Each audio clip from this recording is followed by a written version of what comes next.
Oh, that felt better. Damn.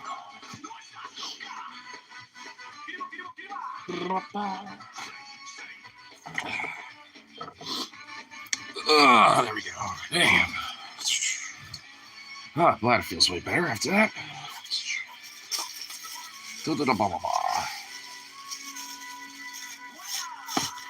Doggo, don't think you're expecting anything. I'm not happy with you, dog.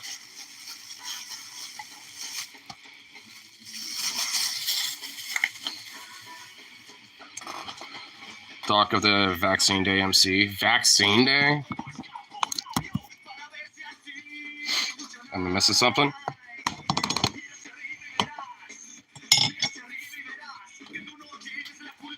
Vaccine Day.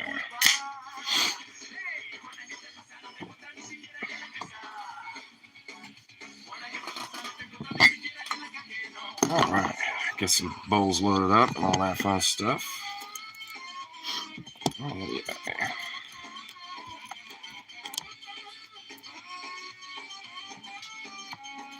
I found out there aren't any lines the day before Election Day. It's my day off. Oh, nice.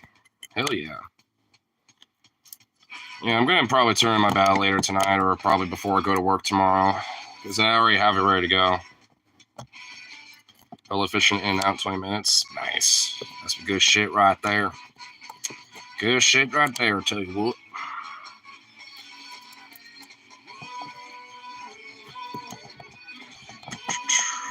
Get that little sweet. Alright. I love my coworkers sometimes. One of my coworkers was gonna like re-up a little bit today. I was like, tell him a little bit of my plant bullshit. He was like, yeah, I'll hook you up, bro. I'll give you a little something. And after work, he just kind of like, just dribble dropped a little bit for me. It's like, it's like, here, have this for a night. I know you'll hook me up again. It's like, sweet. The G, the GOAT.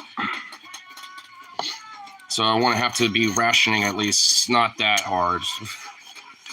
So that'd be good at least. I wonder if, mail, still is operational for a while. Because I heard that, I asked, somebody about it, and they said, yeah, but I'm just not 100% sure. And I just, part of me just, wants to make sure, because if so, then I might just get it tomorrow, but if not, then it's Wednesday. Which still fucking sucks, but.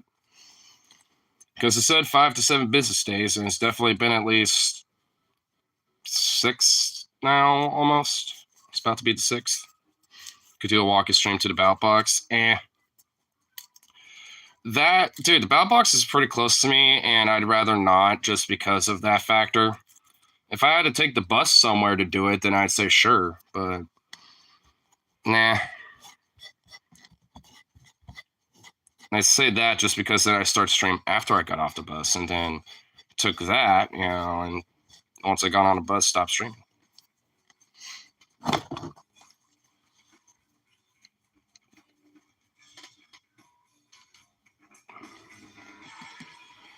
All right, get this loaded up.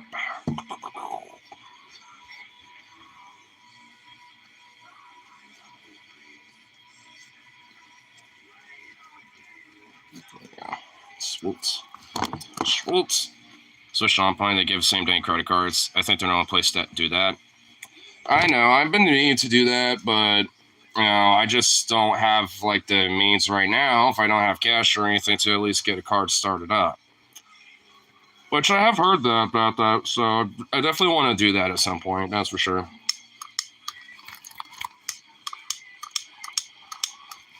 Fuck.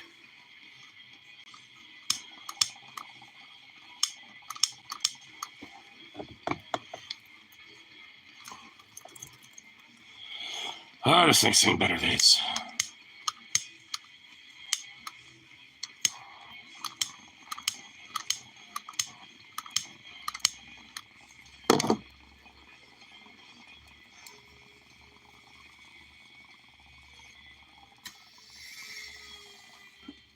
There we go. Nice.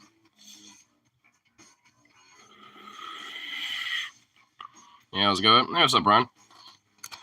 Not doing too bad. Could be a smidge better and shit, but, as far as everything stands, still doing pretty good.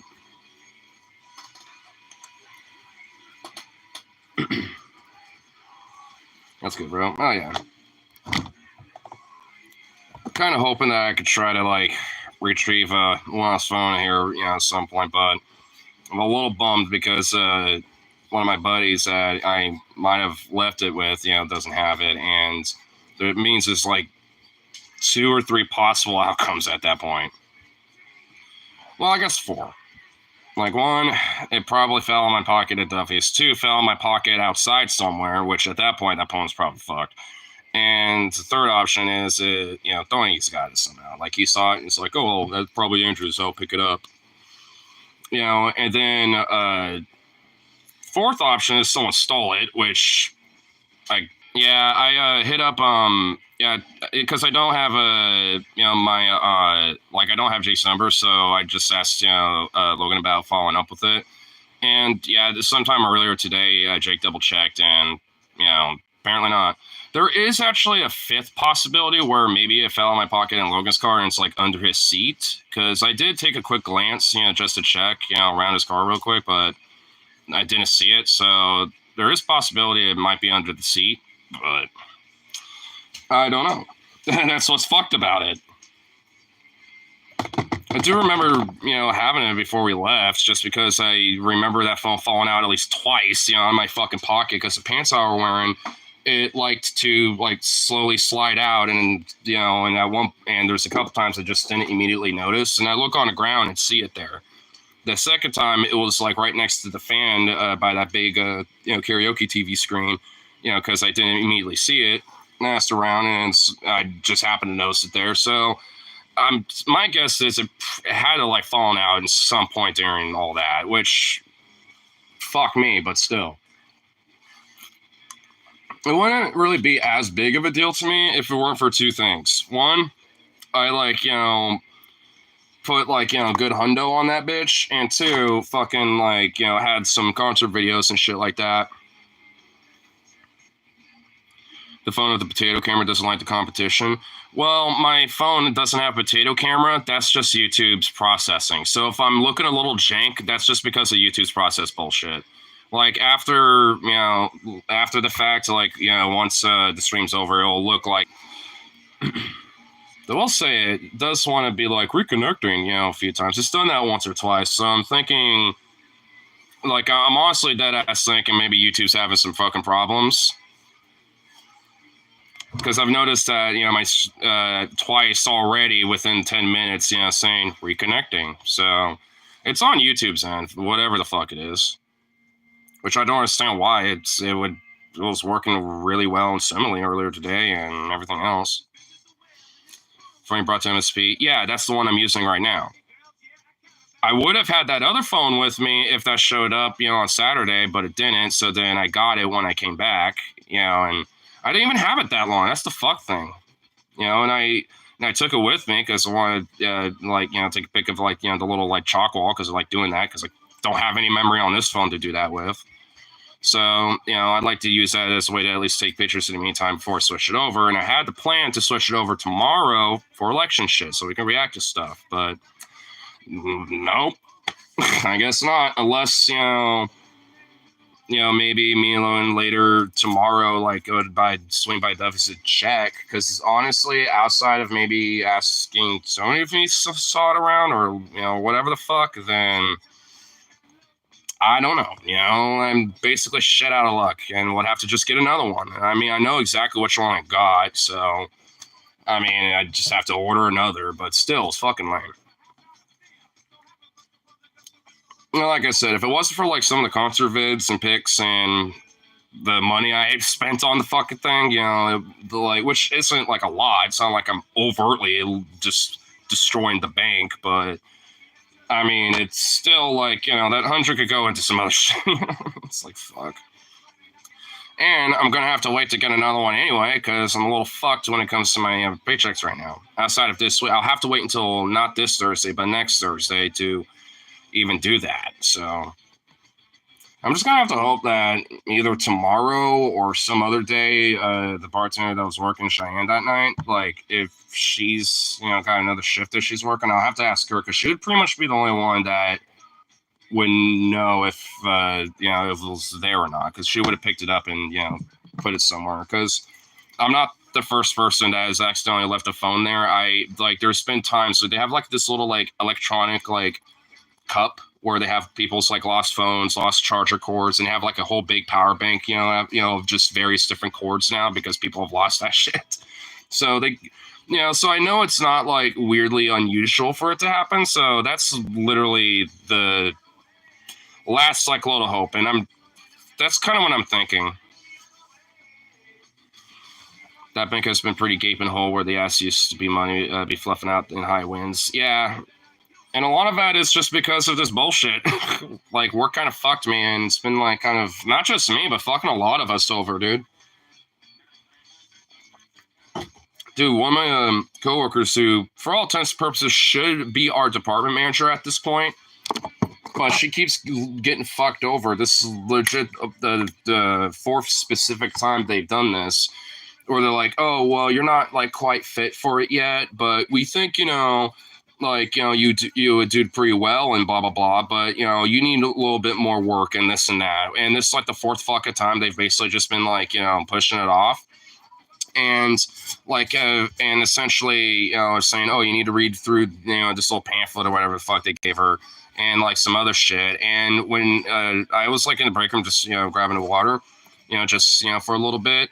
And dead ass, she just like barges in, just bawling, about it. And I was like, whoa, like last time I heard you're on break and slowly but surely heading on your way home, probably after that, and then I was like, whoa, what happened? And she told me skinny about it. And I was like, so they basically condescend you, undermine your actual work performance when you're one of the few people outside of like me, basically, that overtly busts their ass and shit. She shows up on her days off, does inventory, all sorts of shit where a manager ought to be doing or basically would do, or at least a good one.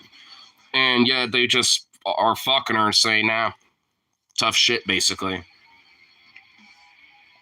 Because she wants to be manager, of our department, because she's practically already doing some of that shit. And I even told her, it's like, they've been kind of fucking you over on this ever since, like, we've lost a department manager. Like, you've basically been filling in that role either way, but they just don't want to pay you the manager wage and shit, because they're just cheap piece of shit.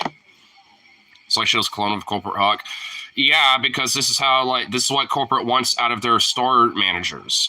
Like, when it comes to, like, store / like, regional or district management, that's what they fucking want. They don't, like, and hey, if it impacts, the average, worker's life down the line because, hey, they want to be manager or they slipped up once and you just gut their entire week, when it comes to the hours they got, who gives a fuck? Helps the company, manage the shareholder profits and shit. Not like it actually helps the store or anything else.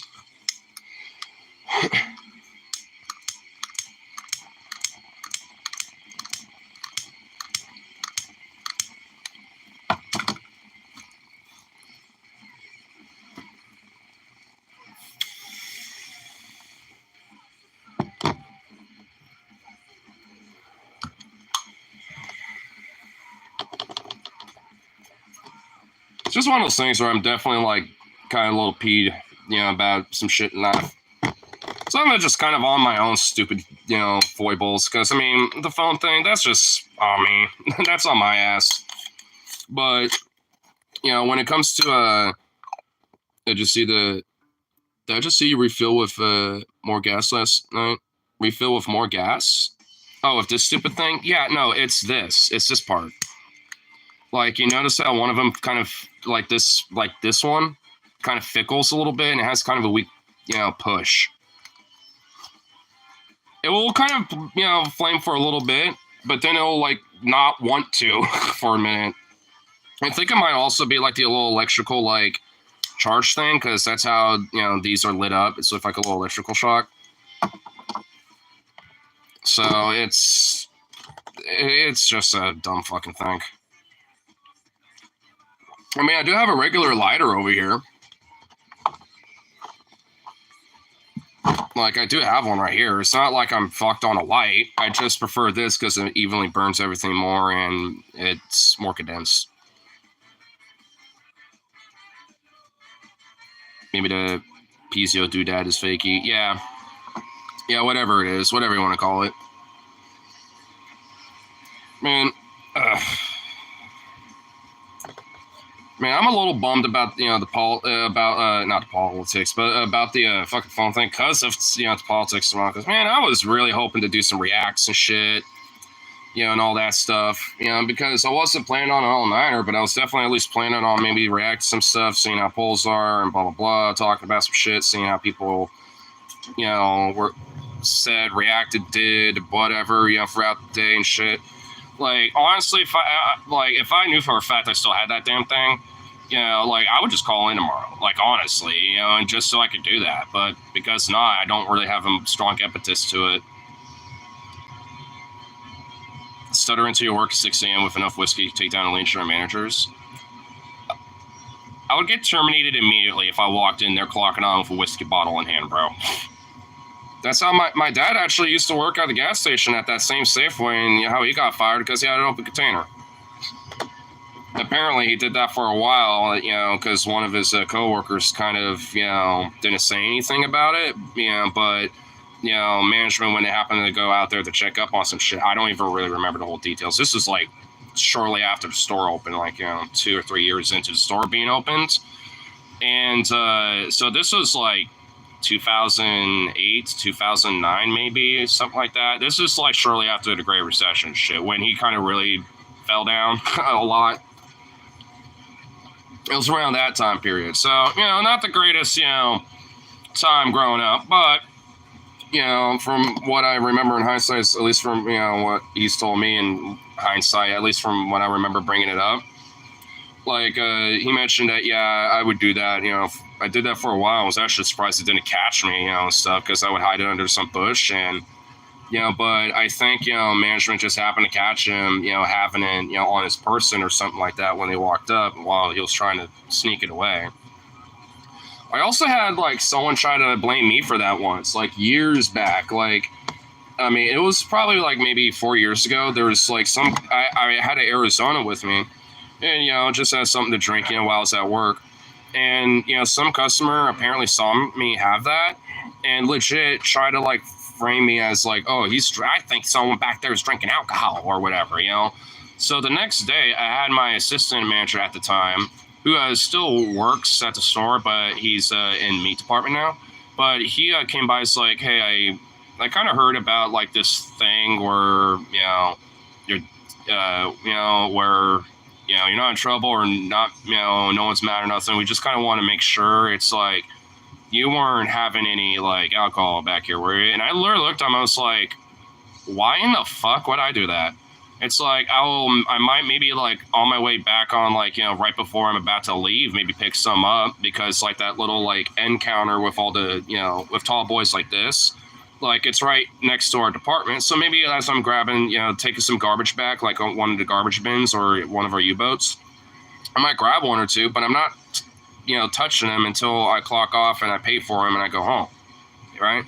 So obviously, like, that ain't the issue, and I know for a fact that ain't it, because, the only thing I could think of was, from that day was I had Arizona with me, and I just told them, yeah, I had Arizona, so maybe someone that happened to look over thought I had a beer because, an Arizona can, it's literally the same size as this, and depending on the color, and from a glance, I could see that. But, so I don't even think the customer was being a dick. I just, outside of being a snitch, fuck him for that. But, I think they weren't trying to purposely do it. They just assumed that it was, even though it wasn't. And I even was, straight with them, at least with my manager at that time. I just straight, told him, I was just like, if I am doing anything, I'm smoking weed on my break when I run home and come back. And he's like, oh, and he already knew that, I just reaffirmed it. And he's like, okay, well, no worries. No one cares about that. We just want to make sure, because the actual department manager or the store directors at the time, obviously, heard about that, and that's why they sent him, basically, or had our, my manager pretty much, for our department swing by about it, because even they kind of thought it was bullshit, because I was never known to be doing stuff like that. So, because if they actually took it seriously, my department manager would not be, pulling me aside saying, hey, you're not in trouble, but just want to confirm or not with you, and I won't say anything if you say yes. Like, that's what he said. It's like, look, I won't say anything, but just please be careful. That's like, he was kind of inferring that, like, implicit thing if I were to, but I don't, so it wasn't, there wasn't, like, any reason for it. And honestly, I'm even trying to think, was there ever, like, a time where, like, I started a shift or maybe on, like, a lunch break or something? Have I done that? And I'm dead ass been thinking a little bit here in the back of my mind, and no. There's even been times where I was actually hanging out with Logan before work, in times past, where he's like, hey, you want to, like, go by to Wichita, maybe play one game before you go to work and have a shot? And I'm like, I'll play a game with you or something, but I'm not taking a shot. Like, I'll have a soda. It's like I was very adamant about that, even though you'd try to be like, come on, bro, I don't want to take a shot by myself. And I'm sitting here like, I go to work in, like, 40 minutes, my dude. We can have a quick game, really quick or whatever, but I ain't doing that. It's like, just because I don't want to risk the biscuit, you know what I'm saying? I ain't risking that shit. I know, like, if I literally took a singular shot, and maybe 30 minutes later I went to work, I'd be fine. Like, I know for a fact I'd be okay. But I was just like, no. It's bad. Well, no, dude, this is, like, when he was really kind of a bad influence. I will admit. It was kind of where he was a little bit more like, come on, hype up, like, blah, blah, blah. That was when he was a little bit more not as an adult as he is now. Like, honestly, the worst influence about him is that we stay up all night a lot. At this point, that's pretty much is, like, really at this point. Like, again, this was years ago. This wasn't recently. This, like, I should have clarified. Like, that thing I'm talking about was, like, probably around the same time, like 4 or 5 something years ago, maybe 6 years ago. You gotta remember, I've been working there for a long fucking time. So, some of these stories could be years ago to months ago. Maybe even yesterday, right? But at least, for that one, that was like, like 4 or 5 years ago when we were younger. And before, like, Duffy's was my main spot, Wichita was, and that's kind of why, like, it was, like, our spot even sometimes before we went to work, or, like, on our days off in the middle of the day, just because we like to play pool there. Tales from Delhi, yep, and of Slaveway. And also, I was kind of worried about maybe getting called in for having a 3-hour nap session on my lunch break accidentally, which I really didn't mean to do that, and I felt really bad about my coworkers about that one, so I was very overly apologetic about it to them. Luckily, they're like, hey, it's okay. Well, you noticed that you were pretty tired, so, just whatever, like, it's okay. Like, they were fine with it. The night PICs, the night management, they were actually fairly chill. They just kind of asked, did you just come back from lunch? And I just straight up, yeah, I accidentally fell asleep. I, like, closed my eyes, just for a second, and before I knew it, it was 9 o'clock. That was a complete my bad. I've just been really exhausted today. Got shit going on. And they're like, okay, well, in case in the future, if you do take longer lunch breaks, just let us know, and blah, blah, blah. And I'm like, hey, don't worry, I don't do this. Like, this is like a one-off thing. It won't happen again. They're like, all right, whatever. And they didn't make a note of it, at least not that I'm aware of, because no one said anything today. So I didn't. I talked to my coworkers about it. Like, I mentioned it to them because I know they take my back up about it. Because I wanted to at least with them, and they like felt bad and they're like, all right, well, just hopefully you don't get in trouble. And if so, we can back you up if it gets really bad about it. Because, I mean, let's say they like, suspend me for a few days or try to terminate me or some shit, then I would just be like, you're going to literally piss off that entire department and a lot of people in general and me too. Honestly, it's like, I mean, I'll flex some shit. I'd be like, And, at that point, I invoke my Weingarten rights, too. Like, it's one thing if they want to, like, write me up about some bullshit or whatever. But if they want to, like, try to, like, bring that, like, suspension or termination shit up, I'd be like, no. I want my rep here before this even continues as a fucking conversation. Whether it's today or tomorrow or whenever my unit rep, whenever they happen to show up. Beyond that, we're not continuing this. And I'm going back to work. We can deal with it later. Because the only way that like disciplinary action really takes effect if you sign their little write-up things. And, so as long as I don't do that shit and be like, no, we're going to continue this conversation, with the rep here, because I absolutely, are within my rights to do that, then, I can eat dick as far as I care. So, hey, I'm not the one who coined it. Dude, that's a term that's been around from, like, Safeway workers for quite a while. When I first started up, like, one of the first inside jokes was that. And it kind of gave me, like, a, what? I was like, is it really that bad? And they're like, I should have took that warning. I should have taken that as a real major warning. Be like, don't stay here.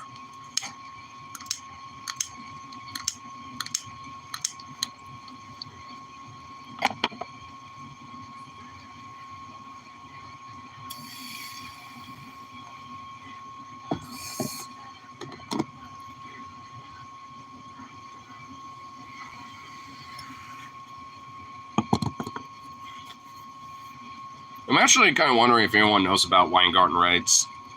Because I didn't know about that up until, like, even before I really got into, like, union shit, I already knew what it was. Because when I first, got hired at the store that I was working at, we were already unionized at that point. And, for a union board, they have, like, a whole thing of, like, what's the Weingarten rights? Kind of giving you a general rundown about what that is and when to evoke it and when you can't and stuff. Because there is, like, a certain caveats about it. But overall, it's a really good piece of Supreme Court ruling that happened in 75 that pretty much ensures that if an employer pretty much wants to try to fuck you in some way or like try to terminate you or write you up about something and you think it's wrongful, then you can invoke that, and basically at that point, it's kind of like essentially asking for a lawyer, when it comes to like, if you're under investigation and the cops are interviewing you or some shit like that, it's kind of the same premise. It's like, hey, I want a lawyer. And then, after that, the cops can't, continue to question you anymore until a lawyer is present. It's the same premise. It's like, your employer can't, continue the conversation legally standing unless the union rep is present. Or I think also at minimal, at least a shop steward, which our store doesn't. And every time there's shop steward training, because I've told my rep I've been interested in that, every time there is, it's always on a day that I work, and I guess I could just call in and just say fuck that. Which honestly, I think the next time I get an email about that, I might just say fuck it and do that. I'm at a point where it's just like, I'm willing to call in even if I'm not sick just because like I got other shit, you know what I mean? It's like, I just don't give a fuck at this rate, fuck them. They haven't given me or that our department or like any of my other coworkers enough respect for me to give a shit about that. I mean, honestly, I know for a fact that my coworker that Lily, that where she was getting fucked over about trying to be in management. Like I know for a fact she legally could have a right to have a civil suit against Safeway, like directly, and could win. The thing is, I just know for a fact a lot of these companies, and Safeway included, because I know other people in the past, that have sued Safeway, and usually this is what happens, with these companies. They just do a settlement. Because they know that, basically, they know they kind of did some wrong, but at the same time, they can utterly destroy and fuck your life with lawyer fees and court bullshit and blah, blah, blah. Then they got the endless amount of lawyers, but they themselves and their lawyers don't want to go for the trouble because that costs the company money. So they rather just do like, a one-time like, meeting to be like, hey, why don't you just settle it? Here's some hush money, just, take that and, problem solved. And usually for the most part, that pretty much is what the result is. Because honestly, a lot of cases, it's basically just trying to get back pay and all this other bullshit, stuff like that. So usually the settlement is basically just a way to pretty much get like the immediate, like what you want without like a little extra that you probably would want to try to get, with suing them. But at least you get, what you want, back basically, and then some, plus, whatever lawyer fees that you may or may not have to pay off and shit like that. So it's honestly a better outcome, but it never really leads to anything because the company can just keep doing all whatever the fuck they want to do and keep doing the same fucking process because it's just cheaper to do a settlement versus fighting in court, even with the fucking money that company's got. They don't want to spend that money. They want to make more, they want to make the most without, taking a lot of cost. And includes that too. Because if they didn't care, then they would just fucking, lawyer the fuck up, have their best lawyers up on that bitch, and just, fuck your life, basically, if they wanted to. The reason why they don't, because they don't want to spend the money.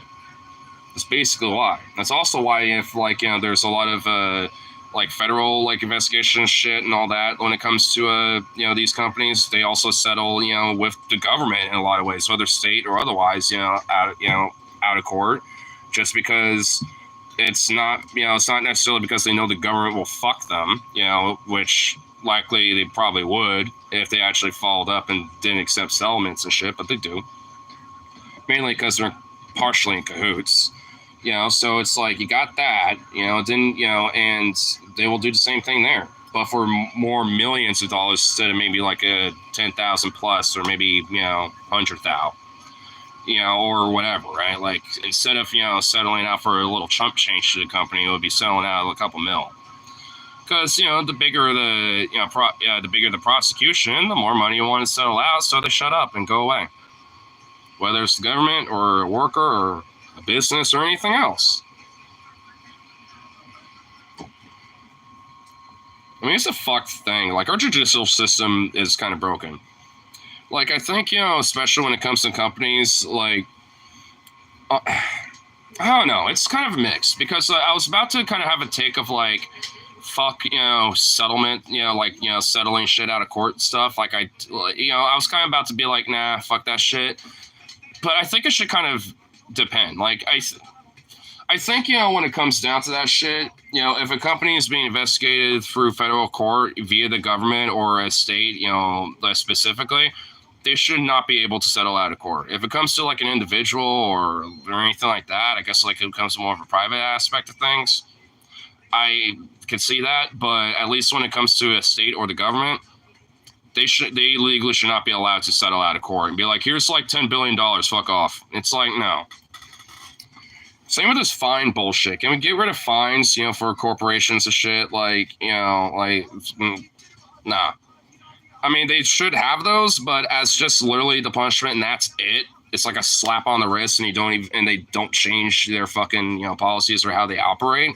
They just take the fine. No, like, I mean, it's like for me, it should be like a strike to your out. The first time, yeah, we'll fine your ass. Do it again. Your whole company is shut down. Assets, frozen, seized, and, pretty much, liquidated to the government. Exec, CEO, top motherfuckers, jailed, arrested, prosecuted, no ifs, ands, or buts kind of shit.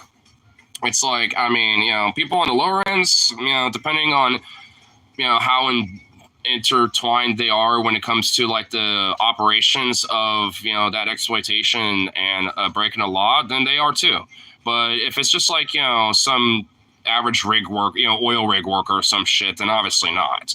But like, but either way, like when it comes to this management and the higher ups, when it comes to these companies, fuck them. Liquidate their assets and arrest them and shit. It should literally be strike to your out. And if there's like a very strong impetus, and a company slips up only even just once, and gets a fine, they'll learn real goddamn quick not to do it again, because the next time they're done. And anyone, part of that shit would be immediately arrested, prosecuted for a long fucking time.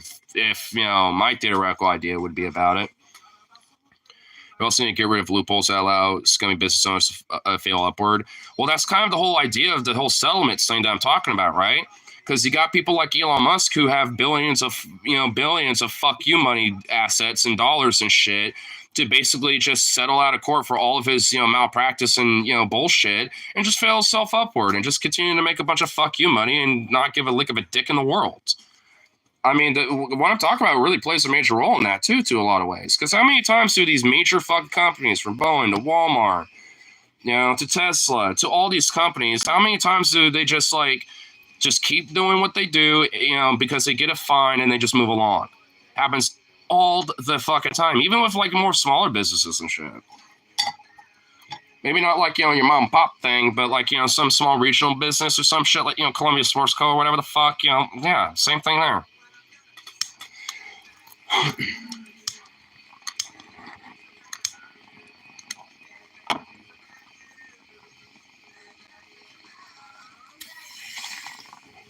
What ought to be a punishment for these businesses is literally just a common business practice.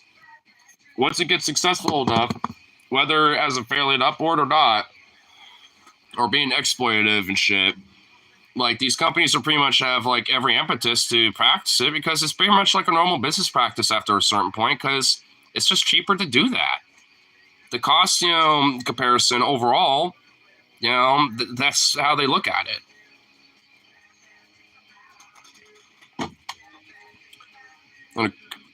Someone who runs a shady contracting firm or shady used car dealership could take the money and close down a business and start a new business with a different name. That practice needs to be outlawed. Oh, absolutely. It's fraud. It happens a lot. I mean, in some part, the thing, honestly, it's not just because, oh, I'm Elon, I want to have stuff, branded like my thing. It ain't just that why he rebranded Twitter to X. I guarantee you that probably plays a role of it. He bought it as, as one name, rebranded the whole thing, and kind of tried to reboot it with the same format, and basically just, shot it to the fucking ground. Well, not completely to the ground, but it's getting there. I'm honestly surprised it's still got the popularity that it does, especially considering how many fucking weird Nazis are on there now.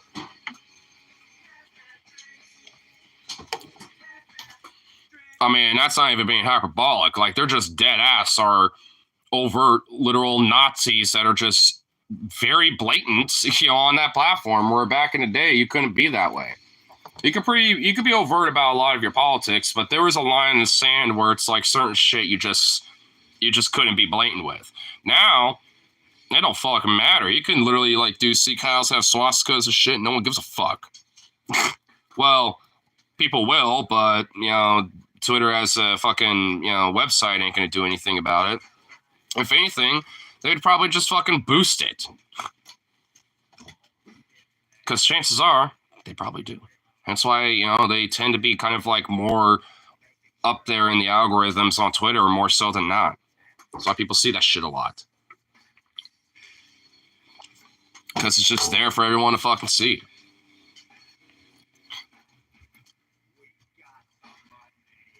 Diogo.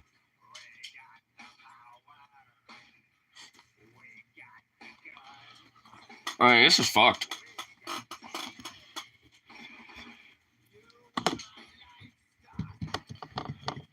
And honestly, I kind of wonder what our government's actually going to be doing, about social media companies, honestly, just in general, because I know they're fucking beyond out of touch when it comes to this shit. And it's just when is there actually going to take a sincere, genuine fucking look at this shit? Actually, educate, themselves on what the fuck this, dude, the fucking internet was originally a fucking government thing, and now it's they forgot what the fuck it is. So, before the internet, as we see it today, was a thing, it was initially, government, fucking, a communication network, basically. Especially for, different military organizations and groups and shit, So, it's that's what it was initially. And now it's they don't even know what the fuck it is anymore. It's just what the fuck? It's what the hell is this shit? It's even with the old geezers, you would think they would have some basic understanding of what this shit is. Because while those dudes were probably just starting off in politics and stuff, like, I mean, they were having access to the internet before anyone else, like, at all. Before it even became a, big public thing.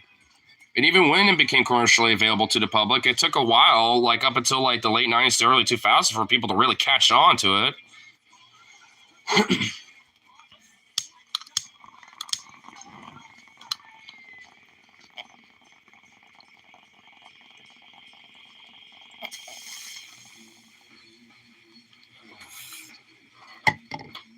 It's like, goddamn, dude. Government's bunk.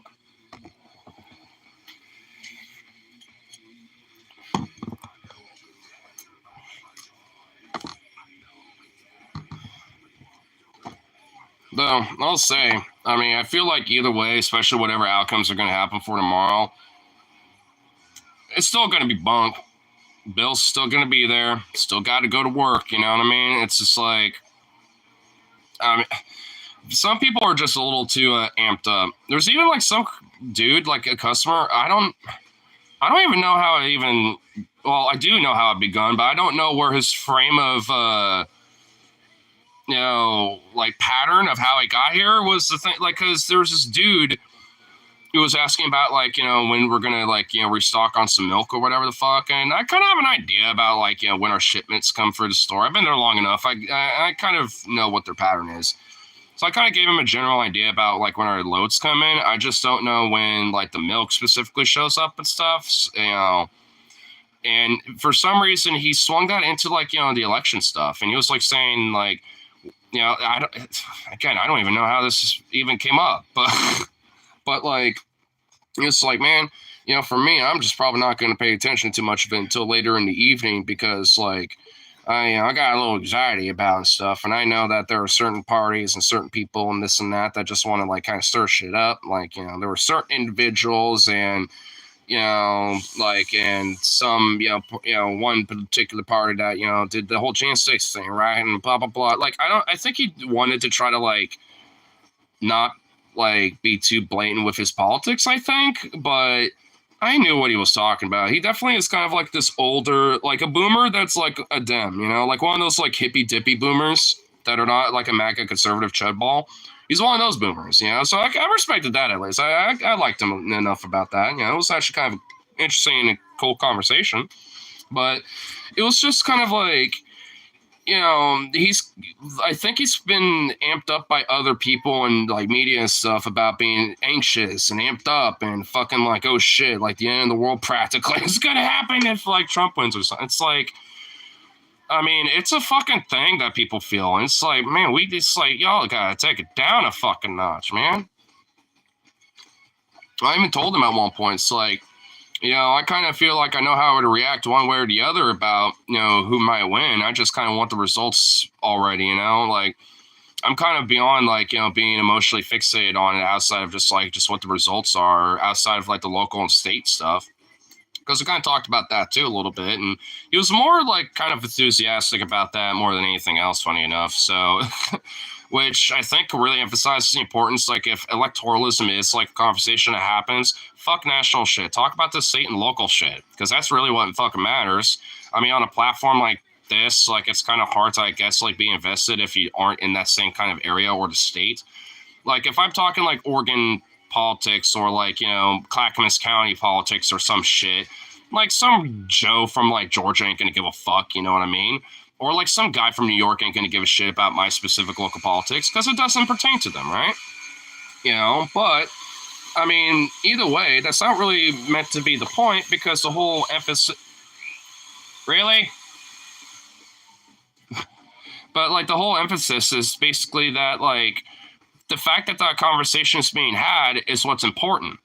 It doesn't have to be like your local shit, but, make these conversations happen. If anything, like they can be important to have, even if it ain't to your shit, because like, you can reference your local, politics going on. It's like, oh yeah, that kind of sounds like some shit I'm going on in my local county or in my local city or in my state. It's like, oh, you got this measure to do this. Oh, that sounds similar to a measure in this state from what I've heard in the grapevine. It's like, I mean, either way, that shit's more important. Oi! Can't that wait?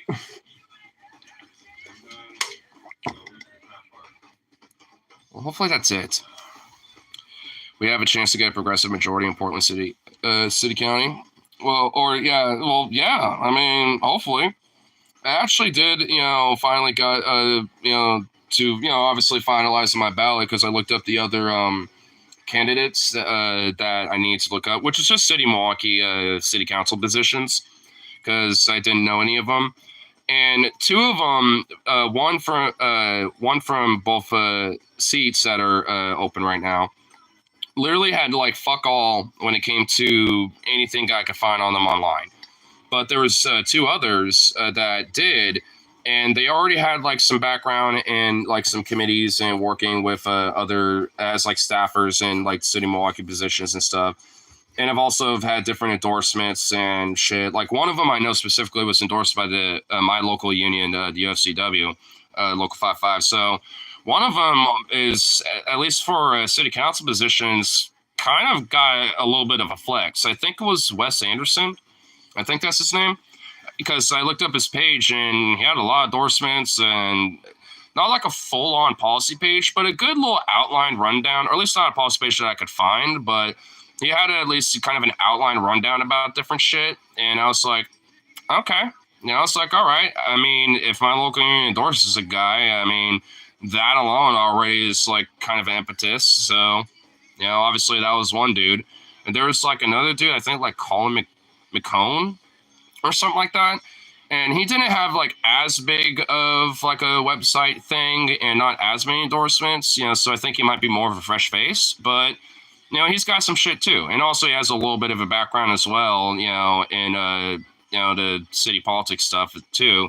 And it's pretty much has like the same outline for the most part as the other guy. So they pretty much are both like progressive, left-leaning, working class kind of dudes, so I mean, it's just, so I'm thinking they probably will win just on the virtue of them at least having some shit out there for people to look at, while the other two just don't, at least from what I was able to look up. I just couldn't find anything outside of the virtue of like, yeah, they're running and blah, blah, blah. So like, I really couldn't find much beyond that. Maybe if I look deeper, I probably could, but the virtue of just me having to like actually take extra time to really try to find who the fuck they were was already enough for me to be like, there's really nothing here. Like, who I can't tell who the fuck they are to even really consider it. So, and at least the two dudes that did have platforms were good ones. So, either way.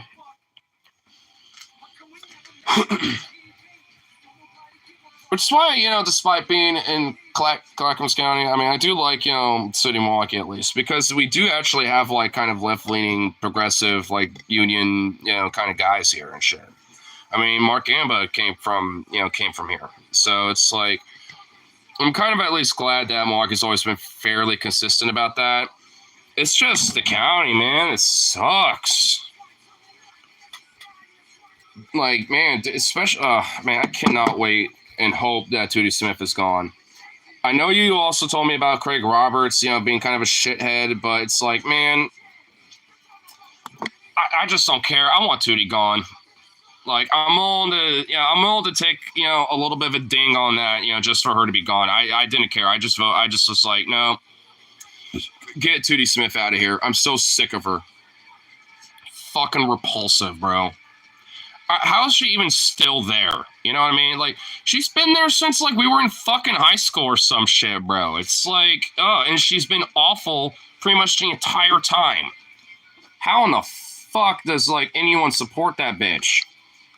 Even Republicans, man. It's like, even with their asses, it's like, I mean, you would think, like, because she's also colluded with Kurt Schrader to, like, try to fuck over McClough Skinner back in 2020 and shit with the primaries. Like, they should look at that and be like, oh, she works with Democrats? Oh, woke. Nope, she's a rhino. You would think they would have said some shit like that and try to run, some other guy. Oh my God, maybe that's what Craig Roberts. Oh, fuck. Well, whatever. I don't even give a fuck, dude. Just get Tootie out of there.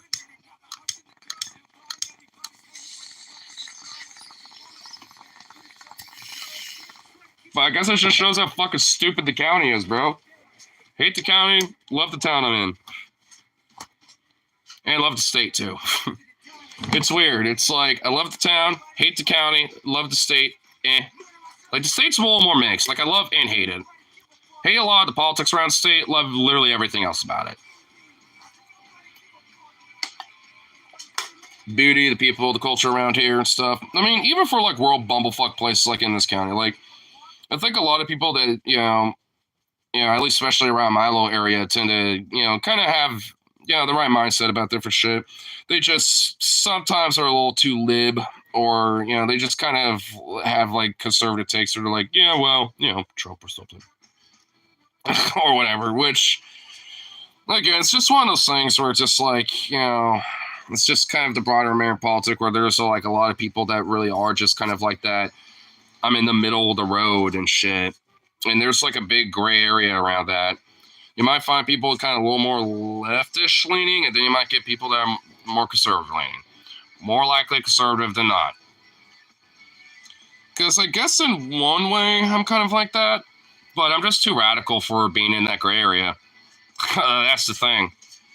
And honestly, even with like, other fellow lefties, I feel like, sometimes they could be a little too radical. Because I honestly, especially for like long-term ideas and like, kind of at least on a philosophical idea, like I am out there when it comes to leftism. Like, I really honestly am.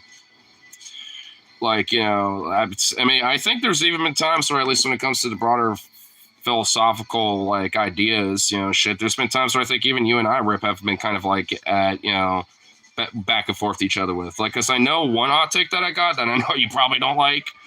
Again, it's like kind of futuristic in a sense. It's like a one world AI government where it's a resource-based economy where, like, we are essentially liberated from the chains of our own fucking, bureaucracy and our own, human nature in a sense. So we can, essentially, like, live our, to our most maximum actualization of our own potential kind of shit. But that's like, again, far future kind of shit.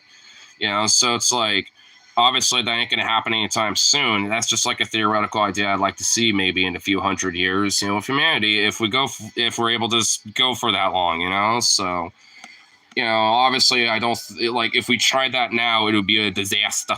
Utter disaster, and I would agree with that. But again, that's why I love the philosophy and talking like theoreticals about stuff like that. Because once we get to that, like my leftism is literally like in the forest, well beyond the spectrum. Like I'm out there, like hyper techno commie fucking leftist or some shit. AI techno one world government communism or some shit. Because realistically, in the next few hundred years, I'd be down for that. Unironically. None of us will live to see it, but I don't give a fuck. I mean, I think it'll be cool to see that. Fuck the system, down with the system. Well, hey, I mean, I agree. I mean, like, I'm an anarchist on that front. Because honestly, especially as workers, we have more power than we think. And yeah, we can tear this fucking system down, dude. And when it comes to a general strike and getting people together to just fucking walk off on their jobs and shit and sit down and have a sit in and say, now fuck you guys, like, we ain't, this, economy ain't budging, this government ain't gonna be fucking budging unless, you can see two demands that we want. Because we all fucking, are hurting. We're all fucking struggling.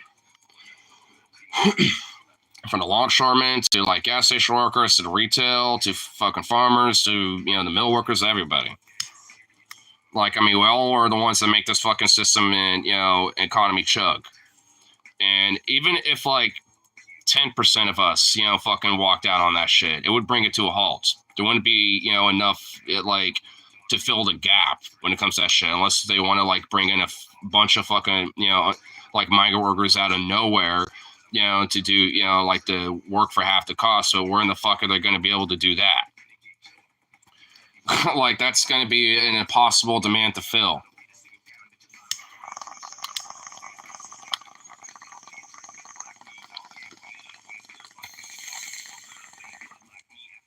The only thing they would be able to really do is use prison labor. Do, like, prison programs and just basically have free labor. Or labor, for pennies on the dollar. which for all intents and purposes is slavery at that rate. Because, I mean, prison labor is basically just slave labor. I mean, slavery never really left the United States. We just decided to rebrand it to make it sound more civil. And now it ain't just black folk or brown folk that get the boot. White folks can't too.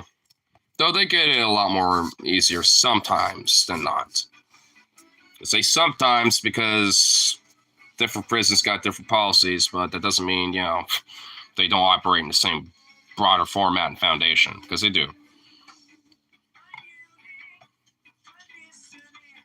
Because we'll admit, like, at least even for like jails too, it's kind of the same premise. It's a little different, but it's kind of the same thing. Like, even the little time that I ever spent in one, the like 12, 13 hours that I spent in a fucking jail, I mean, outside of it being very uncomfortable and cold as shit, because that was miserable, I mean, the overall quality of the place wasn't even really terrible. I mean, I'd say it's tolerable, not comfortable, but tolerable enough. Even while it's like sitting there waiting to slowly be processed out of there, like the little like kind of recreational area that was like that was kind of sitting at, like they had like a small little like not a full gym, but kind of like a little weight sets thing that was there. They had like a few computers that you can log into if you wanted to go on the internet if you wanted to, with like a limited time or something. They said it was like, I don't even remember, like an hour or some shit. Like you couldn't be on there forever, but you can have like some time to do that, and I'm sure there's like a way to be like, hey, if no one's like waiting for a computer, you can like, refresh your time and maybe spend another 30 minutes or something. I have no fucking idea. I wasn't in there long enough to like check things out. I was just kind of like observing, being like, well, for a small little jail, I guess, that's literally sitting on top of the fucking courthouse or whatever. I mean, I guess it's not horrible, but I mean, they could definitely use a little bit more amenities when it comes to the beds and maybe a pillow and a blanket. They could probably do with a little extra amenities. And honestly, the one CO that I talked to when he was processing me, like, he was actually relatively chill. Like, he even kind of agreed that, yeah, he's seen some shit, with other COs that he doesn't really agree with or like, and stuff like that, where it's like, yeah, there's kind of like an interpersonal politics shit that happens around here too, and some of us are more chill and lenient and kind of have a way to be able to kind of talk to people, and some of us are just brutes and they don't give a shit. And it's like, and the guy I, was processing was one of those chill ones, where it's like I could talk to people and just kind of figure them out. And, because honestly, like, and he was even saying a lot of people here are just, like doing DUIs and, probably just like on bad luck and just like, on some drugs and shit like that, blah, blah, blah. But he also mentions like there are definitely some motherfuckers here you want to watch out for, though. It's like there are definitely like some killers and kind of rapey motherfuckers. They kind of instilled that into me before we totally walked in there, and I was just like, oh my god. It's like, am I gonna have a bunkmate or something? I asked him that. It's like, well, from my understanding, I don't think so. So you should be okay on that. And I was like, well, thank fuck. Because I really don't want to be talking to anyone. I'm probably just going to try to sleep most of this off and just wait until I get called to leave. Like, I'm going to literally, like, just not interact as much as I can if I can help it. And he's like, hey, don't blame you.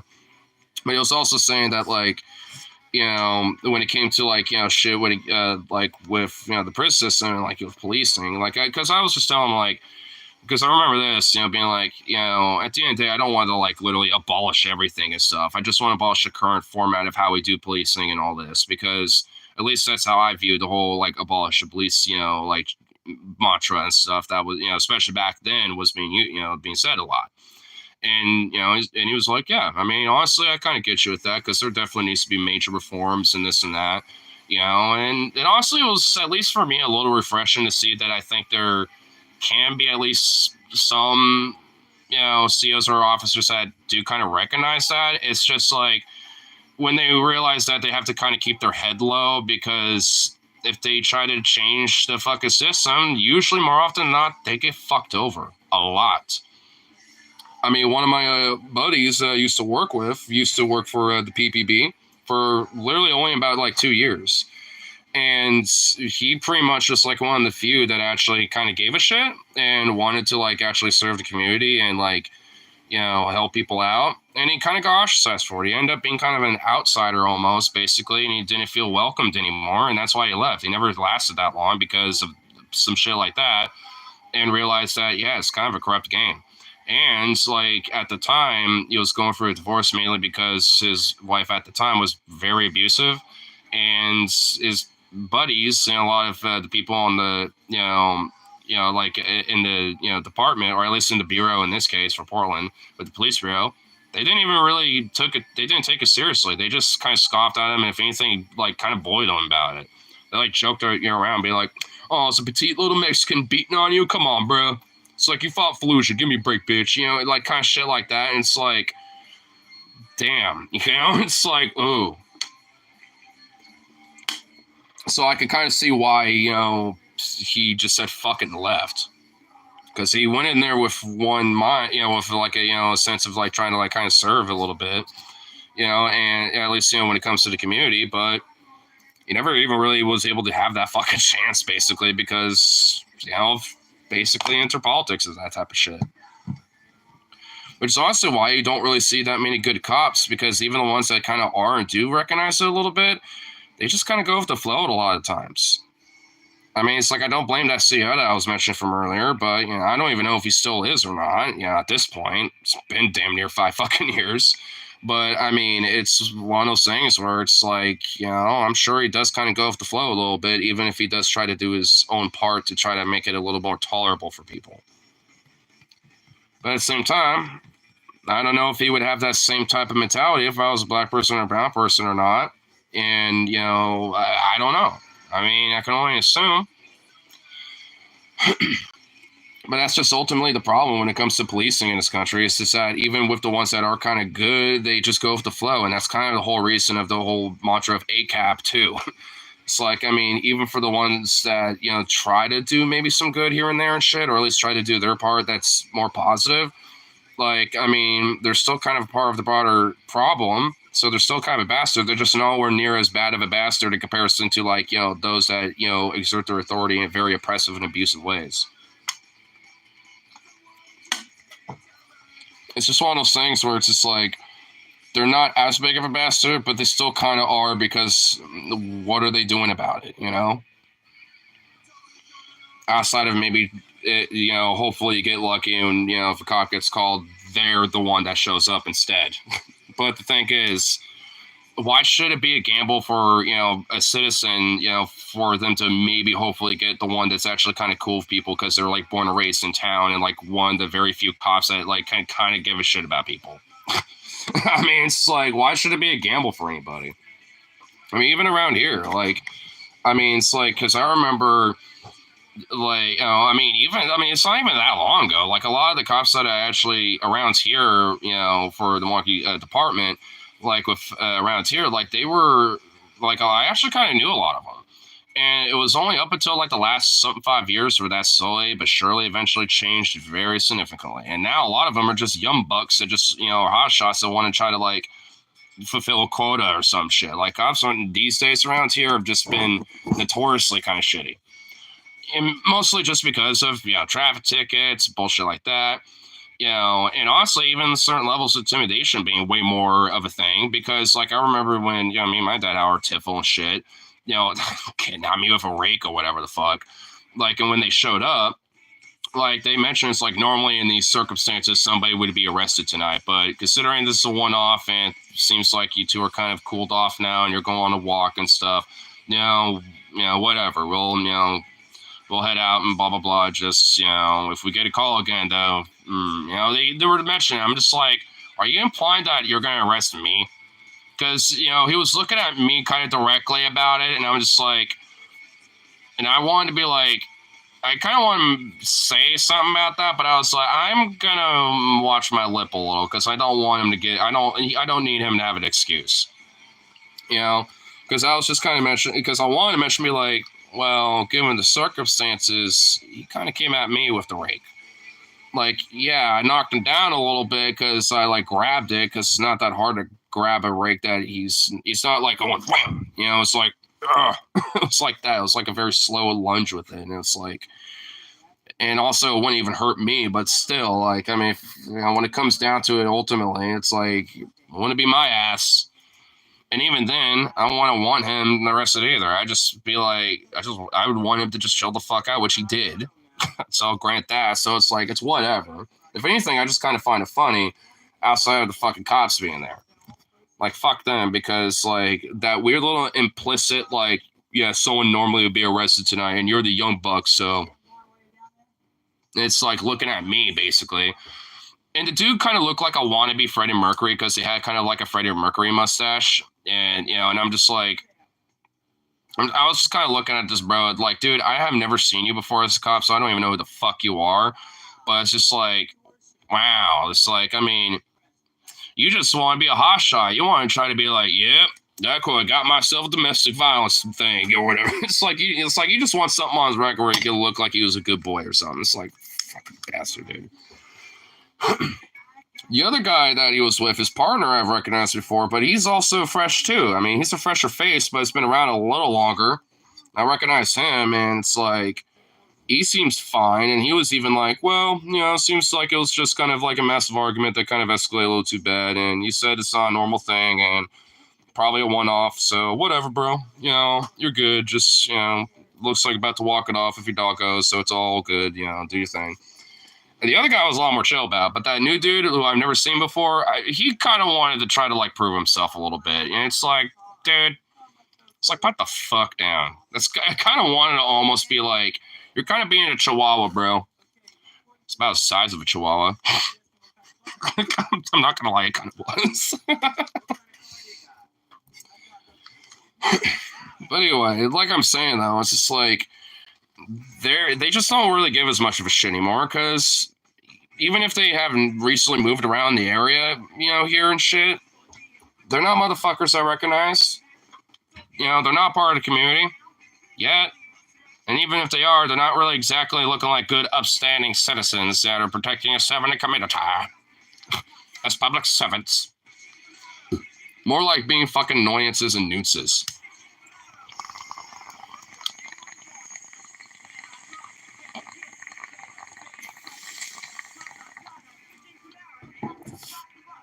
I've even talked about like another young bug motherfucker. I haven't seen him in a minute. Funny enough, actually. I haven't seen him in a while. I have seen him around, but he has not stopped me lately. He hasn't like, been bumping into my shit. But for a minute there, he had kind of like a hang up on my ass because he knew that like on Friday and Saturdays I'd be walking home from the bar and he'd be one of the late night motherfuckers.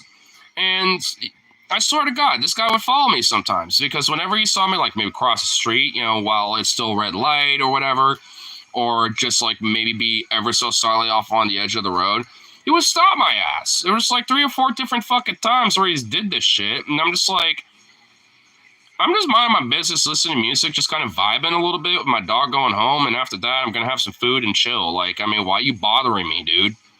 Like, you've bothered me enough to know what my routine is. Like, I'm not doing anything wrong, my guy.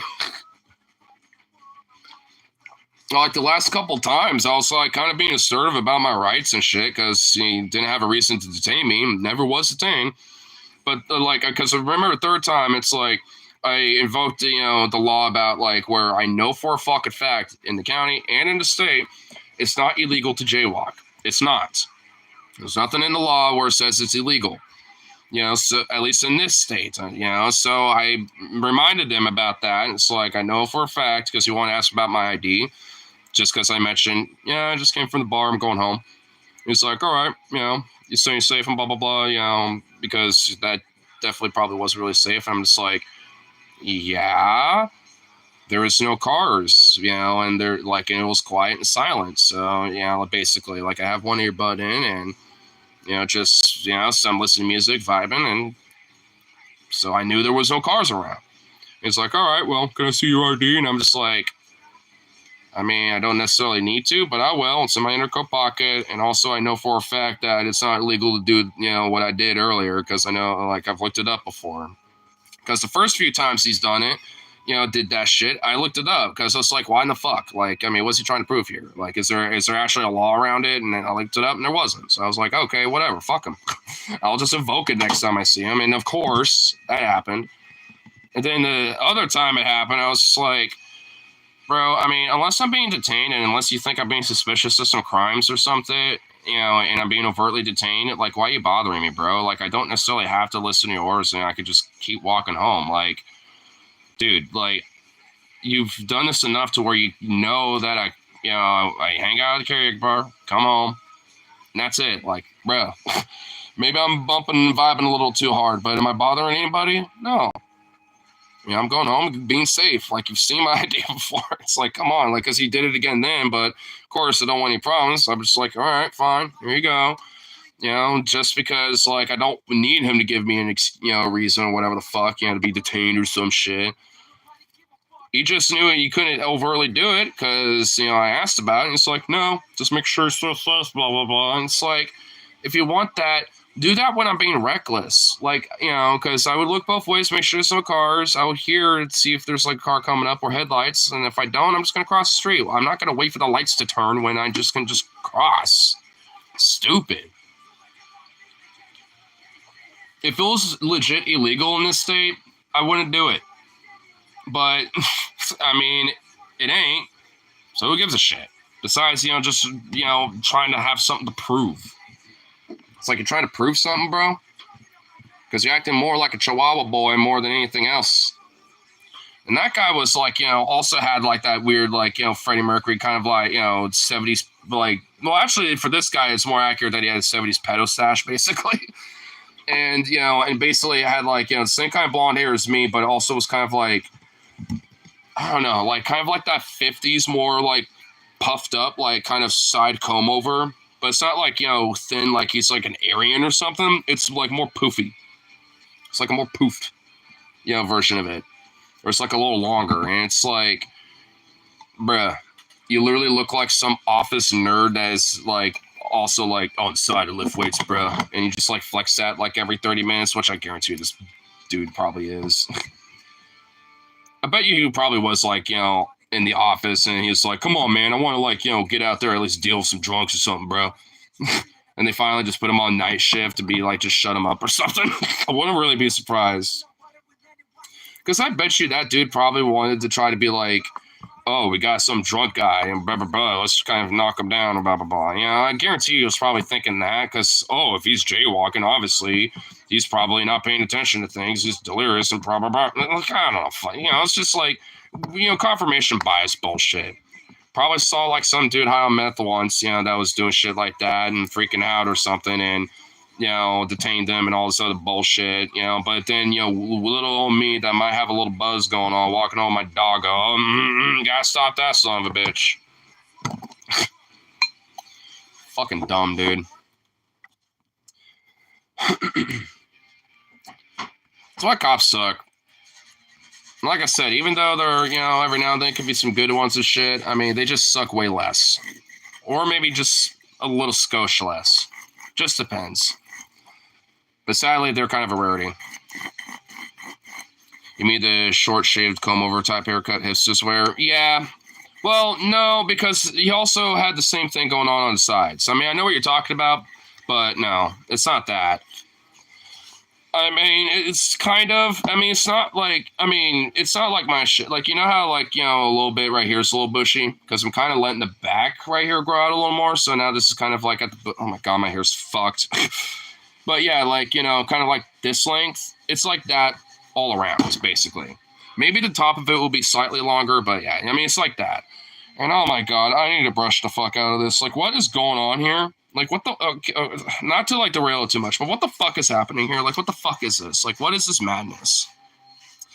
And I got it in a ponytail, but look at this madness. Like, what the hell's going on here? What is this insanity? How is there like an oddball hair going forward right here? Like, what is happening? Like, what is the madness going on here? Oh my God. Got some business on the sides. Yeah. Because honestly, I'm thinking if I'm going to do some pop more status, I kind of want to maybe like kind of fill in back here. Not so much at the front, I mean, but at least in the back. Because then it'll kind of help fill up a little more. Because then, you know, if it's a little lengthy here, I could kind of flick it to one side or the other if I want to. I mean, honestly, there's some hairs that are already kind of like, see, like if I were to do it, oh my God, sticking out like a unicorn, Jesus Christ. But like, it would probably be about like that length, you know, because then I could kind of, you know, do some shit with it. Because if I wanted to just let it hang on one side or the other, I could do that. I could kind of fill it up a little.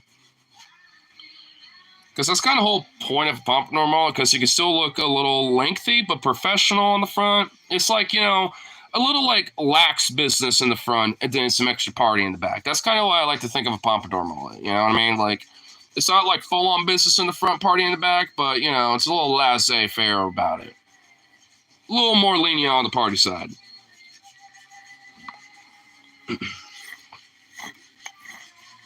And also, you know, whenever I wear a hat, which I do a lot, no one's going to notice the difference. The only reason why I've committed to it is just because I need to get, like, specific, like, you know, gels and shit like that. Because if I'm going to do it, I'm going to need to actually, like, tend to this and actually, like, you know, manicure it and stuff. Like, I would actually have to, like, get pretty consistent about stuff like that and kind of go, like, you know, do some, you know, beauty standard shit where I have to kind of maintain it upkeep. And sometimes I'm probably not going to want to do that. And God knows what the fuck that would look like if I just let it, you know, be. Probably be some madness, man.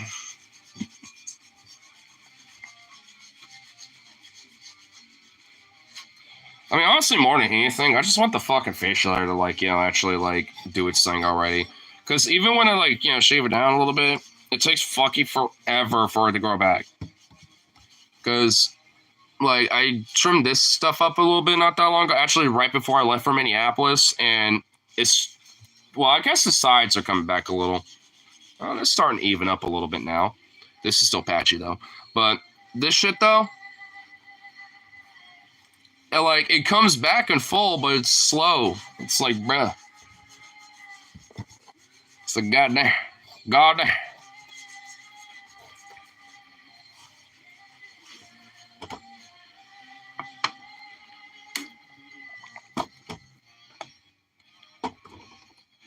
I swear to God, it's going to be like 30 until anything comes in, dude. That's what's going to suck. I just got too much of a baby face. Did you see that clip of Elon on Rogan? Wait, did Elon go back on Joe Rogan? Rogan is such a fucking meathead. He also had fucking goddamn JD Vance, apparently, from what I've heard, but literally no one gave a fuck because I haven't seen anything about that. But apparently that's what I've heard. If I haven't seen anything about it, then maybe it didn't happen, but I've heard that, you know, like a few times from, you know, like different live streams. Like I'll like listen to Paul or the last Onion Nuggets too, like someone mentioned it. So I was like, I guess that probably, you know, happened, but I don't fucking know. I haven't seen any clips, so now I'm skeptical, but I mean, if you had Trump on not that long ago, I mean, I wouldn't be surprised if Vance, you know, was there like the following morning or something, or like, you know, a couple days later, you know what I mean? I wouldn't necessarily be that surprised. He just takes everything Elon says at face value. Doesn't he do that with pretty much most conservatives these days and conspiratorial nutheads? Because, dude, I mean, I remember when, like, the last time Alex Jones was on Joe Rogan, he was kind of doing the same thing outside of maybe trying to just keep Alex Jones from going totally psychotically nuts. I will admit, I mean, say what you want, like, whenever, like, every Joe Rogan that Alex Jones is on, those are kind of, like, my favorites, you know, on the virtue of just them being entertaining. Because I, like, listen, Joe, I'm kind of retarded. And then just like Joe just bursting out laughing to the point he fell out of his chair. Classic, dude. Because that was like probably one of the rare fucking times where, you know, Alex Jones was actually being honest with everybody there. Listen, Joe, I'm kind of retarded. He even didn't say it tickles me, dude. I just sent you a 30-second vid. You can watch whenever. I know you just, yeah, I saw you send something. It'll show up. It's probably somewhere like his car. Oh, wait, yeah, whatever. That's something else. I just saw this. Oh, it's a public freak out. Freaking out over Kamala. Oh, shit. Oh, that's going to probably pull up Reddit too. So, All right. Yeah, honestly, I.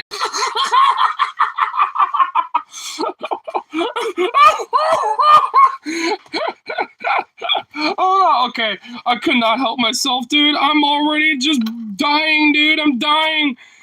Oh my. I'm telling you. I'm telling you. This is it. I'm saying, go out and vote.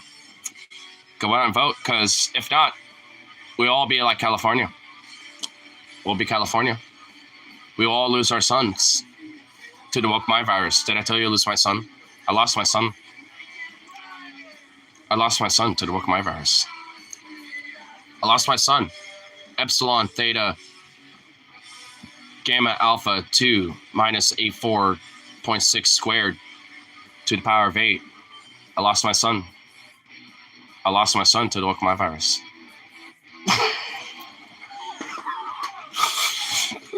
Oh my god, dude. Everywhere will be like California, Rogan. That's so insane, I know. And you know where, Joe Rogan is living? Austin, which is basically baby Cali in Texas. It's like, he can't leave California. He had to go to like a little mini Cali in Texas to fucking, justify it. It's like, what a bitch. Pussy shit, dude. Because Joe Rogan, still wants to live there. He just wants to, like, maintain this mantra of, like, I'm a macho man and I'm going to live in Texas because California is a little too liberal for my taste. MAGA fever.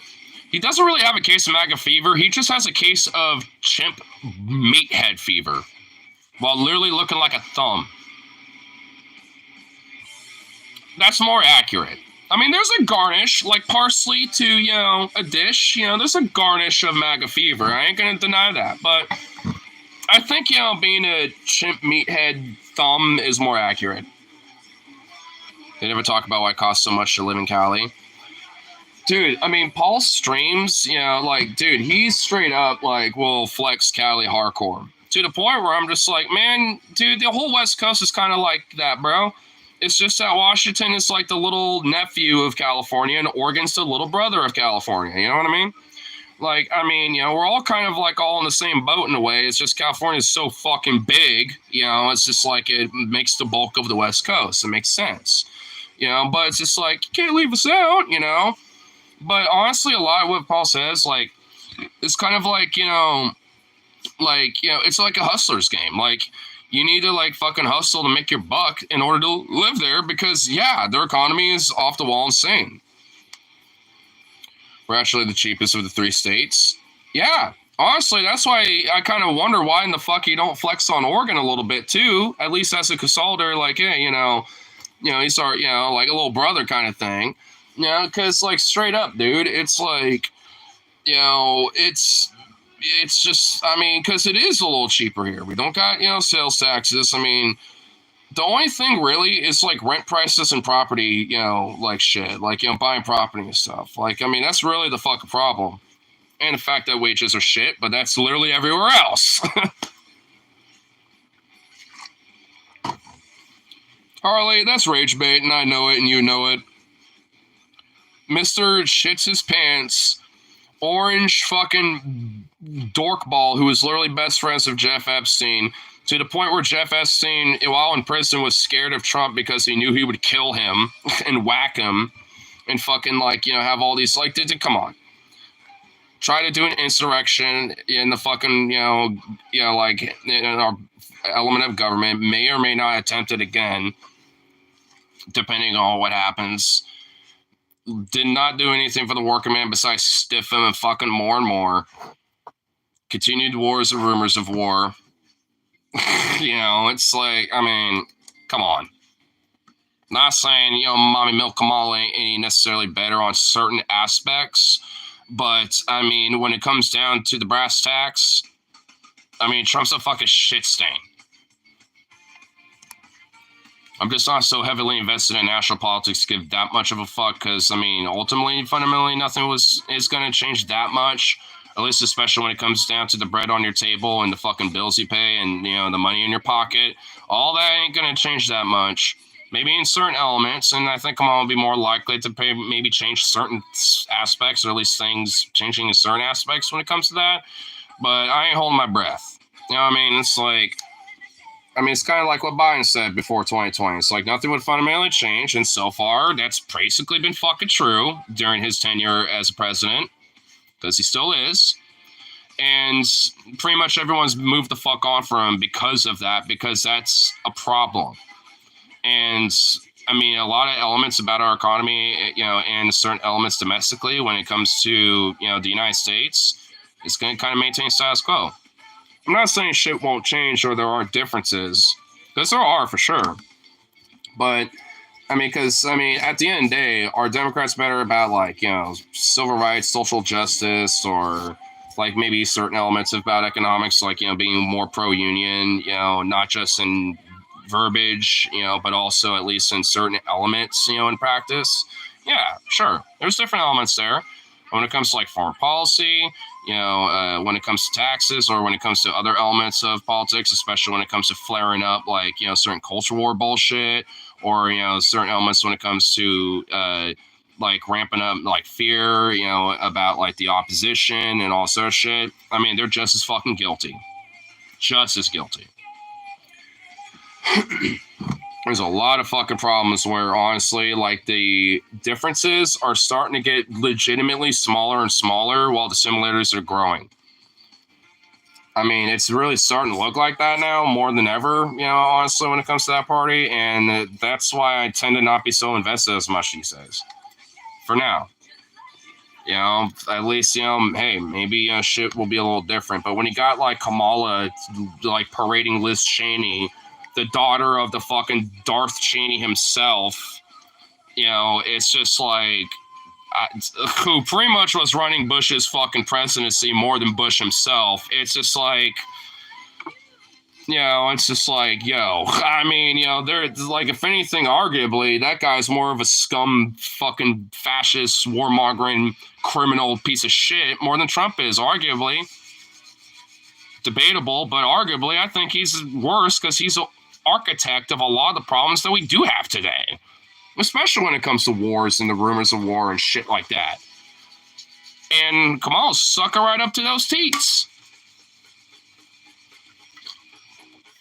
Granted, maybe it's just on the virtue of just trying to pick up anti-MAGA Republicans, but why? Fuck them. Let the Republicans have their infighting. Who gives a shit about them? Let them infight.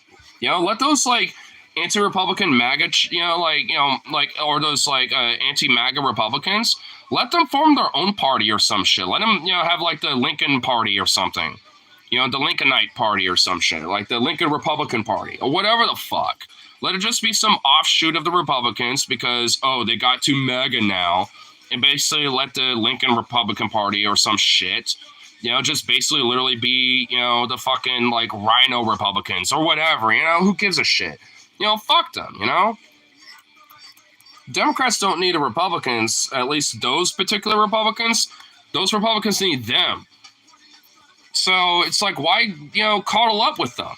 Especially when ultimately, they're against, a lot of Democrat interests. You think Liz Cheney or fucking Darth Cheney himself, do you think these people care about, like, the rights about, like, black folk or the working class folk and shit like that? No, because they're exploiters of these people. They're exploiters of you and me.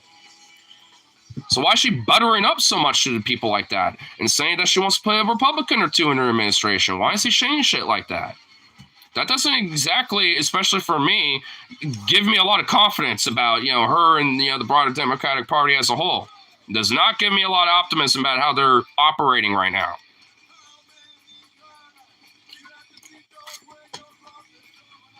Don't you go to the Cheney's unless you want to face rearrange by some buckshot? No shit, maybe. Dude, what if Darth Cheney is like, want to go hunting, Kamala? I can take you hunting. No shit, dude. Trump's again, Harley, I know you and I don't believe that because, you're just rage baiting. I know how you are, bro. I love you, dude, but I know you everyone knows that you're just bullshitting. You're literally just doing some rage bait.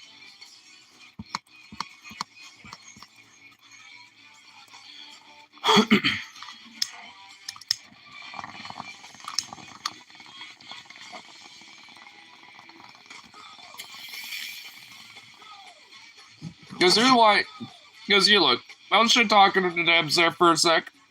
I'll grant that. But here, let's like, explain why Republicans suck dick. Aside the fact that, they got their infighting and Democrats are trying to, like, pop up with that. You know what I mean? It's like, trying to kind of like capture some of the rhinos or whatever.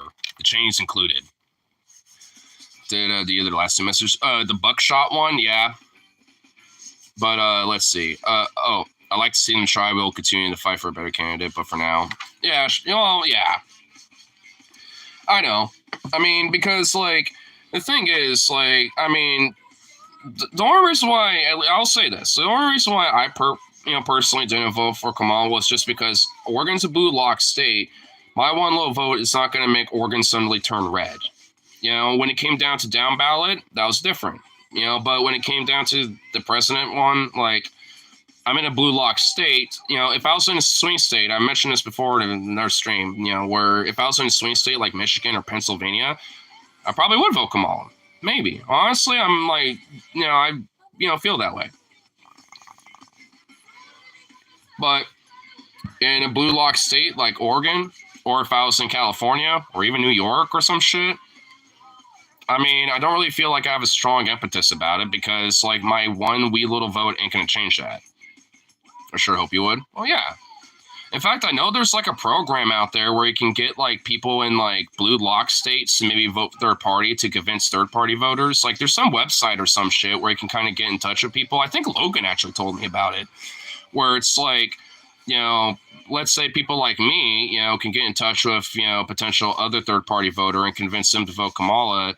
And let's say I was a Kamala voter, I can get in touch with them and say, hey, I will vote third party for you, and with one other person. It's like for one third party voter in a swing state, it's like two Kamala voters, in blue lock states like California or Oregon and shit, will commit, which honestly I think is cool because, I mean, in blue lock states, I mean, it's like even let's say, like 2,000 or 3,000 people do that, in both ways.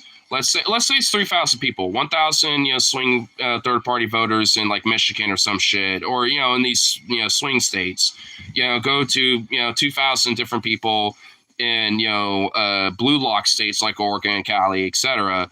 Like, let's say that many people did it, like 3,000 people. Like, so 1,000 is going to go to Kamala, but 2,000 don't. I mean, that ain't going to be enough to change the outcome of the election either way. That basically just means that maybe the Libertarian or Green Party or some other party may or may not potentially, get a couple extra boosts of popular support votes to where they might be able to get past the post of 5% to get federal funding. That's kind of the idea.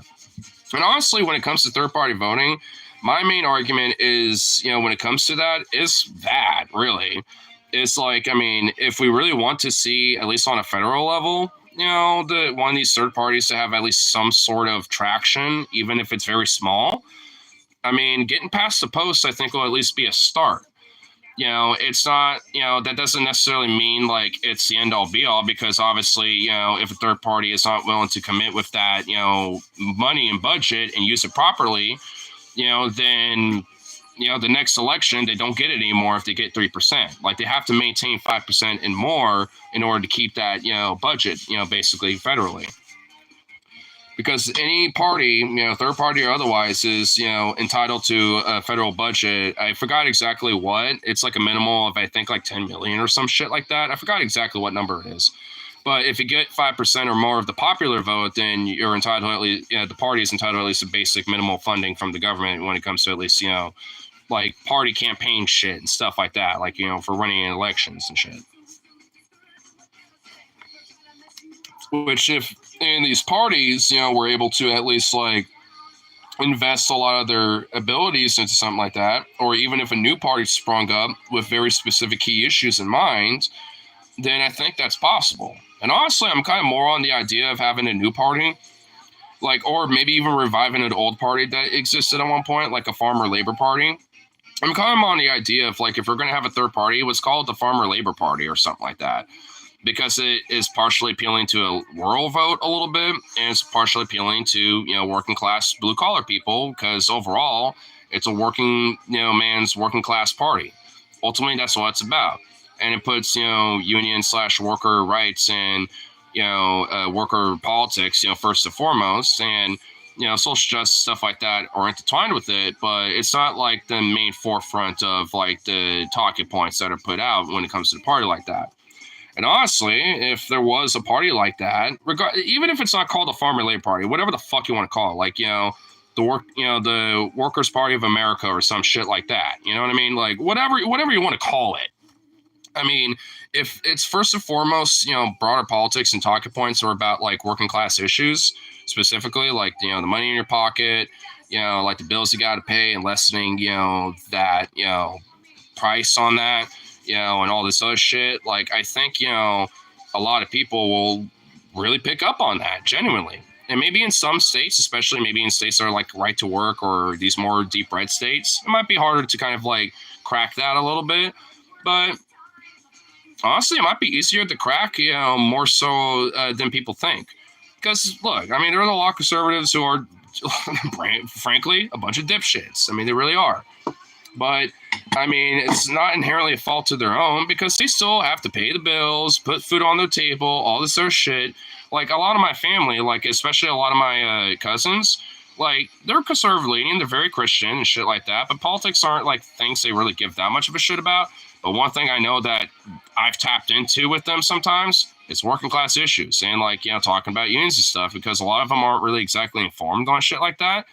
But it perked their ears up, and they're like, this is actually interesting. I never knew about any of this type of stuff. You're actually very informed about this, and they would ask me questions about it and stuff like that. It's like, despite being like very Christian conservative type people, I don't think like far right, but conservative nonetheless. It's like, probably more like moderately conservative at the minimal, at least, even if they even give a fuck about, politics and shit, which honestly I know, a couple of my cousins just straight up, they don't. They got their positions, but they just don't care about that much. They got other shit to worry about. But either way, I mean, they do kind of legit kind of jive with it a little bit. They kind of vibe with it. And it's like, even though me and my cousins probably on a lot of ways, would not see eye to eye on certain things. I don't know about everything about their views about certain shit, but I know enough to where we could kind of vibe a little bit, and certain things probably not as much. But all in all, it's like, if they were able to really vibe with that, despite whatever differences we might have, it shows that there is something that, especially when it comes to working class issues, that people could tap into. Especially as like, big working class advocates and like union advocates, like there is a way to tap into that shit. I mean, fuck, there's a lot of like, conservative leaning people that are union members, especially in like unions like the UAW or the Teamsters and shit.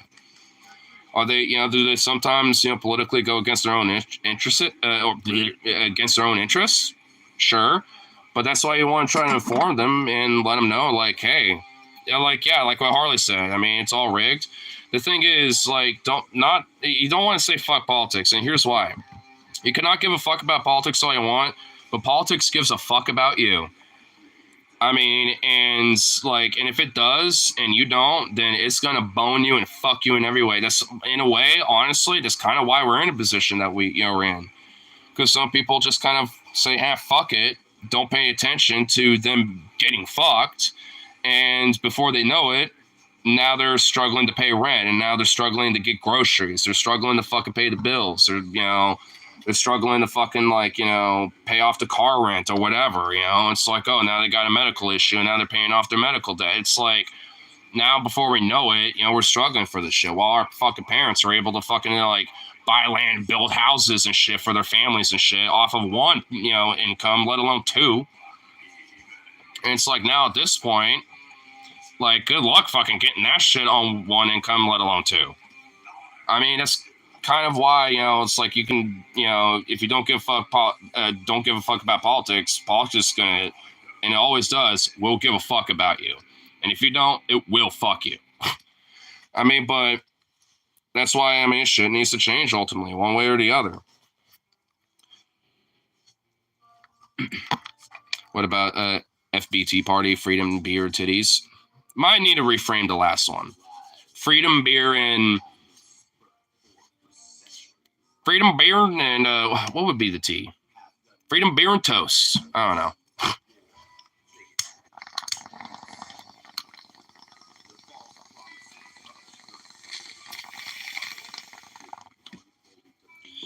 Speaking of this, politics will fuck you thing.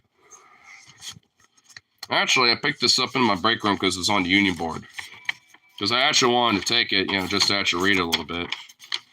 This actually happened on the 31st, apparently. But, because it was a tentative agreement that actually was finally reached, between, the two unions here. Because there's also, 1496 and also mine. But this is also kind of a part of, basically, saying, fuck politics, it's all rigged, but paying attention to it. Because, at least in some way. And, don't have to be some, intellectual and read, every book under the sun to get this type of shit. Because, honestly, especially for any Joe Blow kind of thing, this is how you can fucking pay attention to it. And if you don't got something like this, inform yourself on how to start one. Or at least get into one. Plenty of ways to do it. It's like socialists, communists, and Marxists in this country legit, fought for the ability to have these options and have these things happen. But I wanted to at least, read some about this. It doesn't have everything, in here, but, at least when it comes to the contract, because I'm going to have to go in, read it, and all that shit, and actually, get the rundown and all that. But it's saying it's excited to announce the fully recommended tentative agreements have been reached on all grocery meat contracts. If, obviously Safeway, Resorts, and Sherms, I have not heard of them before. In Oregon and Southwestern Washington, will be scheduled to address the warehouse portions of Sherm's contracts in the coming weeks. So I guess not everything's been completed yet. But additionally, local 1496 has secured a fully recommended tentative agreements for all Safeway and Cars contracts in Alaska. So that's pretty cool. These agreements will reflect dedication and hard work. Blah blah blah blah blah blah blah. They mark a significant win for the union members and their families. So I guess I'll have to. But it says by delivering substantial wage increases, preserving affordable health care, and guaranteeing an industry-leading pension for retirement. Together, these improvements acknowledge the critical role. So literally, this is how, this is kind of ultimately what unions are fundamentally about. Wages, conditions, and pensions, basically. And it's literally right there, very much literally in that order. Wages, benefits, affordable, healthcare contracts and shit when it comes to, union-based fucking insurance plan, and, pensions, guaranteeing industry any kind of pension for retirement stuff. So the big three, it's always about the big three. And together these, and also hours too, but that kind of comes in part with the benefits thing and slash wages thing. It kind of goes in both ways. But together, these improvements acknowledge the critical role that union grocery workers play in their communities to demonstrate strength of their unified voice. Coming weeks, both the OCW locals will provide additional details of the agreements. The voting process, members will have a chance to review the full agreement, consult with reps and stewards with any questions for voting. Both locals and the employers are fully recommending offers encouraging a yes vote. Which I'll have to see if it's something that I agree with. I'll even talk with some of my other folks about it. We extend a gratitude to all locals and members for your patience, blah, blah, blah, blah, blah, blah. Solidarity is made achieve possible. Additionally, UFCW Local 55 will approach or continue to Idaho area bargaining with the same determination. Oh, so Idaho, why am I not surprised? I didn't read this far into it. Idaho, the motherfuckers in Idaho are like, no. They're the only ones holding out still. Oh, fuck Idaho, dude. Another reason right there. 8,823, 23rd reason to fucking hate Idaho. Will be sharing our next bargaining dates at Idaho area in the coming weeks. If you have, okay. But that's pretty much what it says there. Which, that right there is where ultimately a lot of political power can come from. And should be coming from at this point. FBU, Freedom Beer, and unions. Now, that I think might work a little better. The beer part, I think people will be like, oh! But I'd be like, hey, we all need our freedoms. You've got your freedoms. But at the same time, a good, honest, blue-collar man deserves to have a beer after work and shit like that. And they also all entitled to a damn union. So yeah, there you go. You've got your freedoms, and we're gonna enforce that shit. Everyone's entitled to a good beer after work if they want to, and entitled to their union. Tell you what, there, bro.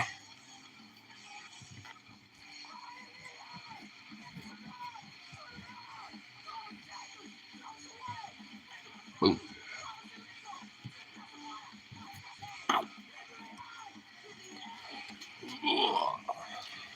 Oh, that felt good. Oh, that felt excellent. Oh, that felt even more excellent. I'm just stack crack a Papa Rice Krispie treat over here. Let's see. Oh, no. Oh, nope. Oh, can't get the neck, but that's okay. Everything else was just fucking glorious right there. That was some gloriousness. Damn. Dumb.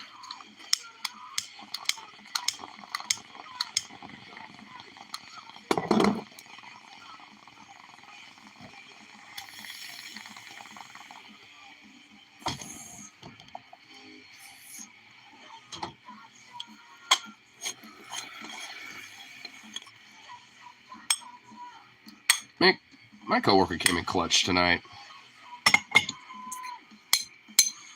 I just hope that I get my car tomorrow.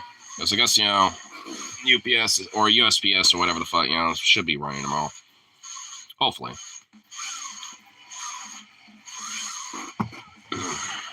Should I get a bear hugs, for tomorrow? At the very least? Yeah, I'm going to do that. I'm going to need a bear hug for tomorrow.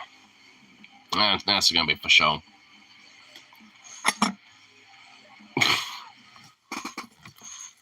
Because honestly, by the time, I get off work and shit, oh my God.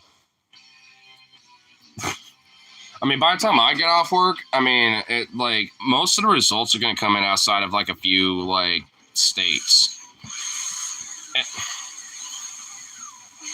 Bruh. Okay. And honestly, I'm all to predict this, at least, at minimal. Pennsylvania, Michigan, maybe Georgia, and Arizona. I think maybe New Mexico even. Those are going to be, states that are going to be close calls and are going to continue counting for, the next couple days, maybe even up until the weekends. You know what I mean? That's my prediction at the very minimal, so thus we won't really know the ultimate true results until a few days after the fact. But man, this is why we need to kind of maybe reform the general election a little bit. Instead of just one election day, especially since a lot of early voting has happened already and all this other shit. Seriously? Oh my God. But yeah, like I said, it's with all the early voting that's happened already, I mean, might as well just be all right, we'll have election basically be a whole week.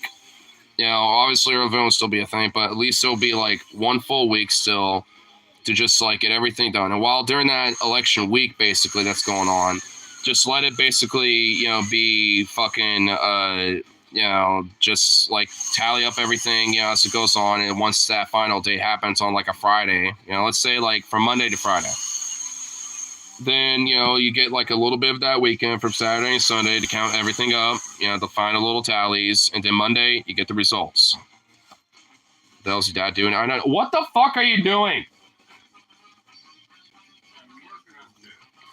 Couldn't that wait? Jesus. So I have enough votes from Hillary to give Gloria Scott Emperor the win, but now I have the login to one of the two told my common sauce to spout something just left enough to cause a liberal fighting but in code.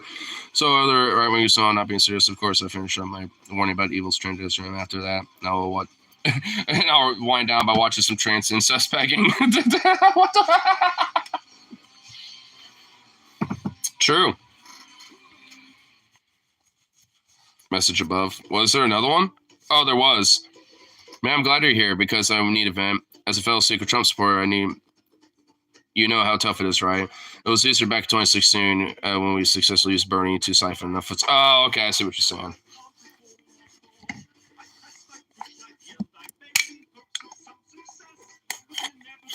Why does your dad always work out at night? I don't fucking know. And it's always like in the most inconvenient times because I'm over here chilling and then this shit happens sometimes. It's like, I don't care about him sanding shit down because I hear him going sanding shit, but it's like, man, can the tools like wait? Or at least maybe have a different location? I don't know. I mean, whatever. As long as that's the fucking last time.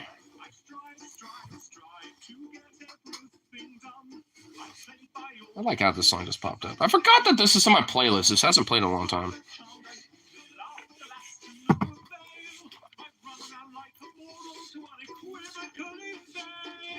Ooh, and no more fucks to give. My fucks are done. No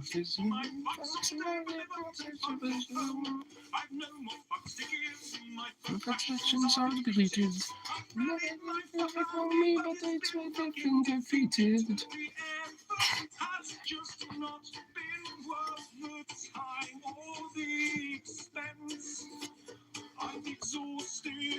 Sorry, helping Trump secretly win this time. I've been trying to stop election ballots while accusing others of stopping election ballots.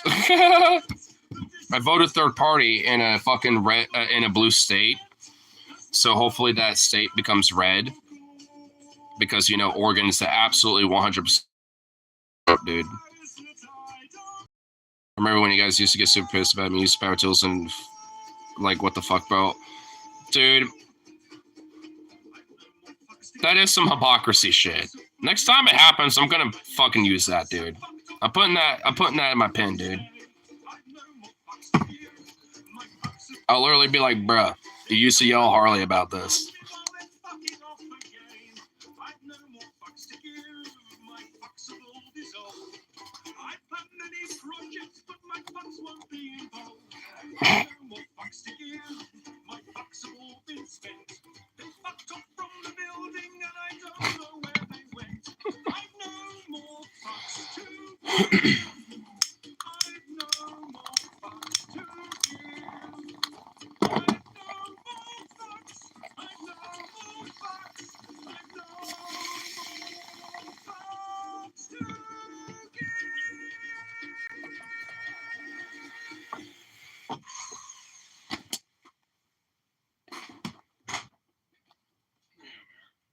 I swear to fuck.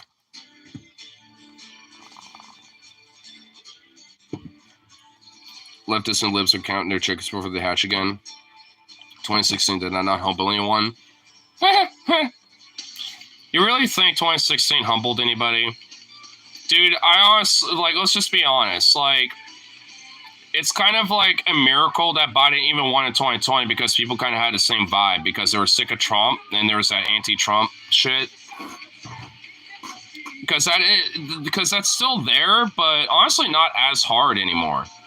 Because everyone was sick of Biden, but now that we have Mama Harris, like, I mean, it's just like, I don't know. It's just, I mean, for me, it's one of those things where it's like, yeah, at least when it comes to libs, no. Leftists, yeah. Because I did. I was, like, optimistic as fuck. I mean, I still voted for a party in 2016. I think I've pretty much been consistent with that. I mean, at this point.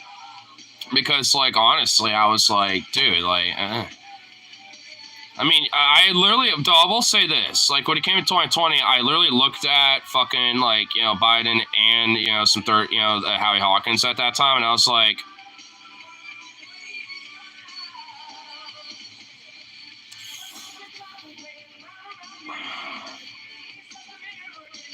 Oregon's gonna be blue locked, fuck it.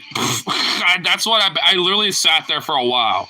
Like, take that, like, but times 10. I was like, I just sat there and contemplated. I mean, I will admit, I did contemplate in that, you know, in that election. But I still went, Oregon's going to be blue locked anyway, so whatever. Like, because, again, like, what's my wee little vote going to do? Like, change Oregon red? I mean, my county already is pretty fucking conservative as it is, so a lot of shit ain't changing there. More important, so I do actually I always will say I do down ballot shit. I just kind of know how a lot of the outcomes are going to be either way. I mean, honestly, really, the main reason is because of the town that I live in, specifically of Milwaukee, and the ballot measures in the state. Those are like really ultimately the two main reasons why.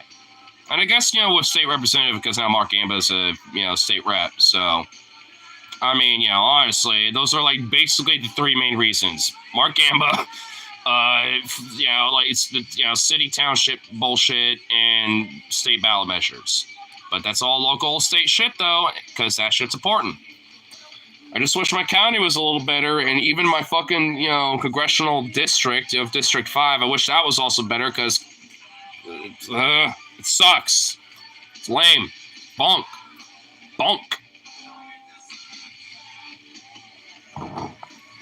It's absurd. I hate it. Which honestly, I mean, that's why I kind of even don't blame people for just being totally checked out, because sometimes, I mean, even their local and state shit just fucking sucks dick, dude. I mean, I kind of got it a little easy to at least have, like, some shit to look forward to, but, like, if you're in, like, some chucklefuck, small town in Alabama, when it comes to, like, local, county and state, city bullshit, like, it's basically all going to be sort of yokel hillbilly hick shit. You know what I mean? Like, how could you, be invested in some shit like that? You know what I mean? It's like, ugh. I mean, I honestly, for a lot of different states, I could kind of get it. You know what I mean? It could be fucked. I mean, that's kind of why I love Oregon. There are some shit to look forward to. Like, there are things where I can, like, look forward to and be like, all right, there's some shit, so, I mean, all in all, it's just one of those things where, I mean, I can get it why some people do generally get detached. I mean, at least if people are like that here in Oregon, I want to kind of, persuade them at least on the state and local shit. But if I was like, I don't know, like Birmingham, Alabama or some shit, or like, some small town outside of fucking Arkansas, in Arkansas or something, or whatever the fuck, I'd probably be in the same boat, with everybody being like, fuck it. What's the point? Like, because everyone's a crazy hick weirdo around here. You know what I mean? It's like, ugh. Political Foobuh. Yeah, because I know that was going to be the overarching theme tonight, because tomorrow's the big day. So I just knew that politics is going to be the main theme, for man, YouTube has been a little weird tonight, too. It's not wanting to completely cooperate, but whatever, we're still powering through. It has to completely shut itself down being dumb, so. And then you want to hang out tomorrow and just get hella drunk. I was already planning that anyway, so, I mean, I was going to get some bear hugs myself. I'm just hoping my card shows up so I can at least get some cash out and I can actually re-up on some weed and actually finally just, like, chief out a little bit and grab some bear hugs and some bear hug IPAs. And, yeah, I mean, and honestly, with my other phone that I, fucking misplaced and shit, I just really hope it's at Duffy's or some shit, or Tony piked it up, or some shit. I don't fucking know. Whatever. I'm already bitching about it. But, like, I mean, I was hoping I would switch it over for tomorrow so we could react to some shit, but I mean, it's one of those things, so I'm just like, all right, well, guess we're still doing this type of shit right now. Crash at your place. What, something happen? Please. I mean, I don't really have... Well, I mean, I guess I got some space for it, but don't really have much. Wait, your new phone? Yeah. I legit, straight up, like, fucking, like, dude, like, those little tan pants I was wearing? Dude, that phone hated the pocket, dude. It kept falling out. Like, I literally dropped out of my pocket, like, a bunch of times at that fucking bar, dude. And I'm just thinking, and I'm really fucking hoping, because I do remember having it before we left.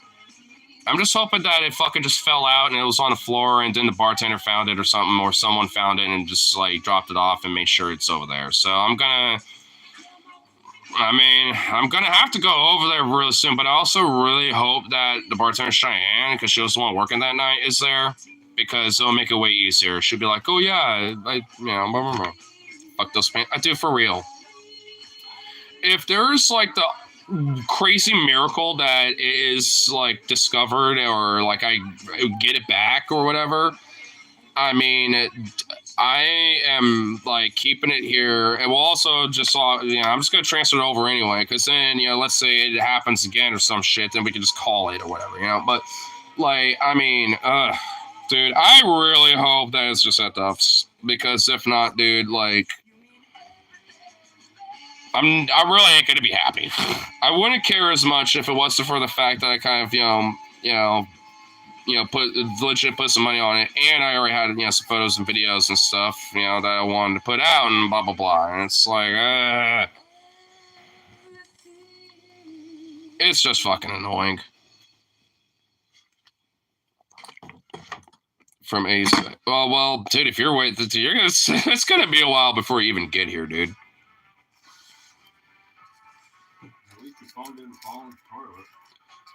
I guess. Well, I don't get. Well, that's not even really the point. It's just that, like, I mean, ultimately, it's still on my ass, but like, still, it's just like, I mean,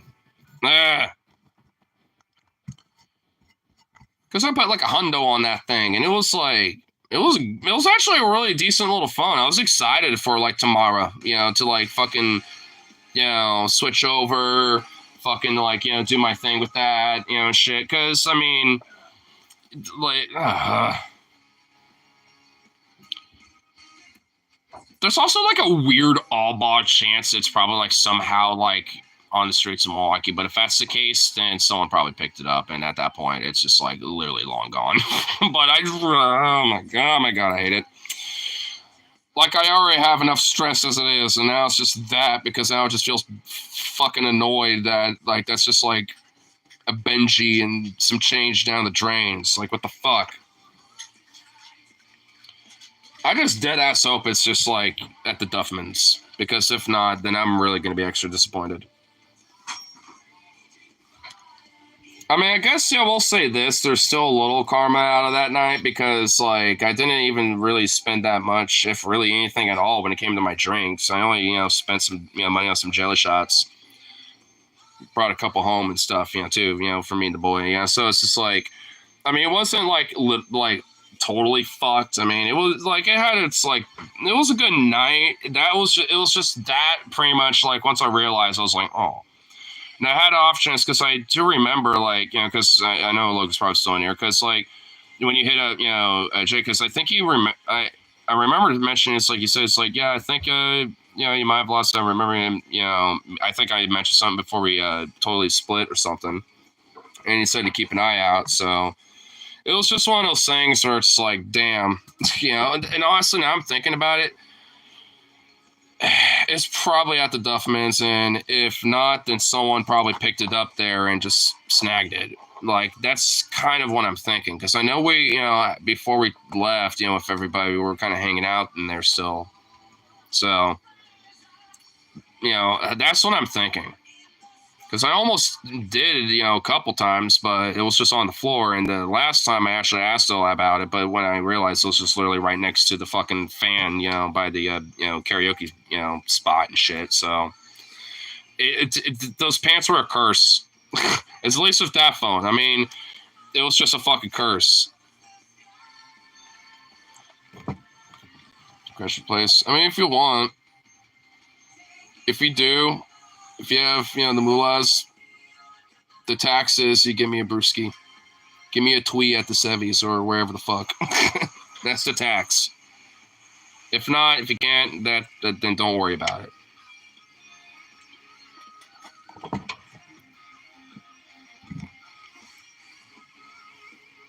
The other night, I dreamed of some woman turned me into a vampire. It was pretty cool until I stuck my hand out in the sunlight just to see how bad it was, and it hurt like hell. So I hit the reset button on my Game Boy to turn back time. I love how, like, dreams kind of have, like, some rational logic, and then out of nowhere it just gets irrational as fuck. That's what I love about dreams. Like, because there are a lot of dreams I will have that are basically just like, all right, doing some normal shit. Like, I'll have, like, those weird, like, work dreams, or, like, I'm hanging out with people, or hanging out with friends, or even, like, I'll even have dreams where I'm, like, at the bar sometimes, too. And things, will kind of be perceived as normal almost, But then out of nowhere, there'll literally just be some wild shit that just happens.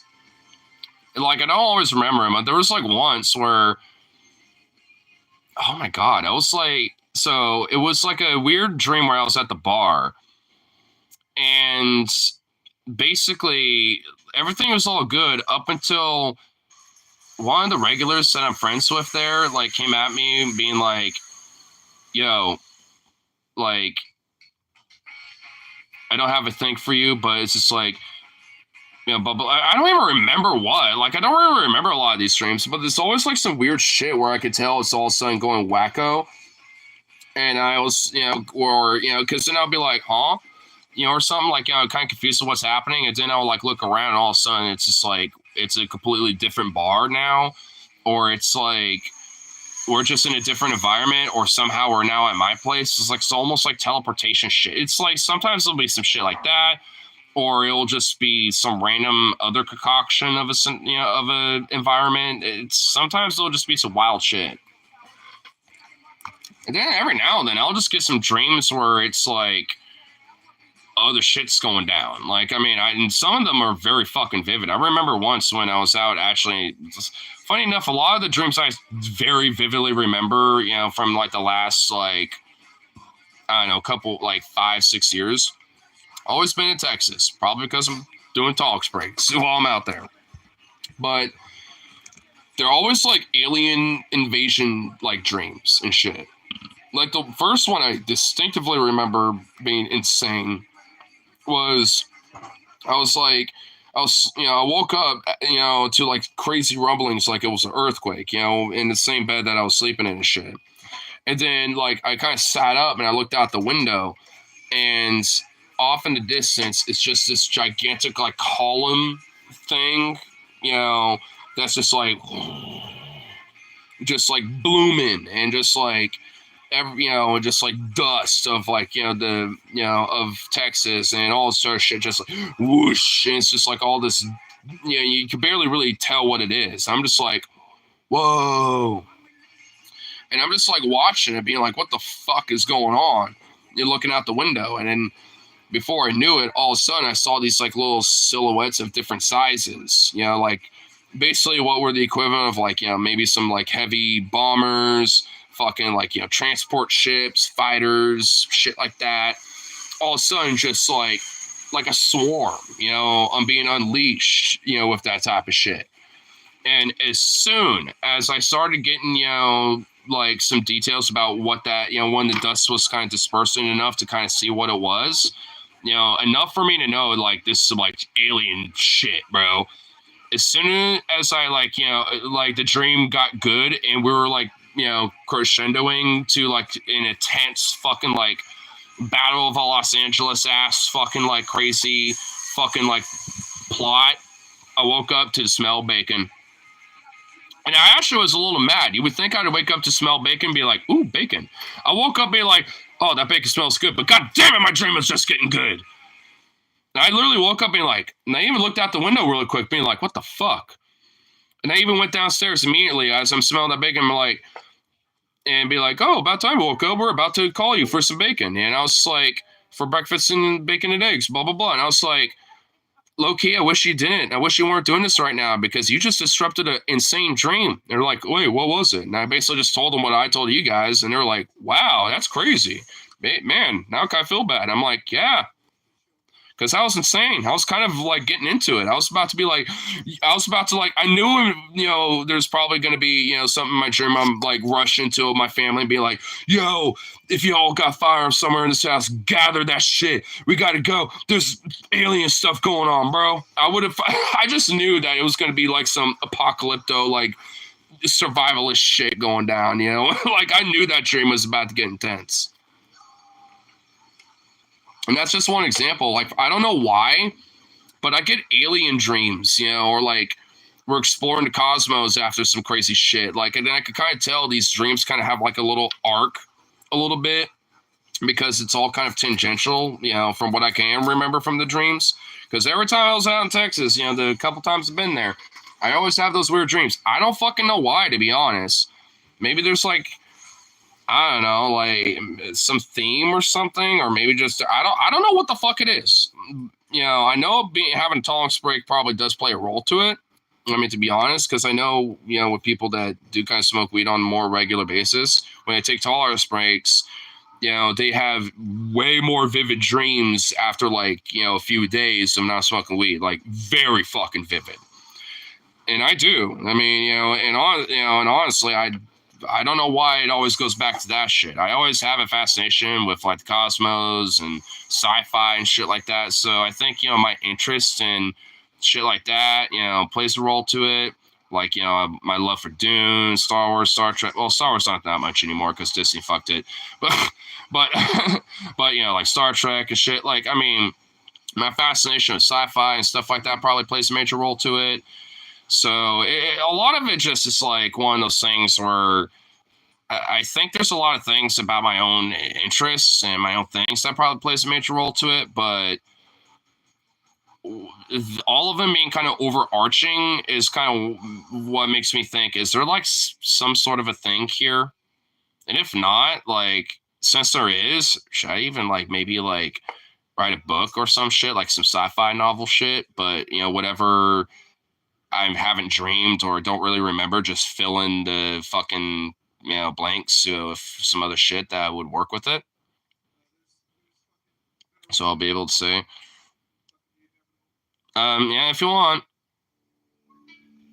Like I said, I mean, if you can, get a tea, get a twee.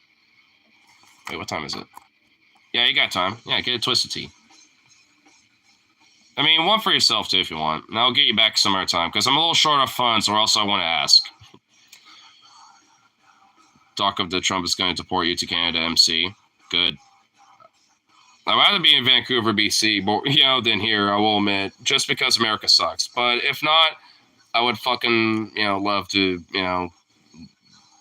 be like, yeah, Oregon, America, woo. But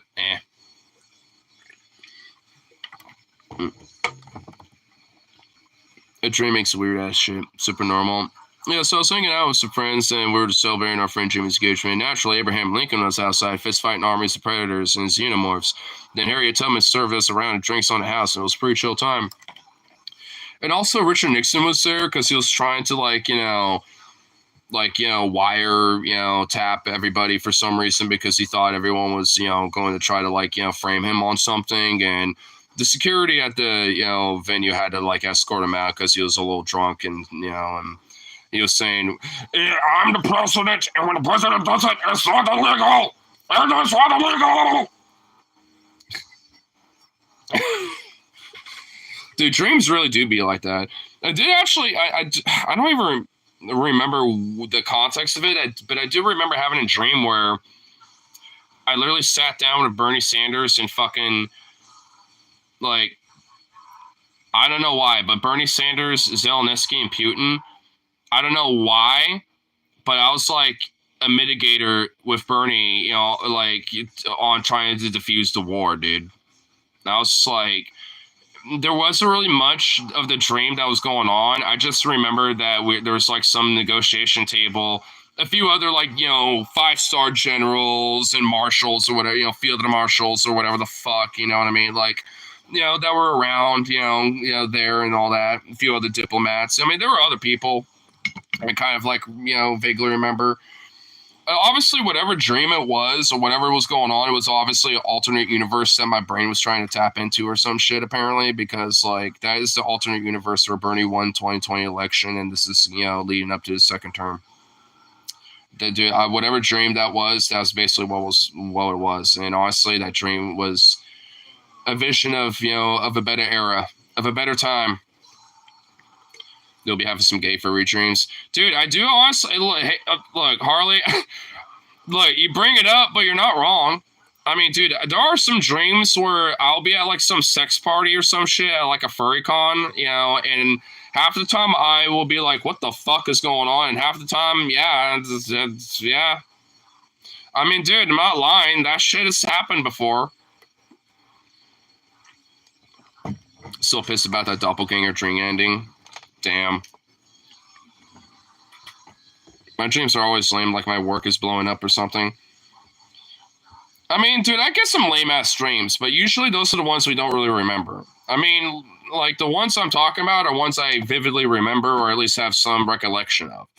And honestly, most dreams aren't those type of dreams. I mean, you will get those kind of dreams, but most of the time it's just like it's basically your brain kind of regurgitating whatever you're doing in your life and shit basically, and just kind of recycling, information that isn't really necessary. Well, at least theoretically. I mean, honestly, scientists, are wondering what the fuck are dreams about.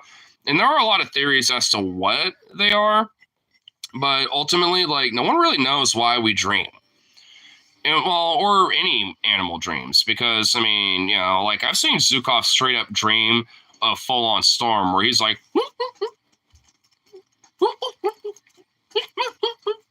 he's just doing that. Like, that's straight up dreaming. I mean, that doggo dreaming right there. Like, I guarantee you, if you did, like, one of those little neurotransmitter things and attach it to his head while he's doing that, I guarantee you his brain, like, will be doing the same shit that our brains do when they're dreaming. Like, I guarantee it to you. And maybe a little slight difference because it's a dog brain versus a human brain, but still, like, I mean, it would be doing some similar shit. Because the brain is being active, kind of recycling info or, filling up, kind of, some gaps in the REM sleep thing or whatever. Like, about why they do that, why our brains do that shit, no one really ultimately fucking knows. We just know that they do that, and there's different ideas as to why. And honestly, maybe it's kind of like a multi-reason. Maybe it's like recycling info or like kind of like, and like kind of throwing it out, but also kind of like creating something at the same time while doing so, just by it's. I mean, maybe there's multiple reasons, that go into play. Either way, it's a thing that happens. Vividly remember work hitting the fan, shit hitting the fan, and then waking up and all confused as to why, like, the fuck am I in bed?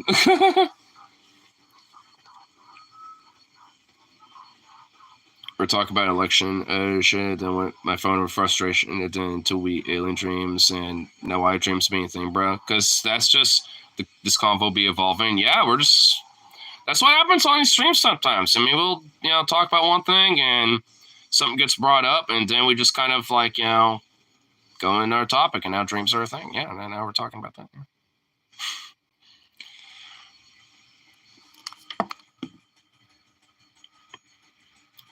Face tonight. Goddamn it. Yeah, I was about to say, like, that looks like you were trying to say something else, but YouTube didn't want to do it.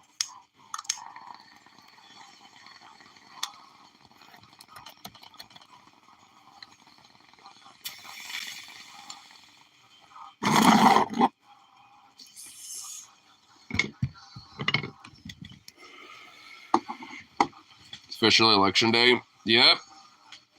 Enough. I know I can't talk about my dreams because they're all like really X-rated, Well, so are mine sometimes, but sometimes they're just like crazy wild shit that happens. Dude, there's like dude, I will admit, I've had like a few dreams where it's just like, the American Revolution has happened. The workers have risen up, and people are like taking up arms and shit, and we're like rising up against the state.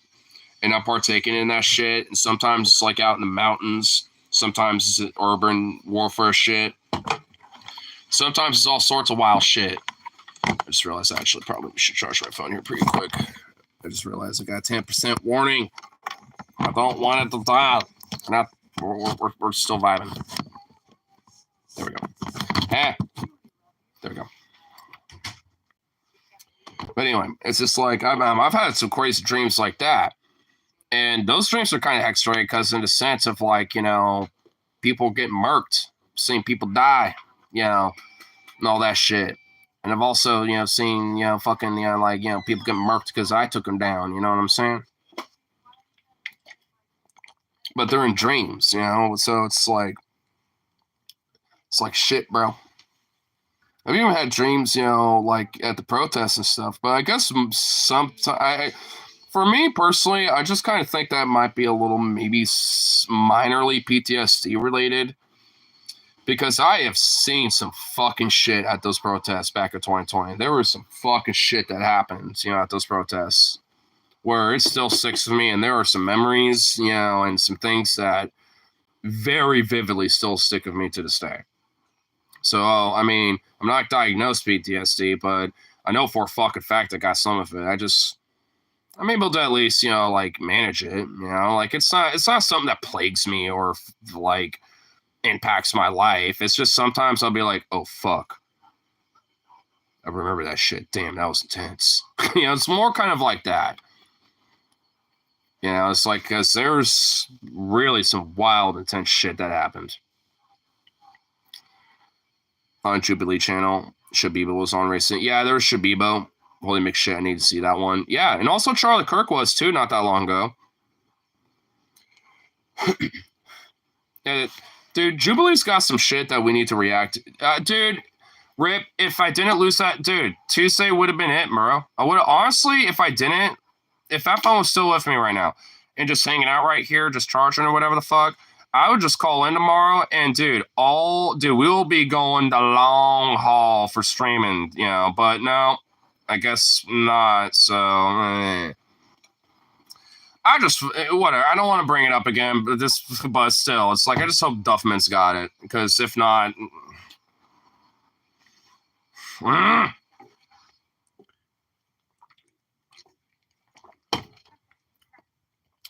there's also, like, the wild, like, hair in the ass chance that it might be, like, under Logan's seat in his car or something. Maybe, but I highly doubt it. That's, like, literally a 0.01% chance. Some makeup sex. Yeah. I don't know, like, something. Because, god damn. Well, before I even do that, I definitely want to at least, like, get a PC, which I already have one in mind that I know I want to get.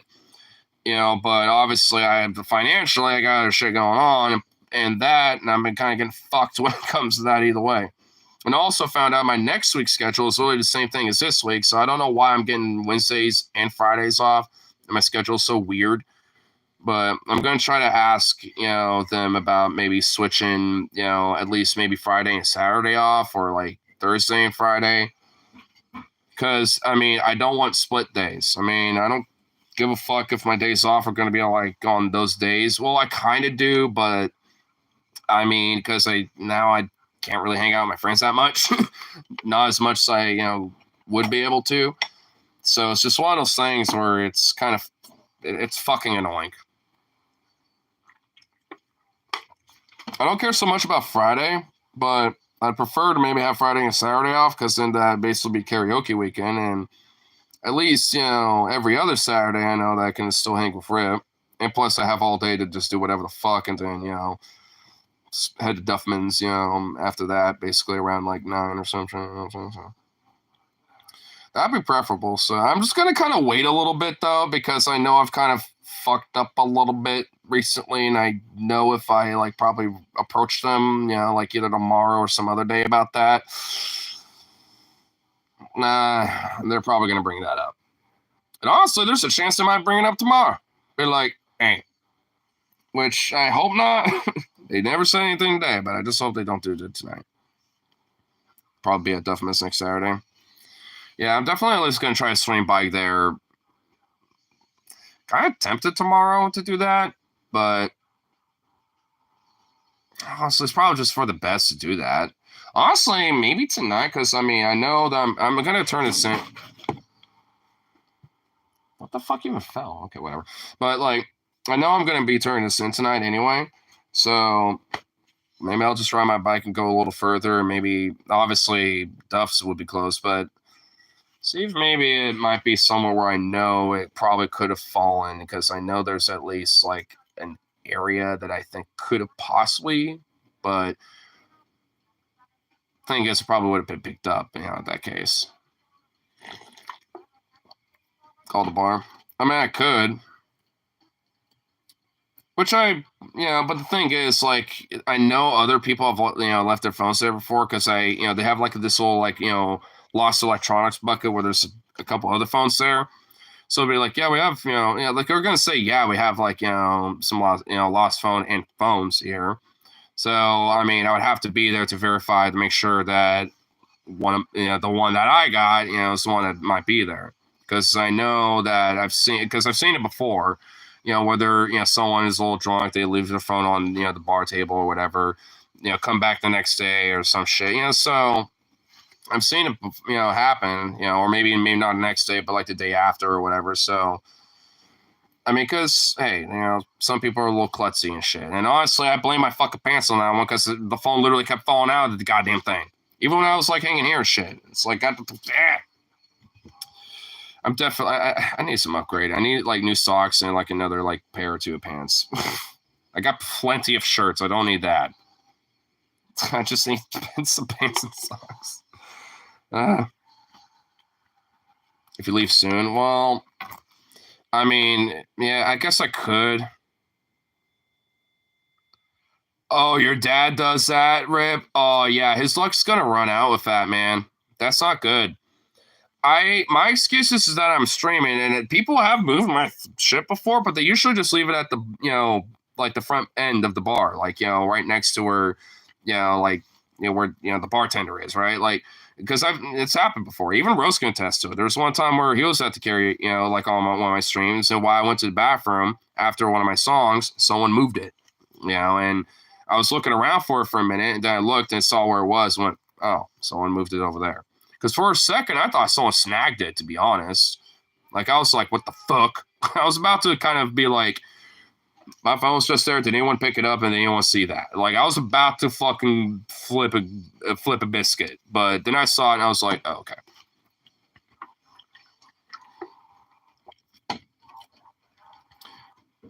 One of Ben Shapiro, Benjamin Netanyahu getting pegged to death if Puss in Boots from Puss in Boots 2. Yeah, oh yeah. Yeah, it's right there. Yeah. I should, dude, you're actually so right, though. I should get, like, some obviously very, like, I should get, like, some furry stickers and just get, like, 10 of them.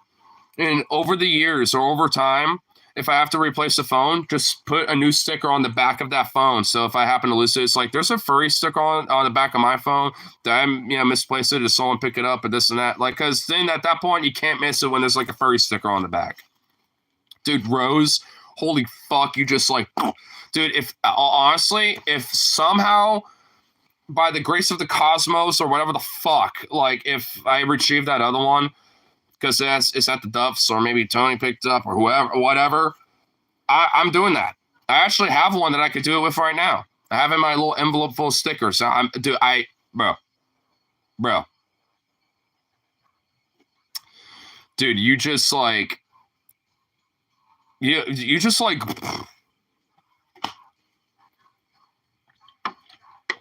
you just blew my mind with a great idea on that one, sir. Lol. I mean, someone saw my nice pair that I got as a gift. Oh, with glasses. Oh, dude, I've either broken or have lost so many pairs of glasses, dude. I mean, I always like aviators, and honestly, my store has a shitload of them because, like, in the cosmetics section with all that bullshit, there's like a little small area with a bunch of glasses. Every now and then, I'll pick up a pair of aviators, and shit. And honestly, I know they're not like the utmost quality, or whatever. If they were like some like good decent brand that I pay like $50 for a pair of aviators, I would take way more better like awareness about it, but. If it's like a $15 pair or like a $10 fucking pair of aviators, then whatever, who gives a shit. If I lose it, I lose it. If I don't, then hey, cool. I got a little bit of that swagger. There's actually a pair that I've been kind of eyeballing because, that I've noticed. I'm just like, I kind of want to pick that up, but I don't want to deal with that right now, unfortunately. Or else I kind of would, to be honest, because it's a really decent pair. It looks really nice. Your decent glasses somehow survived Europe, so that's the one. Fair.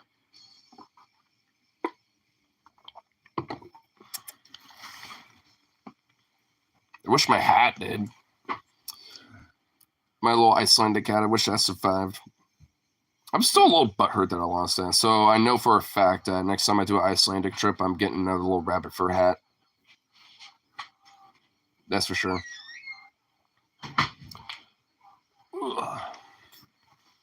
So the passing hallways left the town, left me down. But the good news is, as a horror is pretty traditionally part of the Christmas Yule season as well. But I have something even more exciting to share. Ooh, don't ya? Oh, don't ya?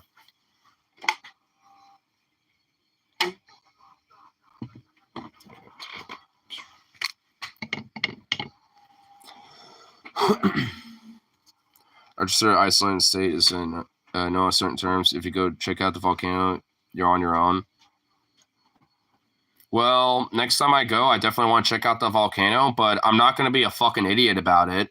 I will observe from a distance because I'm smart and I'm not looking to fucking have a social Darwin award. I might, check out one of the lava flows, that, might be like, streaming, a little bit. I might like walk up, kind of close to it, but just enough to maybe go near a lava flow and like kind of get a little close up on that. But I ain't going near the fucking volcano or volcanoes, I guess. Isn't there like a few of them? So, like I ain't looking to get close. Admire from a distance. And if you want to like get some cool shots and maybe like, cool shot of like, lava flow, then, just don't be a fucking moron. Because tickets are shit. But well, you want to know why tickets are so fucking expensive? It's because of those volcanoes. Like Iceland is a major tourist destination, literally on the virtue of the fucking volcanoes that have been going off over there. That's why. Dude, when me and my family went to Iceland, we went there before fucking Iceland really started becoming a tourist destination because it already was for a while. And then those volcanoes started erupting and shit. And now, like, it's basically a tourist trap, sadly. Dude, my family got there when the going was still good, dude. Because, dude, like, you want to know how much, a flight to Iceland was for us? And this is for each ticket. For all of us, because we, at this point, we still had a lot of savings for this type of shit because we were planning on doing a big trip anyway, and we committed to this, and stuff. So we were already, even I had a lot of savings for it too. Like, basically, for the tickets themselves for the flight, it was about like $600 for each ticket. That's pretty cheap for international flight. And that was like back in like 2018, I think. 2017, 2018, something like that. I mean, that's fucking ridiculous. And that was like around the time that Iceland was starting to kind of be trending as a tourist spot, for people to check out because, the affordability. And also we showed up in October, at the first week of October. It was like, we showed up October 2nd, and we left out on October 7th. So it was like at the beginning of fall, and not a lot of people are going to want to go there because it's pretty cold, but there's still a lot of tourism still. But, pretty cold as fuck. So the peak of tourism was not, big at that point, so tickets were pretty cheap. Because if we went during the summertime, it probably would have been like $800-900 or like $1,000 a ticket at that point. But we went at a time where the tourism was not as big, so it's a little cheaper. So maybe they could get more people to come. And hey, it did because of me and my family. 600 is pretty fucking good. Yeah, and this is well before Iceland really started becoming a tourist attraction. Because like I said, dude, I mean, when you told me about how the prices of the tickets and shit like that is really shitty right now, it makes sense because of, what's happening over there, all in all. It's so, like, in this time, like, it would probably break our fucking bank if we went there, honestly. And as sad as it is, because a lot of people want to go there to check out the volcanoes on top of everything else, because now it's a major tourist destination. We would have to literally go in, like, December, or some shit like that for us to maybe get a good deal. And even then, it's nowhere going to be close to the shit that we got, back like fucking 6 years ago or some shit. You know what I mean? It's like, it's way different now.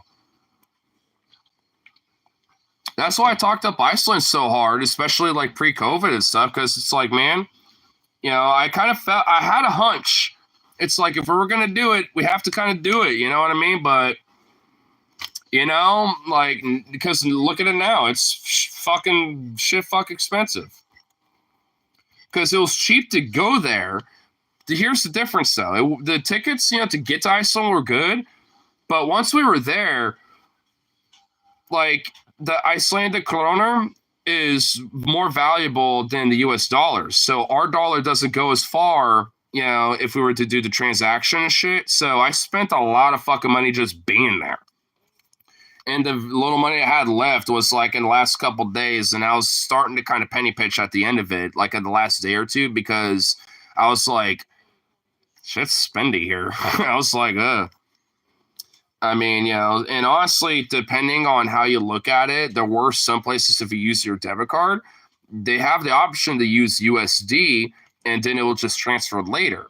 So it's like it will cost, so it will, work as a transaction in USD, and then it will just transfer later via the bank. And there were times where I'm just like, oh, it's way cheaper to just do that. So every time I had that option, I was like, oh, yes, please. Because I was like, oh, man, the transfer rate, especially at least at that time, I don't know about now, it's probably actually maybe worse. But like at least at that time, I was like, the few times where I didn't have that ability, I was like, oh man, I'm breaking bank right now. I was like, oof. There's a few times where I'm just like, man, I'm glad I'm, doing it. I mean, I don't have regret, but I was just like, oh my God. Wait, what? Oh yeah, I still do not stop. Yeah, Iceland Air flies out of Portland.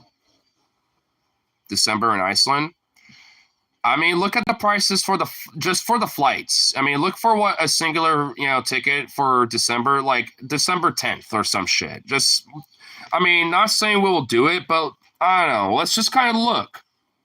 I'm actually kind of curious about that, to be honest. Like, would it be a little cheaper doing it that way? We would have to bundle the fuck up, but I mean, we could still have fun out there. You know what I mean? Like, it's not like it's, you're going to be mega fucked either way. It's just that, when it comes to sunlight, you ain't getting a lot. It's going to be like it will literally be from like 8 o'clock to like 4 o'clock. You know what I mean? Like, you're not going to get a lot of sun. I looked it up. What would happen if I ate lava? Some horse shit about organ failure, but that's probably fine. Dude, your body would literally combust into flames before you even touched lava. In fact, honestly, if you literally fell in a pit of lava, like your body would almost like levitate due to like the fucking steam and the fucking just massive difference of temperature comparison to your body being mostly liquid versus lava. Like, dude, it would not be good. This thing will probably be cheap to Iceland because nonstop is Iceland Air. Yeah, it goes from PDX. Yeah. Imagine the respect you'll receive from locals by visiting during winter. Dude, I mean, honestly, like in October, it was pretty cold as fuck too. I mean, during the day, like I actually remember when I went to, walking around in the city and kind of exploring Reykjavik on one of our off days where we're just hanging out in the city. Because when we were in Iceland, what we did was like the first day we're just hanging out in the city. The second day we're going to go drive out, go somewhere, visit, a little town and eat some food over there and check out some sites along the way and back. And then the next day we'll just hang out in Reykjavik again. The next day, pretty much like back and forth. And one of the days that we're just hanging out in town, we all just kind of did our own separate thing. And we're just like, oh, well, why not? I'm going to do my own thing. I'm going to go explore some stuff because I want to check out some shit. And, and I'll come back at this time. We all agreed to come back at a certain time so we can go eat lunch somewhere and blah, blah, blah. And yeah, I mean, so that's what I did. And I checked out some shit. I went near the University of Reykjavik where they're building the Nordic pagan temple. At least at that time they were building it. I'm sure it's probably completed by now. Because the next time I go there, I want to go check that place out too, and so that's what I did, and and honestly, I was kind of sweating. Like it was in the middle of the afternoon, I was like, kind of maybe a little bit more bundled up than I am now, and I was like, oh fuck, ooh, I'm taking my shit off, I'm sweating balls, and I kind of took a moment, to just kind of like get some of my shit off, and then just like. and then just like, kind of tie like a jacket around me, and then just like kind of drape another one over my, like over my shoulder, and just walk around, like, and check out like that little big, hill park, that they had, over there by the university, and check out some of the old World War II sites too, because also the British, had like a radio slash communications like base and outpost over there, and also would be like a refueling station for a lot of planes and like different transport aircraft that are bringing shit over to England from America or vice versa, and shit. So there was like the regional airport of Reykjavik actually used to be a British airport, and they just built their local airport over what used to be that. And there's actually a few different little landmarks and a few different things that show some of that stuff. It's pretty cool. Actually, I mean, I have the hold on. I mean, my phone's charging up pretty okay right now. Here, hold on, because I have a map of Reykjavik over here. I can kind of show what I'm talking about. But yeah, like we're staying here, but yeah, on one of the days I was off, I walked way over here because the temple that they're building is like over here basically, and I walked all up in this bitch basically, and there's like all sorts of different like old British spots where you could tell they had like a little radio station, different shit, like like they had like a little pigeon coop somewhere like kind of in this little area. And this airport was basically theirs until, well, it's what it is now. And university is like, this is kind of where I think the university is, if I remember correctly. It's kind of like all up in that shit. Which I checked that out, which university looks pretty fucking cool, to be honest. I never actually went like deep to it. I was just kind of at the parking lot, kind of near that little spot around it. And overall, it was actually pretty legit. January and February are cheapest for Iceland, $700. Oh shit! So there are tickets that are still around the same price from when we were doing it back in. That's wow. So there are some times of the year where it's still pretty cheap. Okay, that's nice. You know what? That's actually pretty cool. I mean, we'll still probably have to bundle up for that, but yeah. I found it from Iceland Air. Cheapest is $700 early May. Maybe not this year, but, or, this coming year, but let's kind of keep note about that. Like, I mean, because we should seriously do an Iceland trip. I think we should do Canada first, because that would probably be a little bit relatively cheaper and easier to do, because we could either take a shorter flight, obviously a shorter flight, train, whatever the fuck. I mean, there's multiple ways that we could get there. And well, actually no, because then Logan and Harley wouldn't be able. Oh fuck. Iceland, Canada. We have to save up a ton. I know. That's what I'm saying. Not this year, but next year. And especially when that's something that's playing to my mind.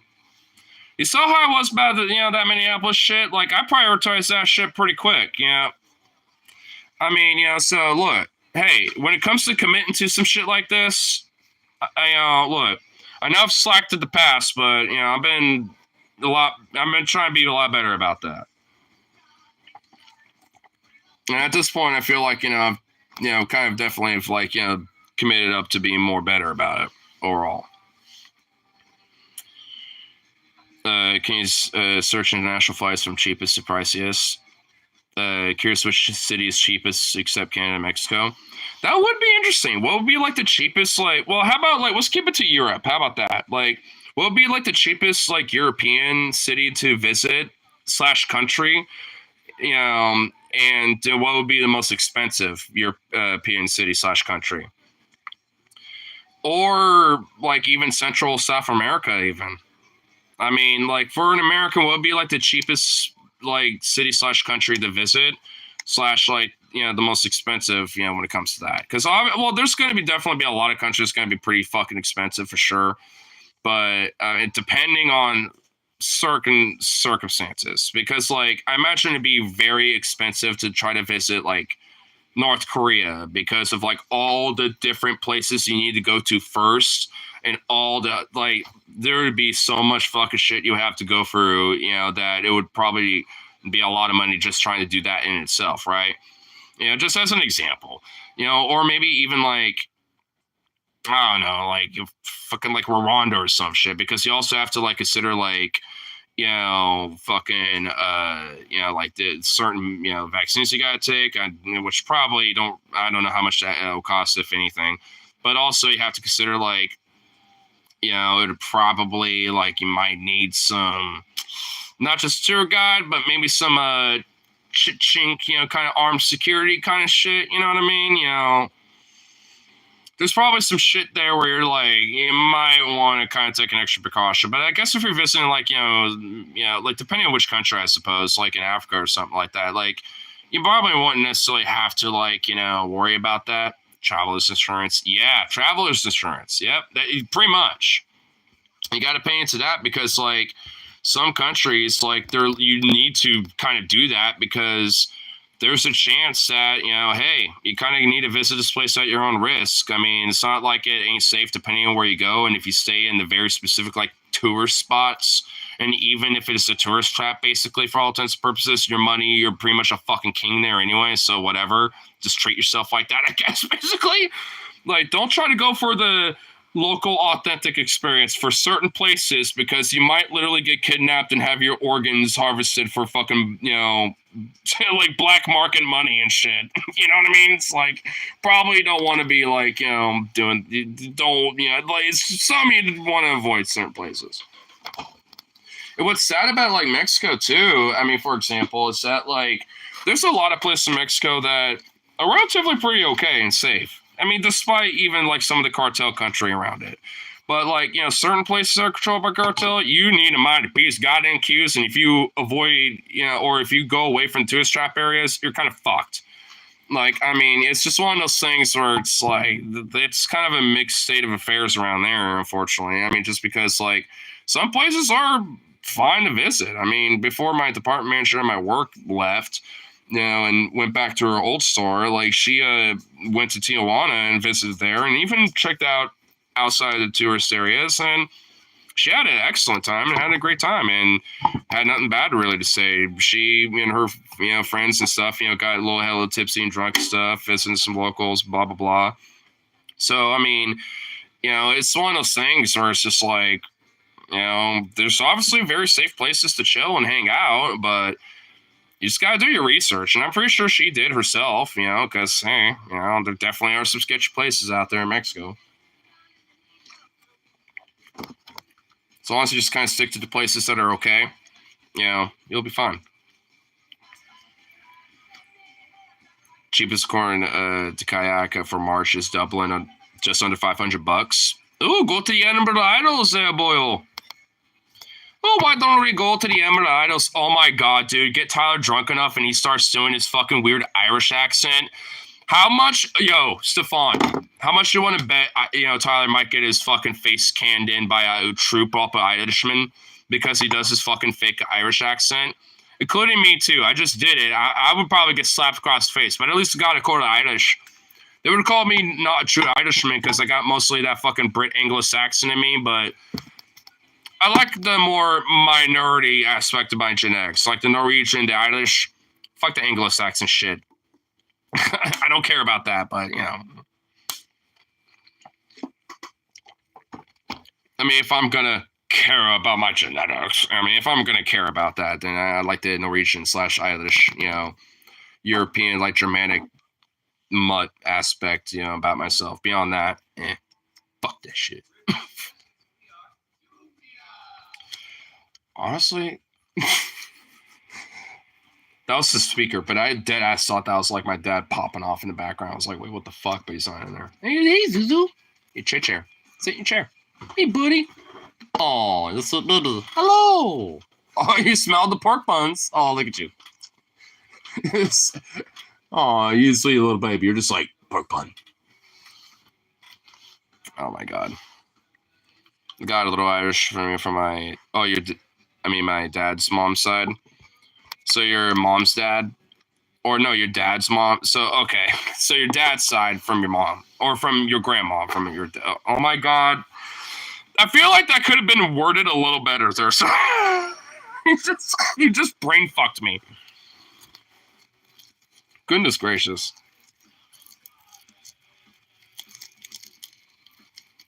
You got a little runny nose there, buddy. You got a little drooplet hanging out. Well, this pork bun just exploded. That's great.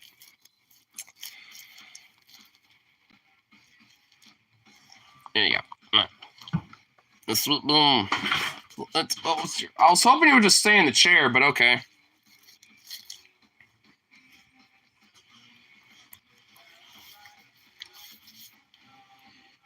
Even locals know they'll warn you. Oh, I know. Yeah, like, I mean, that's what I'm saying. Like, I know Tyler, because he will do that sometimes. And it's like, man, don't do that in Ireland because they will fucking check you, bro. They ain't about that American goof. You know what I mean? Like, they're going to fucking check your ass and be like, oh, hell no, there, lad. We ain't going to be doing none of your fucking wannabe American bullshit. You fucking cunt. I mean, if anything, like, if you get one that's at least reasonable and diplomatic, they'll, like, teach you certain accents, certain things. They're just like, no, they're not doing it right. That's how you fucking do it if you're going to do it. You fucking cunt. I'll show you the right way. Now, here, get another Guinness. And this will be out of the house just to make sure you fucking run it, you little bastard.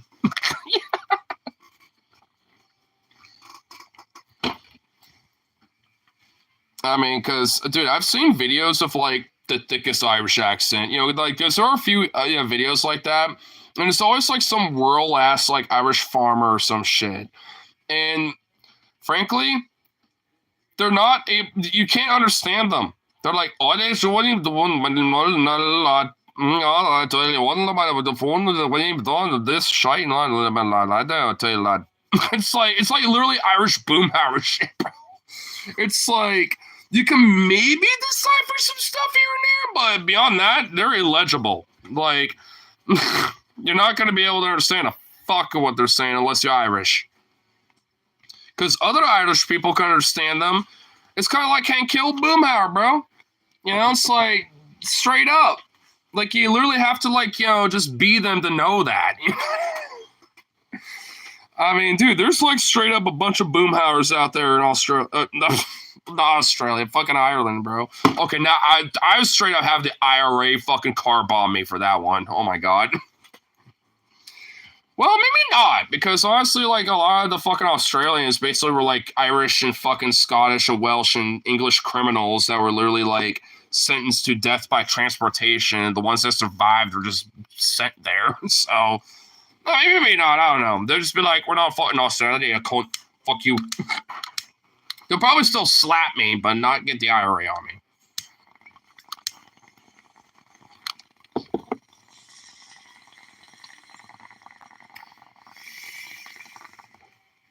I will at least say this. I mean, as like, like a European people, like, they're pretty much like the only ones that I think could really truly say that, like, nah, we've been oppressed, fuck the Brits, and fuck oppressive motherfuckers. Because, I mean, at least as a nation state or a government and shit, outside of the British just owning them, like, have they really overtly colonized? I mean, sure, you could point to some Irish people out there, either part of America, Britain, or whatever the fuck, that were doing heinous bullshit, sure. I'm not sure you could point to that. But when it comes to, like, just the eye of the shore, like, Ireland as a thing, did they ever do that shit? No. They always got fucked. Why do you think that, the Troubles and the IRA and all this other shit, and even the Irish Civil War and all this other stuff, like, I mean, all of it was there for a thing with, for a reason, because they always been boned and fucked over by the fucking British and England, since they really were kind of a thing, pretty much for all intents and purposes. So it's just like, they're like one of the few, like, countries in Europe where I think they can really say it's like, nah, fuck that shit. I mean, honestly, the Irish government, today, and a lot of the people, and there's even like a very strong cultural tie historically, with the whole idea of liberation of Palestine, and, with to bring that issue up with this, like, in Ireland, like, there's a very strong connection because there's kind of a similarity. There's a commonality. There's like a solidarity with that. I mean, because it's kind of hard to say otherwise, to be honest. I mean, there is like a solidarity and a commonality between that, and there's a kinship because both of them have been heavily oppressed by their colonizers and their oppressors and have been constantly been fucked over ever since their colonizers took over.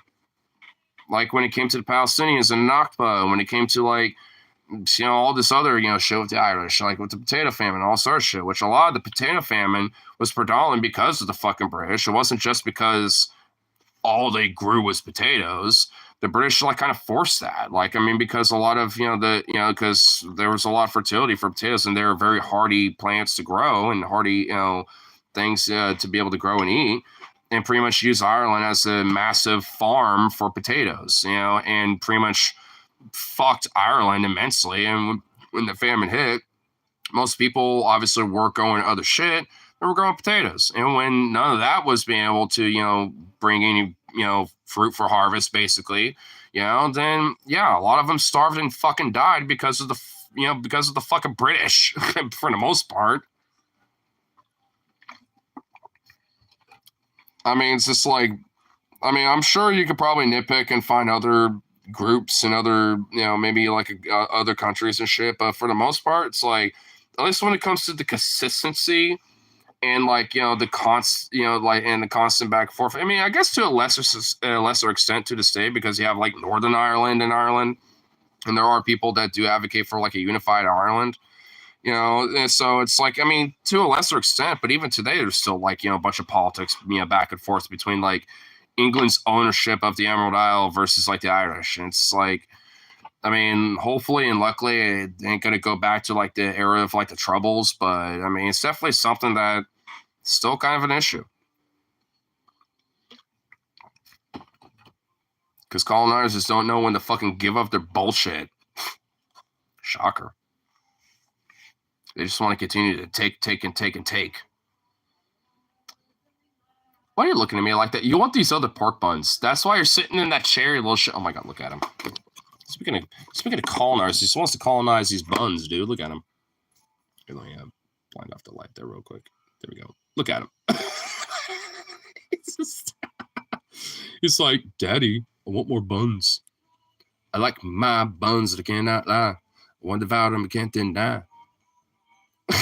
Now he's looking guilty. Look at you, you little bun. You bean. Suzu. You little bean. You little bean. Goofy little thing. Same story for you to listen to later. The short of it, fuck Canada. Low key though, fuck Canada. I'm kind of like, on the Scotty Kirk, position of like, fuck Canada, dude. Because low key, like, when it comes to like a lot of the fuck shit we did to indigenous people, Canada did that, but like times 2.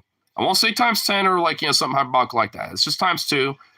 Because, dude, like some of those boarding schools that they got, they literally have mass fucking graves that they recovered and discovered, and shit with some of that stuff.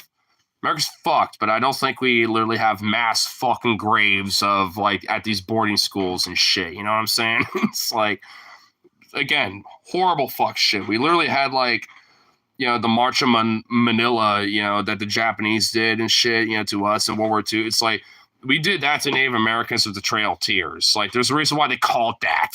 I mean, like, mass death, fucking starvation, like, it was a death march. I mean, that's literally what it was. Like, Andrew Jackson straight up did a fucking death march, and if any of them fucking died, so fucking be it. Leave them to fucking rot, basically. It was fucked.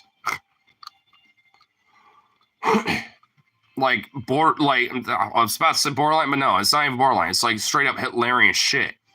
Like, because that shit happened during the Holocaust, too. In fact, actually, Hitler was inspired by shit like that. Like, those death marches and shit aren't exactly very unique.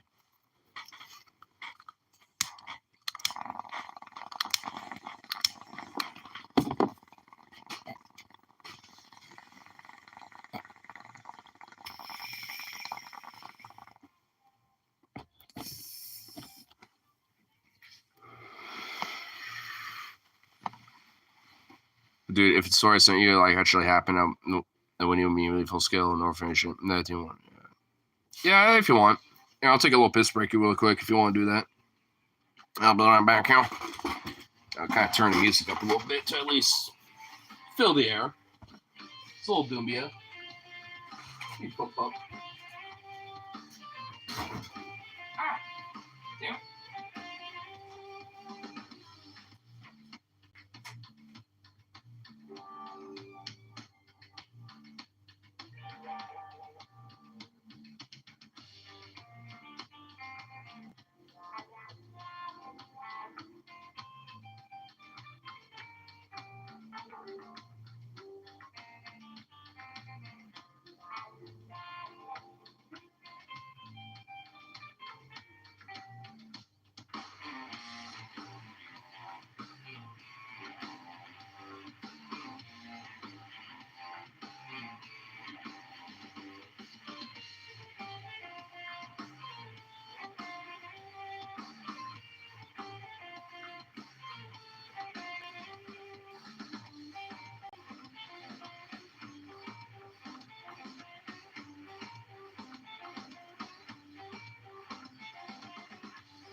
Dragged another doggo in here too on top of Susu because he ran off.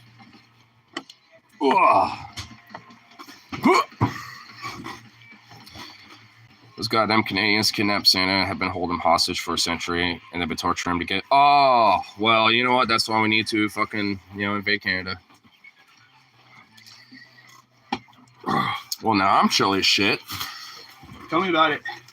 I've been it all day. Paid my dues.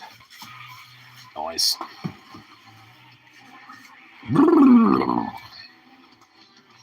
Damn dog. You fucking bang. As soon as I heard who kidnapped Santa, I wanted to go scorched earth because Should such a figure really exist, of course it would be those fucking crown jewels who would be the ones to imprison him. You know, yeah, because we all know that the native lands of Santa are in Finland. Like, dude, I mean, Santa is a Finnish, yeah, he's a Finnish boy. So ultimately, you know, realistically, who really should be invading Canada should be the Finns. We need to collaborate with the Finns and invade Canada, bro. We'll let, you know, Finnish, you know, take some territory. We'll take some territory. We'll finally unify Alaska, you know, by taking British Columbia. Fucking, you know, Northwest Territories and a few other things. So we'll let them have Quebec because who wants that? And all this other shit. We'll just split it with Finland, dude. Show them Canadians what for.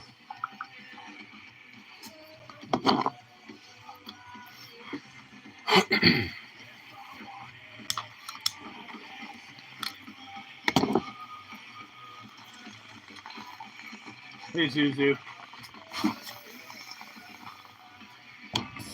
Oh, well, so what's happening to see you? I've been going to Duffy's the last 4 or 5 days. You weren't there yesterday or Saturday? I didn't go Friday either. Oh. I was up at the coast. Oh. Hey. Newport with the wife. Nice. Never say that, please. If you want one. Yeah. Yeah, because, yeah, I didn't go Friday, but I went Saturday just because I've been really tired, fam. So I got fucked over on work and didn't get, you know, vacation pay like I should have and shit.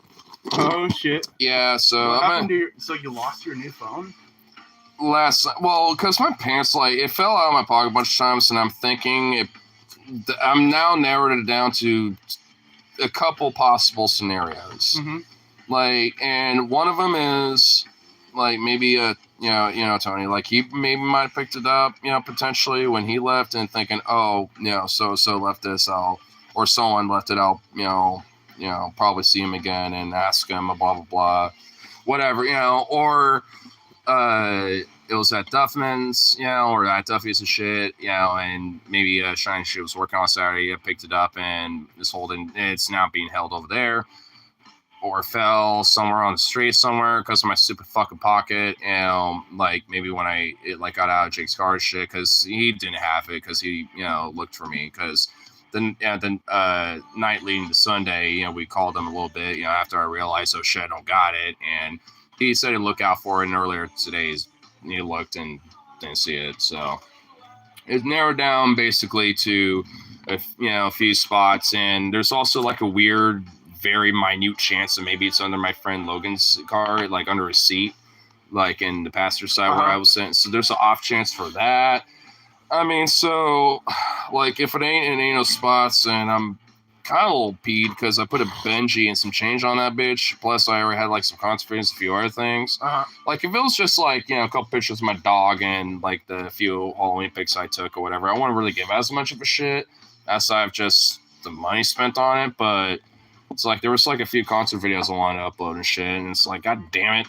It's like, it's a little annoying, you know, especially with all this other shit going on, you know. Plus I gotta like, you know, eventually like get reimbursed my friend Logan, you know, a little bit, and you know, my friend Stefan too, to an extent as well still, because I still owe him over a few other things. So what's it called? I got other shit, you know. It's like that's just pretty much what I really need. It's like that pretty much being on my plate, because I was, you know, planning on maybe potentially calling in if I still had it, you know, so I can kind of switch over my SIM to that phone, because that's my initial plan anyway. That's why I got it. Cause I was going to do that for Tuesday because it's a big day with whole election day and shit. And you know, and I was just going to basically use the day to just kind of go long and react and stuff like that. You know, kind of like how I did on my initial streams where I had the ability to have like a screen share and stuff like that. All, you know, yada yada. And now it's like, it's a little fucked, but I mean, it's not the end of the world, but it's still fucking annoying and just a bummer either way. Damn, I bet you bitches. Well, that phone's definitely certainly seen some better days. Hello. Hi. Would a President Santa Claus be considered a crime against humanity? Yes. It would have to be a right because you're depriving a significant portion of the population could severely decrease in morale. Yep. This is what I'm sipping. Nice. Yep, you're drinking water. No. Vodka. Uh-huh. Your usual. Yep. That's funny. You can say hi to my buddy Andrew. What's up? Well, I can't see him. Long time no see. Hey, yeah, long time to see. How you doing? How you doing? I miss you. Yeah, it's been a long minute. How you been doing? Damn. How you been doing? Well, I got my Christmas tree up. Oh shit! All right, it's not even Thanksgiving hasn't even showed up yet. Damn. I don't It's care. that- It's pretty. It is. I will admit it is. It's nice. But I'm just like, oh my god, the Christmas shit is already happening. Christmas has evaded the rest of the holidays. She lives in Iowa now. Oh, White Iowa, huh? Damn. My daughter lives 30 minutes away, so Right on. Oh yeah. yeah. I've even asked Brian about you a couple of times because I guess I don't have your number anymore or something. I don't know what happened. Yeah, I remember having it at one point, but yeah, I think what happened was like my last phone. Actually, do I have it over here still? Because I know I had one. His My old last phone. was all fucked. Yeah, it got waterlogged because I went kayaking and it kind of got a little water flooded and it got just permafucked. So I got a new one and not all my contacts saved. So that's probably what happened. Like I just lost the contact. Honestly. So I still got my social media and I think I got my Instagram. I think so. I don't even have your number. You should have my number. No. I had to text you when we lived at the trailer. No, I don't have your number because I've gone through so many phones by then. I know you switched your number too. Yeah, it's the 971-334. Well, don't be blasting while I'm doing my thing. I mean, you don't want to like dox yourself. I should give you my number. I'm pretty sure I got it. I just haven't saved it yet. We'll just double check. Did you tell him what's been going on lately? About what? Or does he know? About that shit? Yes, he does know about it, dumbass. Okay. You fucking Wait, which one? Keegan. The one I told you about, the one who's in jail right now. You know what? I think you and I might know the same Keegan because I know a Keegan that my friend Logan recently updated me on about that was not long ago in jail. My ex, Keegan. Oh, you're okay. Different one then. Well, okay, I guess I know two Keegans now that are in prison. Damn! What the fuck? His charges are severe. 16-year-old and then got caught with Hey. a 14-year-old. Oh, way different than the one I know about. Whoa. He ain't gonna last long, I'll tell you that much. I was gonna say, try not to say that because he is live on YouTube right now. I mean, when it comes to that, he ain't gonna last long anyway. I mean, whatever. Fuck him. Yeah, well, you know what? YouTube doesn't have as much restrictions as TikTok does. Yeah. That's why I'm able to kind of do the laissez-faire, smoke a weed, and have a drink or two. Because I know, like, there's been a few times where I think you've even been suspended or banned on TikTok just hanging out at the bar. I'm permanently banned on TikTok. No longer able to. And yeah, and that's why I've been kind of reserved of even doing it over there, just because of that. I do have a new one, but now I got to get up to 800 followers just to go live again. Well, follow me. Damn. I'll follow you back. You already know that. I know. But yeah, I've been making new videos and everything. The TikTok is supernatural. I mean, doing a lot of lives on YouTube Shorts, and actually, there's been a lot of times where, tonight's been a little more slower My night. fiance is 1987. But a lot of my shorts, there every now and then, I actually get really bumped in the algorithm, and I'll get like over a few hundred views just on one stream. Sometimes even it's like a lunch break.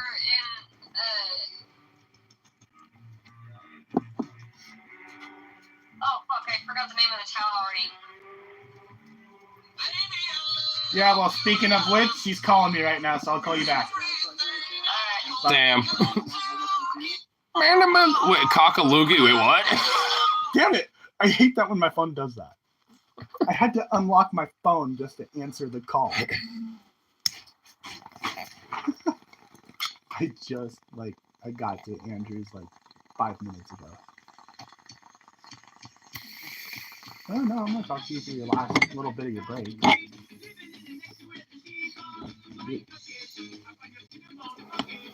Oh no.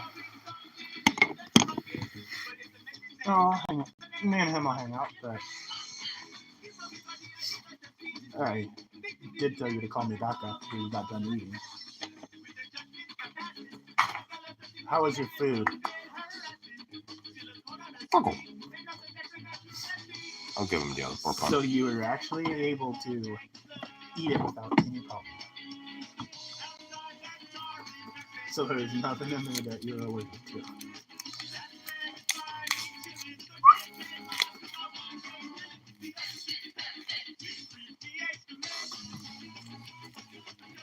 Right, this dog needs to roll lap time. If he wants this, he needs to lap time. Suzu. Zuka. Baby, come here. Oh, you're aware. Did you even see that picture that I sent you on Facebook yet? Oh, you sneaker. Come here. I thought it was a cool kitchen. That's the only reason why. Come here. Oh my god, this little shit. I think you'd like it. You need to go say honey?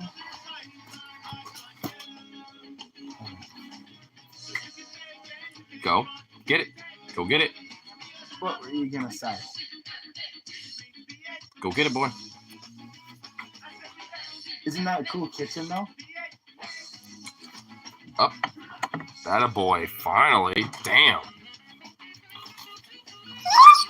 You're okay? What are you whining about? Yeah. You're just being a little prima donna. That's why I You're hardly okay. eat the egg salad sandwiches because it's bland. Look at you. You're just fine. Because FedEx. What was up with that? All right. You're just whining because you just want your bun. There you go. Nom, nom, nom, nom, nom. He just wants his little bun. What was that all about, bro? You're not even in harm's way. Hold on, I'll actually look chattering. A grown boy. Little grunty little thing. But it has to be just a Dodge, though. Oh my It god. has to be a Dodge. Cheapest found in Costa Dodge or Rica for Chevy. $450. One of those two. Nice. Ooh. You bean. You big bean. Oof. Oh, don't be kicking me in the gut.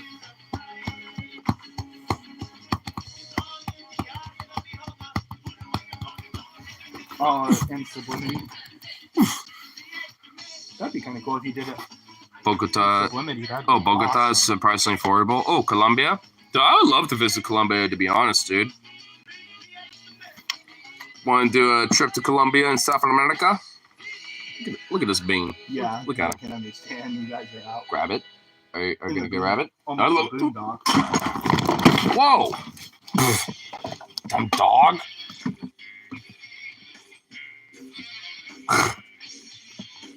You fuck. You deserve a little slap. Alright, you ain't getting this anymore. He knocked over his tree in the bomb. You are a fuck. You know that dog?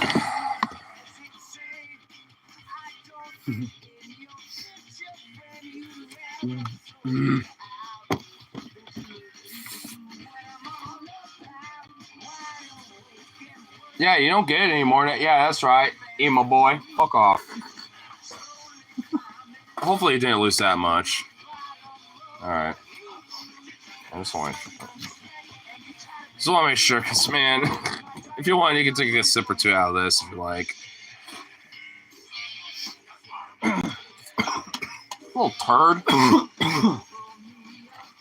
Asia is so expensive in general. Manila is the cheapest at $1,000. Well, I'll say this much: I'm not really keen on visiting the Philippines. They're a little fucked up. You know what I'm saying? Not because of the people or the culture. I would love to visit, for that. But I mean, when it comes down to like their government and the politics, I feel like I'd be caught with like some dude who wants to smoke me out with some weed, like, a hella like Thai stick blunt or some shit, and then the government will find us and literally execute us in the street. You know what I mean? Like, I don't know about that. You know what I'm saying? It's a beautiful Arctic. I'm just kind of like, hell no. Ho Chi Minh's 950. I would love to visit Vietnam. I would love to check out some museums in Vietnam and like check out the food, the street food and stuff, dude. Yo, I want it, babe. Let's go to Asia and fucking visit Vietnam, bro. Can we get it? That would be cool. That would be dope, dude. I would love to visit Vietnam. Beautiful blue eyes. Mumbai is 950. That flight would be so long. Yeah. If we don't do the brokey, fucking, shit, and we kind of maybe put a little extra flex on, like, maybe, like, comfort class or some shit, it would be okay. Have a few movies, maybe get a blanket or two, some, all that shit.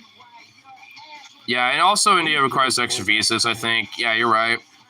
But I would love to visit India. And honestly, I wouldn't want to go to the tourist areas. I wanted to go, like, check out, like, local markets, and shit like that, and local little street food shit. I mean, I'd be down to do that shit. Like, I mean, fuck the tourist spots. I want to go to, like, some of the local, like, markets and shit. And I should probably actually refill this with water because of Sukop's fucking dumbassery. You're an asshole, you know that shit? Yeah. It is cold. There we go. If I was down there, out there in the cold. Perfect. Message me like this. Anyone says, come outside. So let me into your car so I can sleep.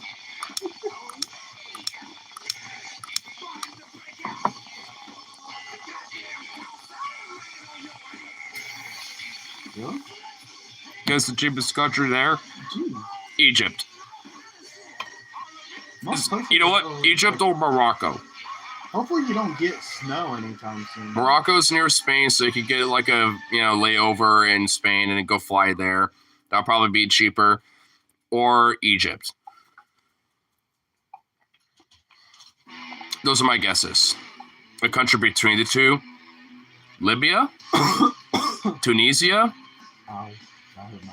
Algeria? It's one of those three countries. He's live on. It'll either be Tunisia, Algeria. Algeria, huh? That's how I got a hold of him. Wow. I honestly would think Tunisia or like Libya, maybe. Well, no, Libya because they're going through shit. Because he did the same thing for me when I was live on. And Algeria, I want to. Well, they are former French colony, so there's probably connection, with like, with like, France and that, that might make sense. Don't worry, you don't have to deal with it for very much. This is the only one just under 1,000. Egypt and Morocco are just over 1,000. Oh, I know. Oh, so kind of close in second and third. What about Egypt? They're about to spot with possible ID. Yeah. Probably. I mean, if it's a little over 1,000, I'm assuming what, like 1,200, 1,100, somewhere around there, maybe 1,300. And I'm guessing maybe Morocco might be about the same thing. Hopefully you put your headphone in. I don't think it's possible for Americans to go to Libya. It's like Syria where travel is heavily restricted. Oh, 1,100. Oh, so just barely over 1,000. Yeah, one of these days we should check out Egypt, and maybe it might be a little cheaper in December because it might be cooler. Maybe not as hot, because it won't be in the summer. So maybe we could go check it out because I think it'd be cool. I'll look at them right now. I think it'd be kind of dope, to check out fucking Egypt. Honestly, I mean, I would just like if I just had like the fuck you money, man.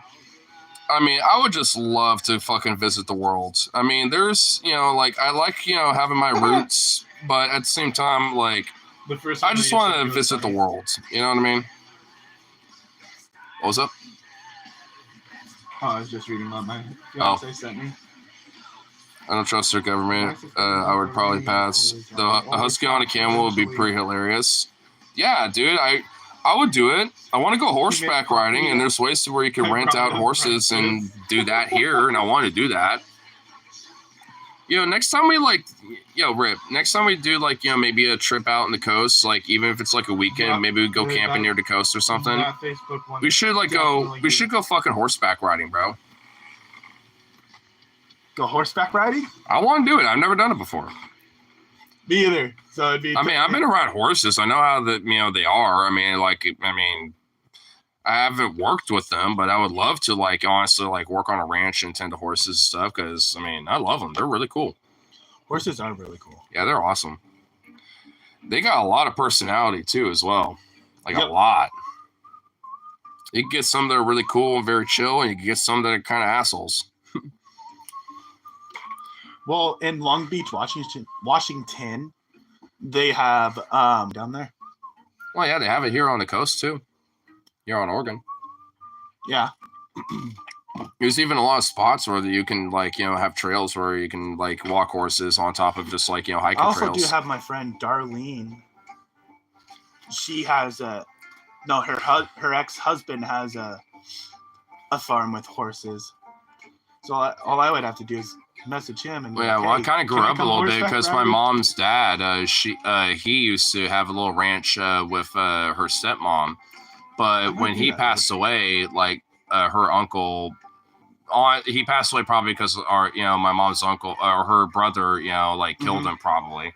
There's a long fucking story about that, about Mike, that's his name, but because he's a fucking scumbag, but honestly, but he my family pretty much believes he pretty much killed him, but in a way, pretty much so he can use the inheritance, and kind of did a Trump and pretty much took a lot of the inheritance, either pawned or sold it off, and included the lands of that ranch and sold that too. And so and I grew up kind of hanging out with because they had a bunch of ponies and a couple horses.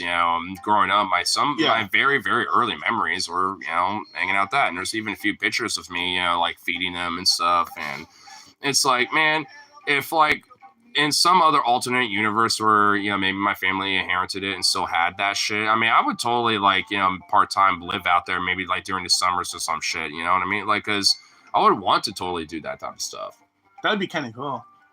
And honestly, my dream home is maybe somewhere out in the foothills in Oregon in the Willamette Valley is have a little ranch and a little land, just doing that same exact shit. Because realistically, I don't think I'm going to be able to get that same spot back, necessarily, because I kind of, I know where it is and all that shit. I mean, but there ain't no way I'm going to get that back. But hey, I mean, I could, if there's a, possibility, hey, I can start my own. And I would like to at some point. That'd be cool. It's not an impossibility. It's just certain factors or certain things definitely have to kind of line up for it, though, which hopefully they do. For sure. I might just actually.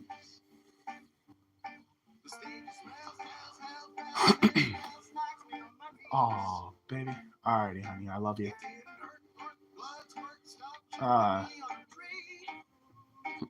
I'll call you in a little while. What if Kim says that he's out of money and turns out North Korea into one gigantic tourist friendly theme park?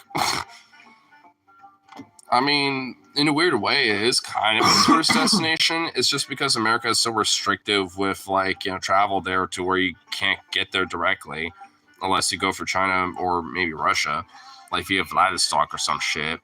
I mean, honestly, I bet you if America at least released some ability to do tourist travel there, dude, North Korea would be oh please, American tourists, come over and give us money. Dude, they would welcome the fuck out of it, bro.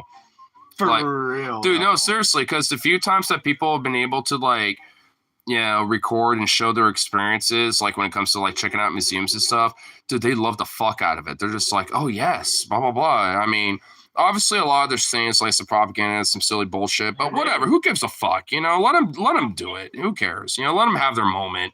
It's like, you know what I mean. This is one of those silly things. Is that your ring finger? Because honestly, I'll let them do their thing, just to fucking check it out. I'll take everything they say and stuff with a grain of salt, but hello, oh, you chiefing over there? I saw all that puff.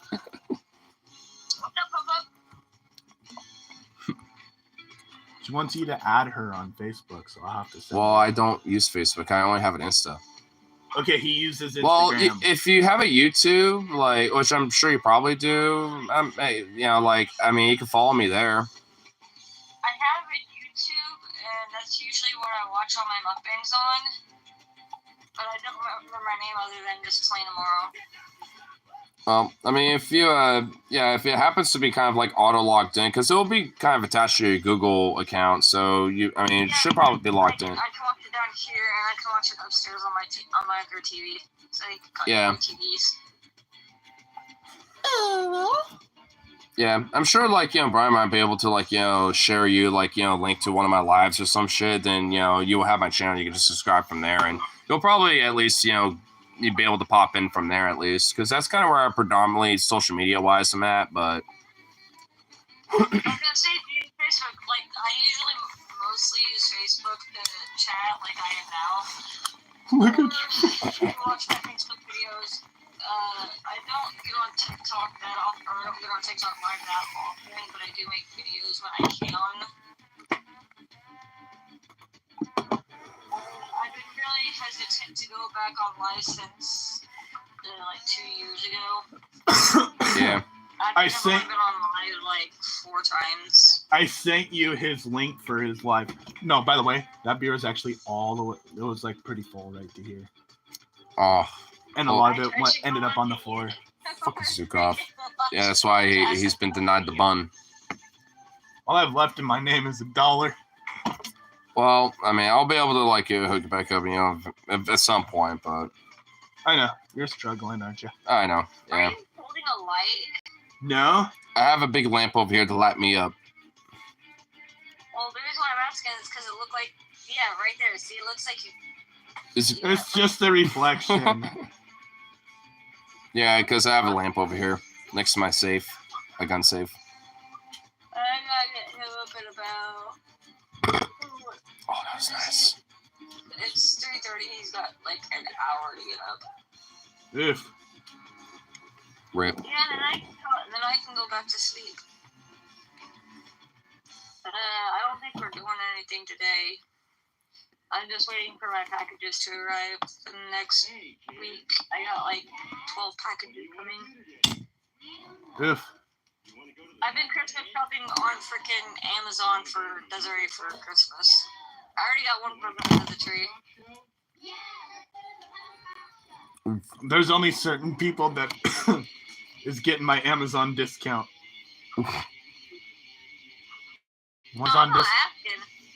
You want Amazon discount there, Andrew? I don't use Amazon, so it probably would be a little useless to me. I just started using Amazon a month ago. Do you want it? Y'all give you my discount. But my wife also gets the discount too. She's going to be the first person to get the discount. You get discount. You get discount. Everyone gets a discount. I think I can have up to 5 people on the discount. Nice. Yeah, guess who else is working for Amazon? Who? Bradley. I know. We're both going to be working at the same place, but he only does morning, and I'll be doing graveyard. Oof. Yeah, he got another. Do you work at the same place that Loki does? What the fuck? Oh, really? Do you actually, ever, run into him? Wait. I will be starting there November 7th, but which one does he work at? I don't know. I just know he works at Amazon. That's all I know. I actually don't know where. So I think it might be a delivery driver, actually. Yeah, he's a delivery driver. So I wonder if that's coming from the fulfillment. No, that's not coming from the fulfillment. I mean, I center. know he's occasionally on Saturdays usually, so I mean, next time he's over there when you happen to be over there, just ask him. I'm gonna ask him that because then he'll be like, I mean, he's usually there on Saturdays no matter what. So I mean, yeah, just next time, just ask him. That's what I say. Where does he live now? who? Bradley. Bradley still lives in Gresham at the same place where he lived. Yeah, I actually haven't seen him in a long fat minute. Actually, no, he had to move out of that lady's house. He has not moved. He hasn't moved out. Oh wow. I know she got pissed at him and told him that he had to be out by October. No, he's still there. Oh wow. Because he came over to my ex-roommate's place the other night with his girlfriend, fucked her in the spare bedroom, and then ate my food and left. Damn. Fucked and pillaged, and left. Damn. Yeah. What the fuck? Fucking That's some fucked shit a little bit, low key. That's a little shitty. I'm not even gonna lie. That's a little shitty. It almost sounds like a shady situation. I mean, it kind of was a little bit. It's like, what the fuck? It got them away from, it got her away from her son for a little while, so he drove, and then they drove back that same night. I was trying to get him to stay the night. I would say his girlfriend did have a nice ass. Damn. That shit was thick as fuck. Damn. Damn. But flat-chested. She was. I mean, she got the gat. I mean, who gives a fuck? I don't know. Yeah. No, a little pusher for the cushion. You remember my Ariana costume? Yes, I do. I wanted to take you against a damn fucking wall and Whoa, yo. Damn. I wanted to throw you against that wall and just take you down. Shit. What the fuck? Andrew, do you remember my costume? She did the whole Ariana Grande costume. Yeah, I kind of remember it a little bit. You should have seen dude, man, I wish I had my other fucking phone because I kind of lost that the other night. But, man, because I was in my East German officer's, uniform and shit. And, dude, I was kind of like, I had the drip and the Riz going on that night. I got, a couple, ladies' numbers and a few of the karaoke sets I did because I had a specific little set list I was doing. And there's a song in German by Genghis Khan called Moscow that I did. And, dude, everybody was just, all up in that shit. I had,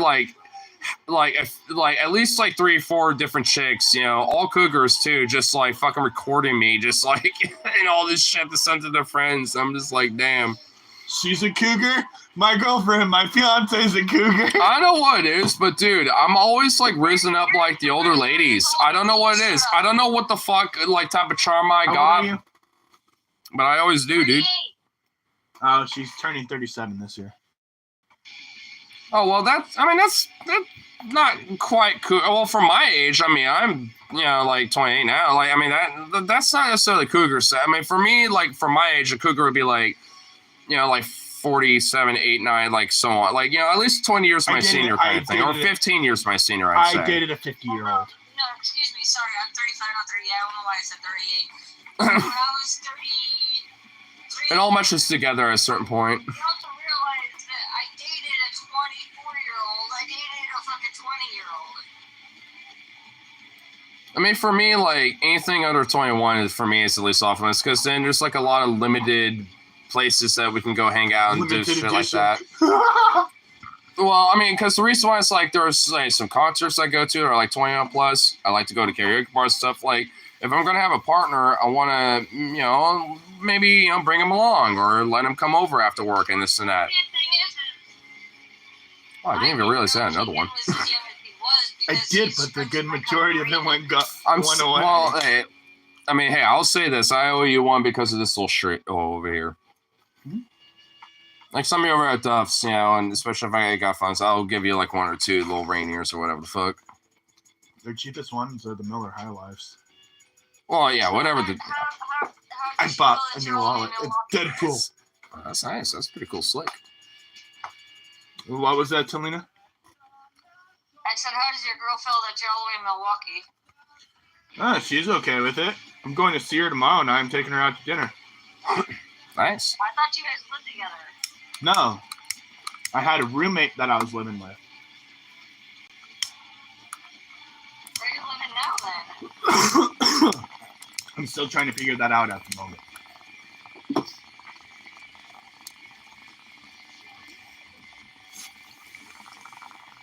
I thought you two were living together in your apartment.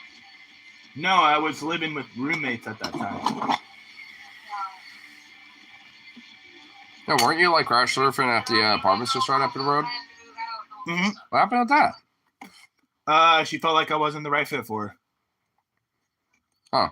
And I told her the struggle I was going through. I told her, like, I start November 7th. The first week I was there, she was like, oh, yeah, we can be roomies and stuff like that.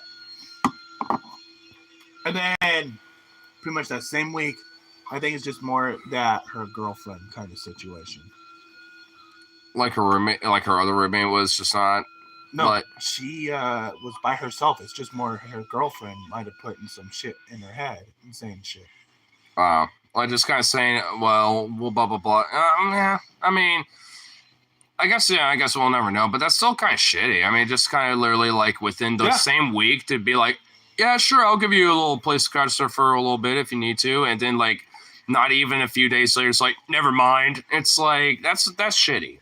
Yeah, I mean, it's basically not even really given a chance, essentially. It's like, I could be like, hey, I'll at least give you a week or two. She even told me, it was like, oh, you don't have to worry about November's rent. The only time you have to worry about rent is long as you just pay for December's rent. I was like, sure, I can fucking do that.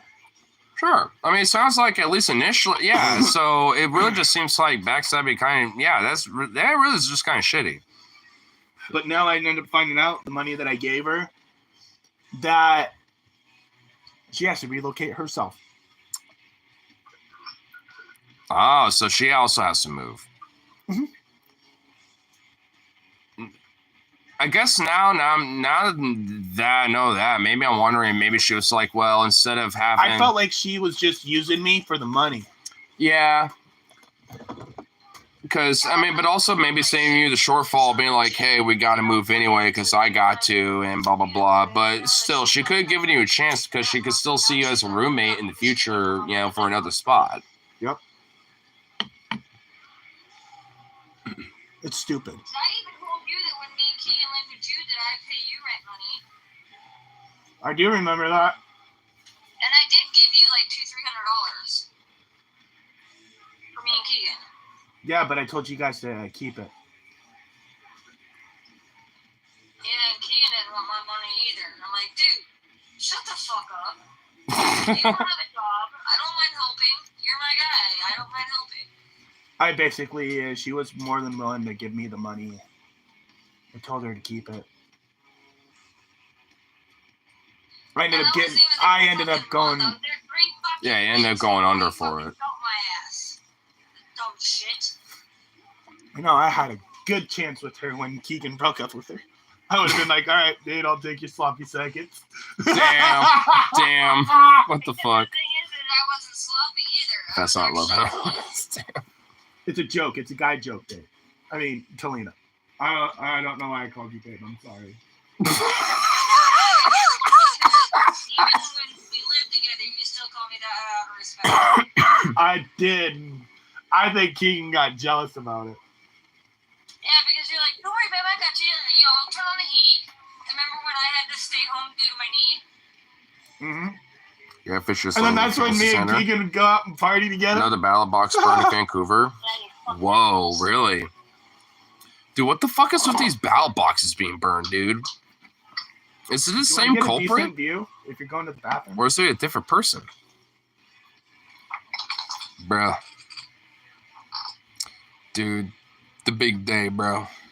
Definitely do have a beautiful. The big day, dude. I'm going through premenopause, so my body is not acting the way it should. I'm sorry. The human body, resilient as fuck, but also the biggest curse in the world. Am I going to be hearing... What does that even... What? What does that even mean? The shits. The shits? Yeah. It's going to be some shits? It's like because of my premenopause symptoms and because I'm going to start my period soon, I gotta deal with all these fucking hormones and my body's starting to act differently.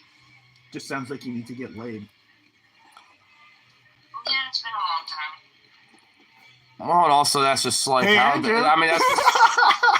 Oh, yeah, let me just, like, take an emergency trip out to Iowa just to be like, yo, let's do... I'm already going to go to New Mexico to visit one of my buddies that are already been, like, kind of egging it on with it. Like, one of my longtime friends, you know, that he used to live in Alabama, but he lives with his girlfriend in Albuquerque now, and it's like, flights are pretty cheap over there, and I've been planning on visiting him at some point, you know, and they have been like, yo, if you want, we can have a little three-way search, and I'm just like, well, let's, like, you know, hang out around the town and go to some bars and stuff like that and let me kind of, like, gauge everything out before I really commit to that idea. But you know what? If not, then, you know, it's like, I'm open to it, but I want to make sure things are gauged out and stuff properly and stuff, you know? Like, because if not, then I don't want to, like, be like, you know, I don't know, like, wish he dicked out or some shit, you know? I don't know.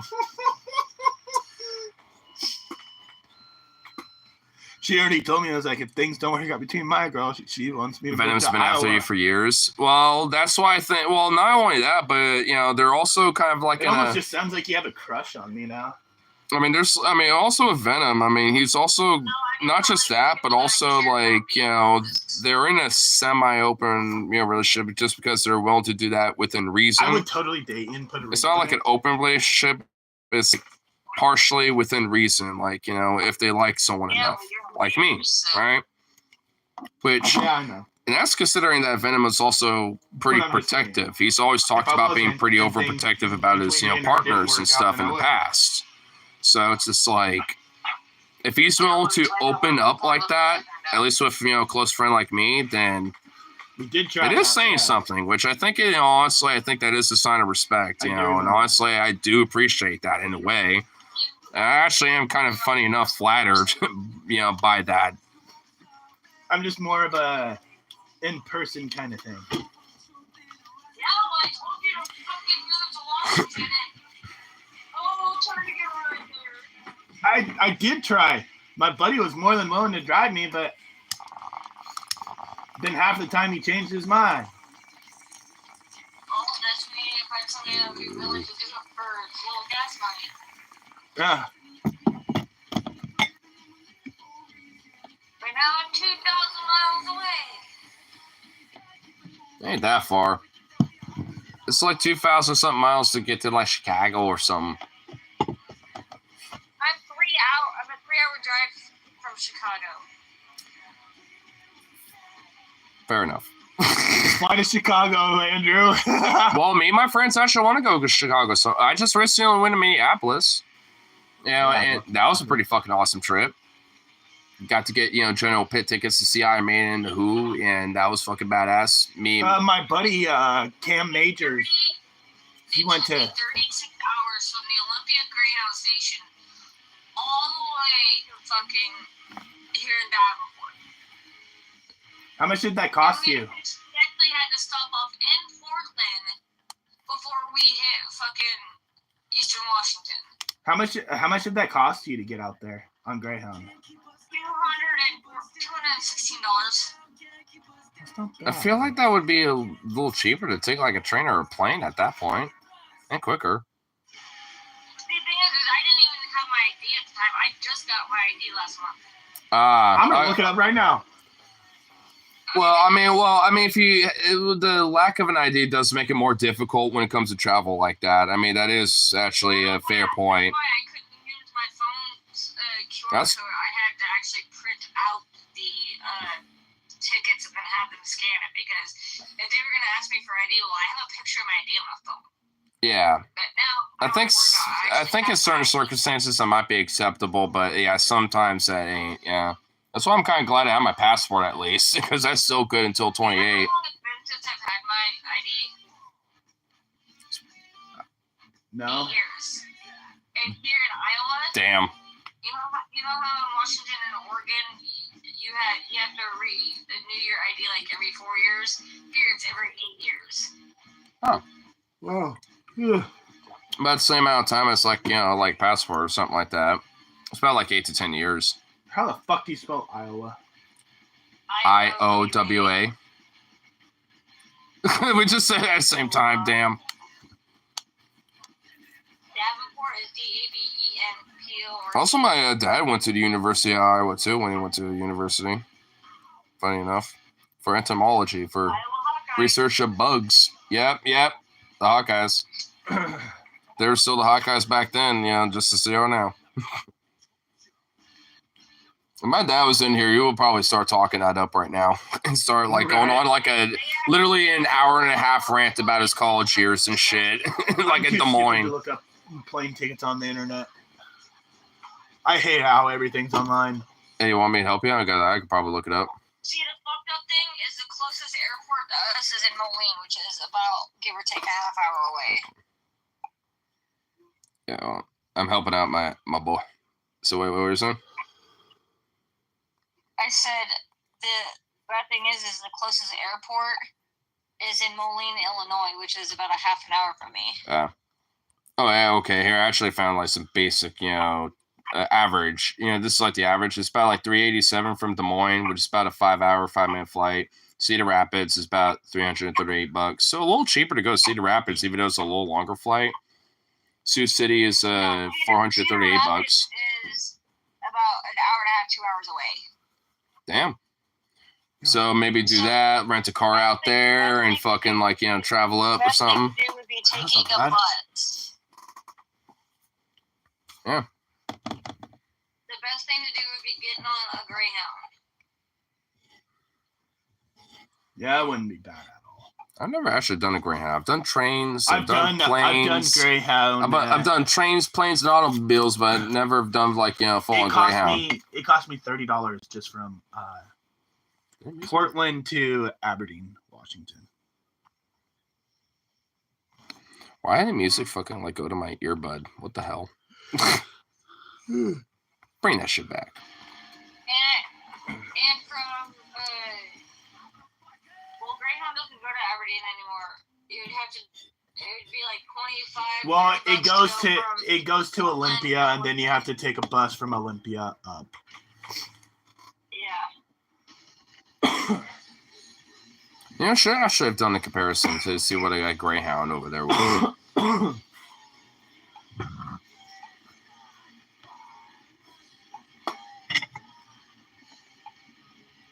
You would want to book the ticket at least a week in advance because the longer you wait, the cheaper it is.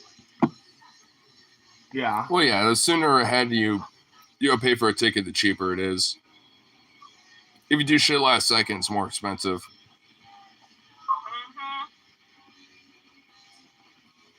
Trust me, I had to do mine 2 days in advance.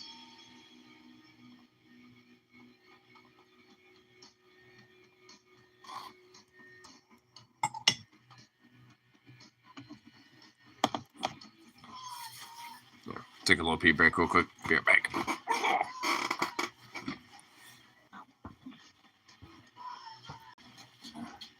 You're a fucking asshole. I gotta make his coffee and get him up for work. Okay. But I'll give you a holler later, okay? All right. Sounds good. Laters. Love you, bye. Love you too. Bye. Love you, Andrew. Laters.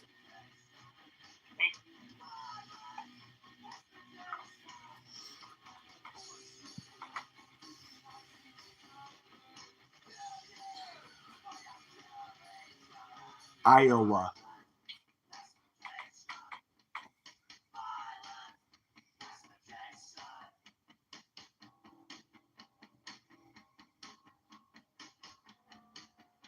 $262.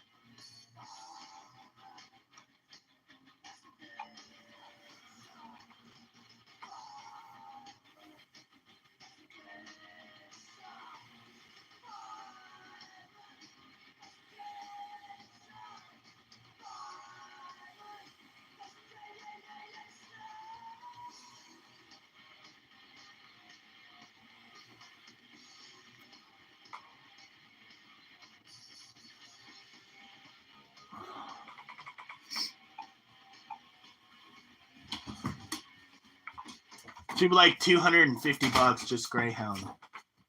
250. Yeah. So actually, it's a little cheaper, Huh?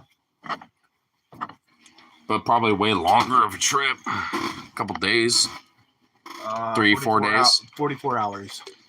So 2 days basically. Mhm.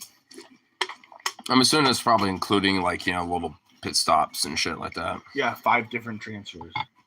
Ooh. Little Bane, not really happy with you. I was gonna say I have $1, and then if we had some more change, we can get. Like if we had about like $8, we could get 2 more Twisted Teas. I probably want to have 8, but I do have a change shop where you could probably like salvage something out of it if you want to like. I'll walk up there and get it. Oh no, I have my change jar in my room. I can just go grab it real quick. Do you have spare change? So all I got is $1 towards it. You know what? I'll even ask my pops, if he has like $1, honestly, or maybe, I'll be like, Yeah, it helps me sleep because I got to get up at a decent time, like around like 6 or 7 o'clock in the morning. I got to work. That's I work for my buddy way Dan. earlier than I have to fucking get up. Well, I work for my buddy Dan, and it's cash under the table. Kind of under the table work. Yep. Wait. I have $1.51. I guess I'll grab my shit. Well, so I also need to I was gonna turn this in too at some point, so maybe we can have like a little drink adventure walk or something. Maybe I might bring you if you're gonna be a good boy. Oh, don't be liking that tail, you little shit. Oh, I gotta get you this early. Who did you vote for? What, for a national election, presidential thing? Yeah. Third party. Oregon's gonna be a blue lock state anyway, so what's my wee little vote gonna do, kind of thing. I was kind of, I named my stream political Foobuh, just because that was kind of the overarching thing that I was gonna do. Down ballot, it was kind of a little mixed. I just kind of did my little research and kind of voted for the ones I liked, and some of them were Dems, like Mark Gamba, the 41st state rep. I voted for him because he was really great as a mayor. I'm talking about president. Well, yeah, I voted, pretty much third party. For Chase Oliver, because I'm not like it. And it's actually the first time I voted Libertarian for at least as for the party. Just because he's actually kind of a decent candidate a little bit. There's a lot of stuff that I kind of like about him. When it comes to his arguments about certain things. And then there's some things I'm like about. Yeah. But the only thing is that I would have voted for the Green Party with Jill Stein, but she's just been there's been a lot of stuff where her true colors have been kind of showing, where she's been kind of showing herself as a little bit of a plant lately, where I'm just man, it disappoints me because I would want to do that, but it's she's, it's kind of another example of how our policies are kind of cut. Yeah. RFK Jr. is kind of the same way, too, as well, and then it's then you got these other 2 shitbags, and it's Who's the other 2 shitbags?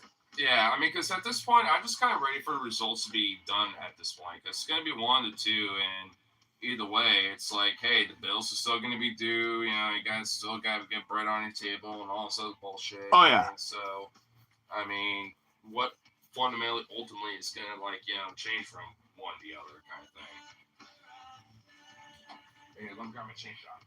All right.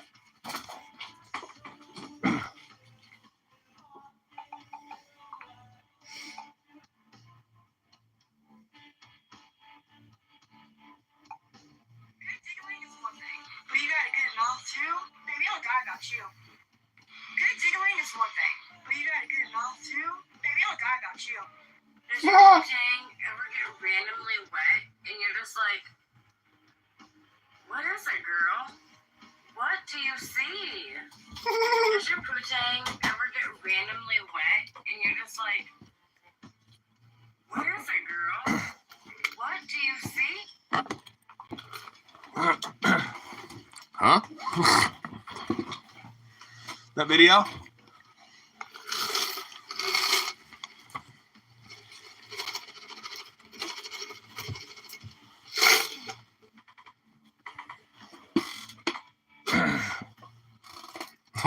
I guess I can count this stuff.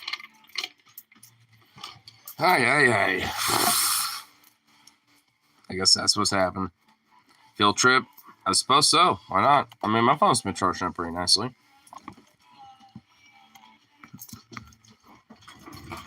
Yeah, it's like 40. Yeah, we'll be all right.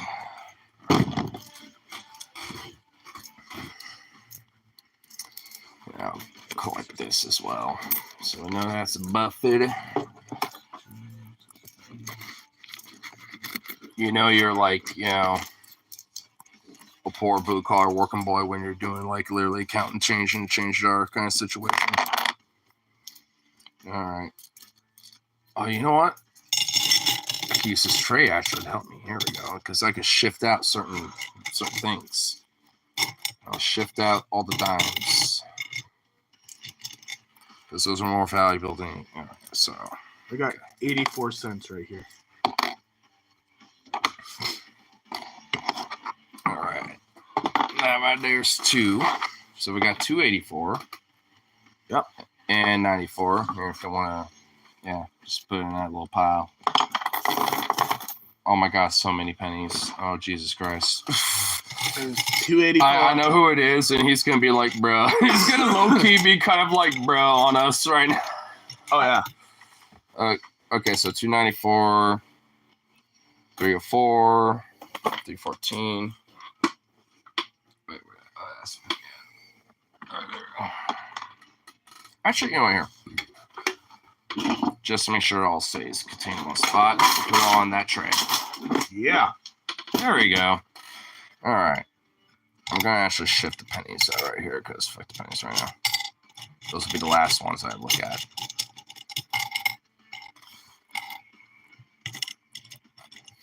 So we're at 314, 324.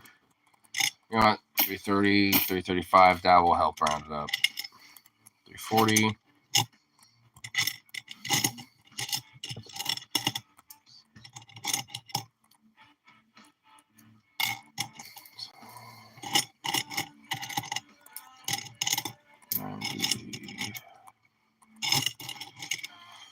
Four, 410. No, it's all pennies. Yeah, we'll just do round it up to 425. 15.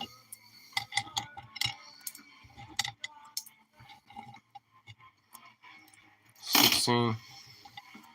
Or no, 20.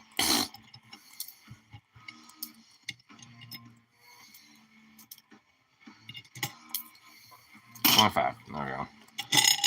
Now the rest is just jump change pennies. But that's like 425 right there. I mean, if you want to double check at least. I mean, but if my numbers are correct, that should be at least 425. I was going to say, I counted 425.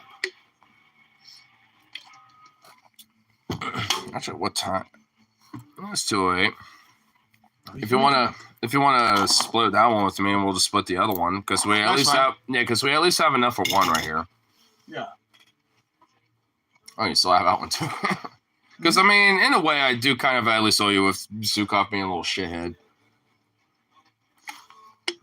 And considering, yeah, we definitely have at least still some time. We got at least a good 15 to 20 before we have to like. Yeah, if it's like 15, then we'll have to hustle. But yeah, we got plenty of time.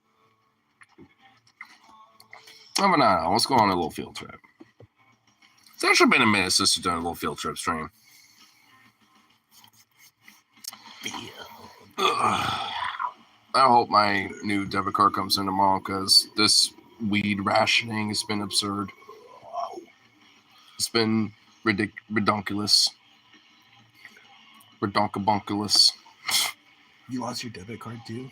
I didn't lose it, but I've been getting like these like fraud charges, off and on. And the last time it happened, my bank declined it and gave me a text about it. And after that, it was last Tuesday when it happened. I was like, you know what? I'm getting sick of this shit. Like, I mean, this is getting kind of a part of why, like, some of my finances are a little fuck every now and then.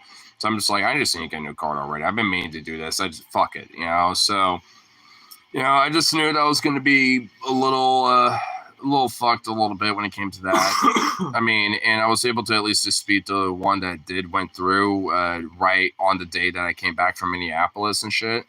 And, I at least get some money back, but I just don't have a way to access it at the moment until I get my new card. I mean, because very little money I did have in there after some of my, like YouTube Premium / like Patreon things. After all that went through, it, it pretty much like gave me like a good 20, to at least hold off for the weekend. But it's like obviously for the rest of the week, it ain't really necessarily enough, and it's like, I mean, it's really annoying just because it's one of those things where I really want to at least like get it back, and I thought it was going to come tonight or at least or today, with Monday. Yeah. But I just gotta either wait till tomorrow or Wednesday, I guess. So it's annoying, but it's one of those things where once it comes back, I mean, I'll be fine and be able to at least kind of recover a little bit. But I'm still going to be like a very heavy penny pincher for a while, just because with the last week paycheck and this paycheck, it ain't going to be that much, just because my work fucked me from last week and did not give me the pay time off for vacation pay like they should have when I was gone from Minneapolis and shit. Because they knew for a fucking fact that I was going for a vacation and I was using vacation time, but they never put it in there. And it's like, what the fuck? That is annoying. Yeah. Because I got a fuckload of vacation time and sick pay because I rarely ever use it. So it's like, why not just give it to me? I mean, for real. Yeah. It's bullshit. Plus fair beer. Oh, yeah, this. Yeah, pretty much. Go to the bathroom. All right. Actually, I'll just make sure this is all in my pocket. I'm just going to have to shove it all in my pocket. I'm going to have to tell him it's like, I'm sorry, homie. I'm a little stretched on finances, but we all clutched up together because we all had a bunch of change. So, I'm saying? It's just one of those things, He's a really cool dude, though. And plus, I mean, I'm sure he'll trust us. I mean, he trusts me enough. I mean, I'm kind of like an acquaintance of that guy. He's a dude that, I mean, every now and then, like some that, I forgot, I think it's like Karana Ajuda, I think. Like, I mean, it's like one of the different, like, rap, Indian rap artists that, listen to sometimes in the background. And, I mean, me and my friend Logan, last time we were, or a couple, one of the times, not that long ago, and, I asked, like, yo, what's the music, and shit, like, who's the artist? And once I looked it up, I was like, dude, this shit slaps so fucking hard. I'm beginning to recommend a few other artists, I think. And honestly, I wouldn't be surprised if, like, some of the, like, Saharan / like, Niger, like, folk, like, African rock, like, I wouldn't be surprised if that shit was recommended because I was listening to some of that shit lately. Because, I mean, that, like, I don't know. I mean, because I don't know. Like, to me, that shit is just so fucking cool. I'm always such a fan of music and such a music journalist. And man, that's how you know I actually mean that. Because like, I listen to some random ass shit like that and be like, yo, this is fire as fuck. That band slaps. Oh yeah, it does. Yeah, the one I sent you, dude, it really does, dude.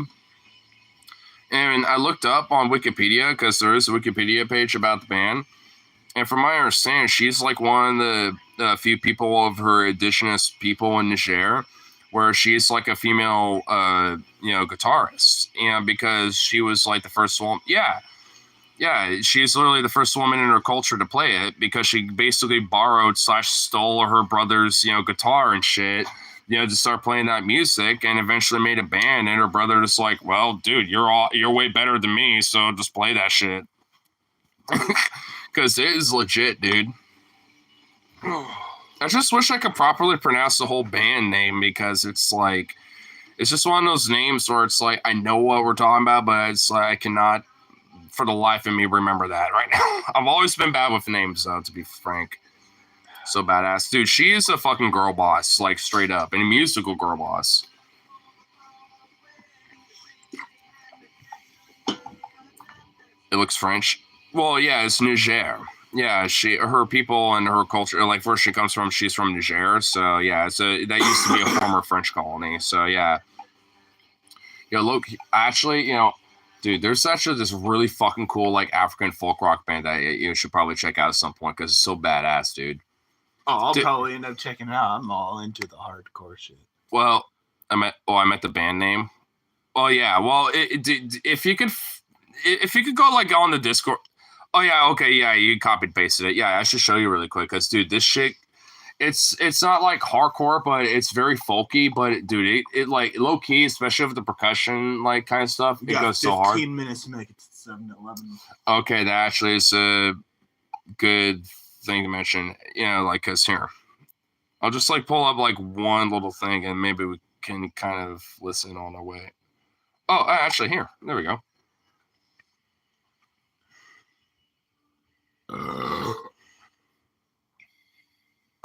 There we go.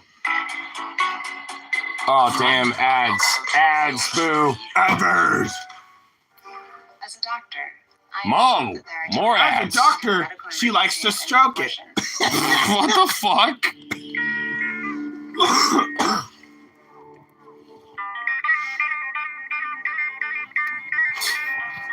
What the hell? All right, we're going on an adventure time. And I'll take this quick little toke before we do.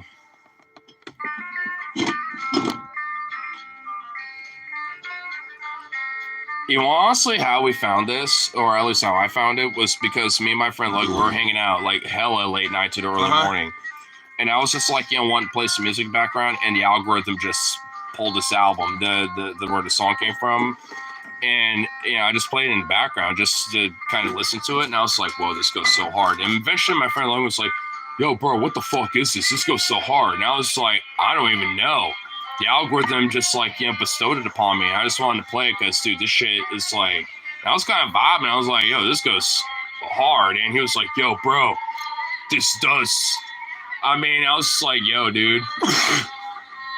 And I sent it to him, and I've been getting like a lot of other stuff too from a couple other like stars / like African like like rock bands and stuff, or like kind of folk rock bands that are similar to this. And it's like, man, I mean, there's like a really cool like, not necessarily underground, obviously to an extent, but at least like a subculture of like rock when it comes to like the music over there. And it's like, man, it's just so fucking cool. Especially with her, because she like literally borrowed her brother's guitar, because she's one of the first females like guitarists in her culture and her people to like actually like make a band and do shit like this. And it's like, that's like so straight up like girl boss shit a little bit. It's badass and very self-taught. Yeah, she's self-taught too for the most part.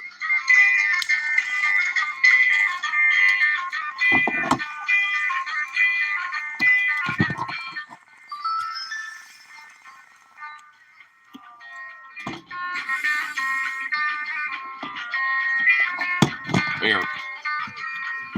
Let's get it. Alright, I know, Susu, you probably want to join us. I could tell in your fucking behavior. Dude, Delicia's right here, so I'll just set the gas right here for a second. This actually does go pretty decent. Pretty hard. I know, right?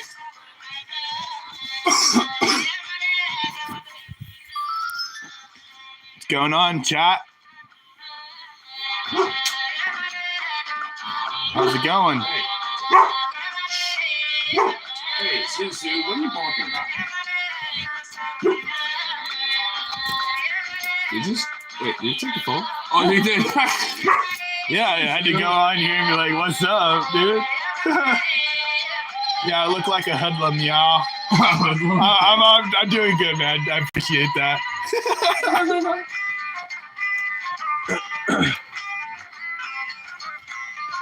Sitting here jamming out to the music you put on. But here's your boss man back. Oh yeah. Do a little time check. Oh yeah, we should be okay. Dude, that dude is gonna he's gonna be like, bruh, why'd you give me so much change?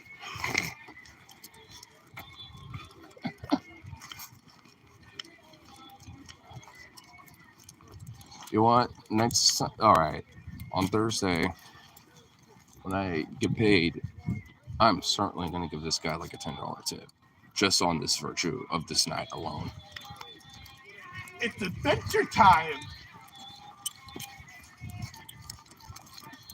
Oh, there's a train. Damn, Andrew, I see why you make it to the bar so fast. Yeah, especially with this little turd. Here, we'll give Doggle Cam. Doggle Cam.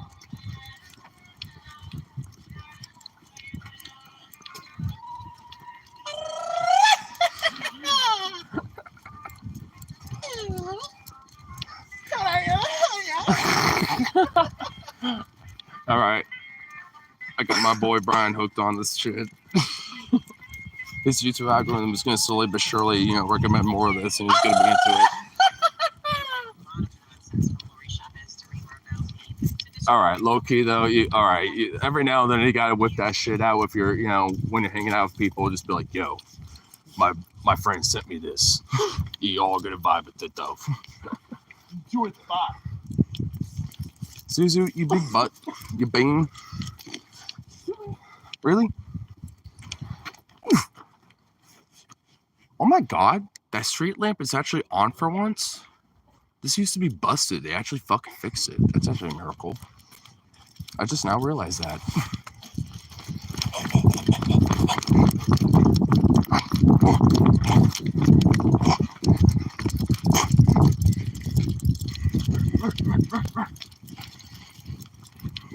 Bing. Bing. Definitely one way to get your body ego. Oh yeah. What's this? A war on drugs. We ought to have a war on war, suckers. We ought to have I like when we went from that to Mojo Nixon. You walk 10 times faster than I normally do, and you don't. Well, I had to catch up real quick.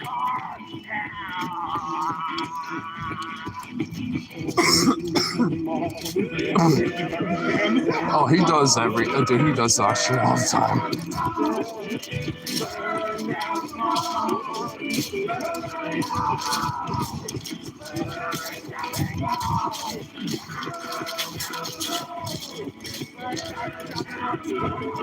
I just realized I can have a little flashlight on. Probably good, dude. This is what it is. Oh, we'll be okay. It'll take us like 2 minutes to get there.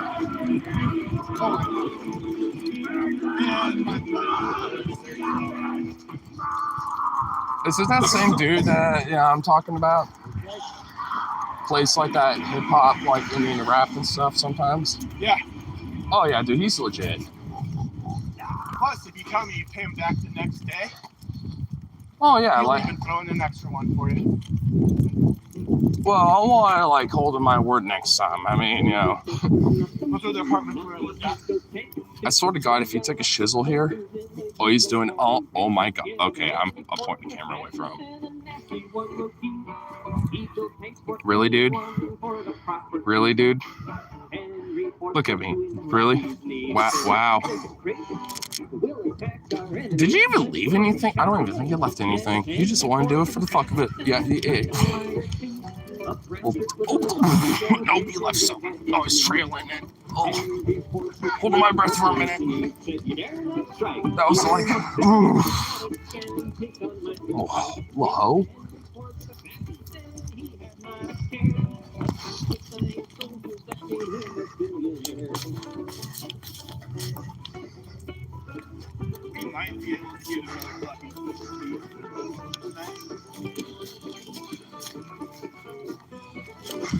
I mean, you don't want to give it a change and mention it?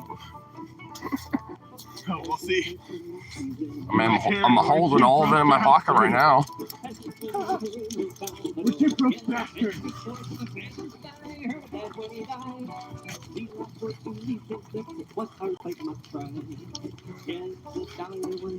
You know you're fucking mobbing when you want alcohol.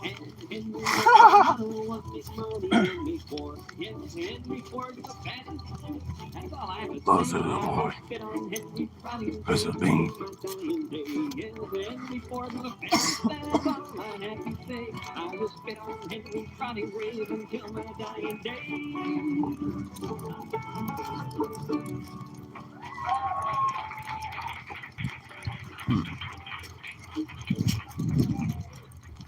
Look, man, you got longer legs than I do. You're 6'1", aren't you? About 6'2". Yeah, about pretty much about between 6'1", 6'2". I'm 6 foot even. Yeah, I notice I'm like ever so slightly taller. Oop, EMTs. Doing their business, doing the work, saving people's lives. You call, let's go. Come on, little butt. Yeah, boom. Did you walk up to him like, hey?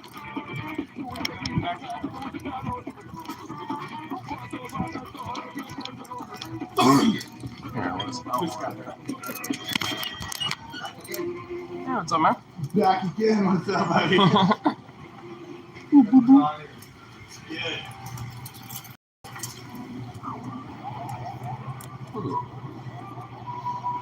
Oh, yeah, we definitely got plenty. Huh? You want bear hug? 9.9. 369. Okay, we got plenty for If that. you should try to grab 2 and see if he'll hook it up. You mentioned.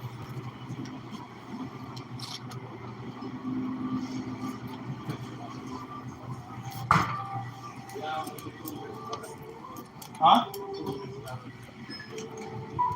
We made it here with 2 minutes to spare. 670, brother.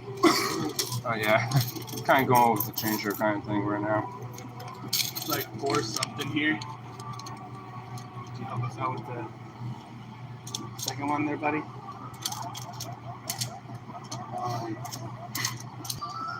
I'm not sure. At least be like 425, I believe, right in there. But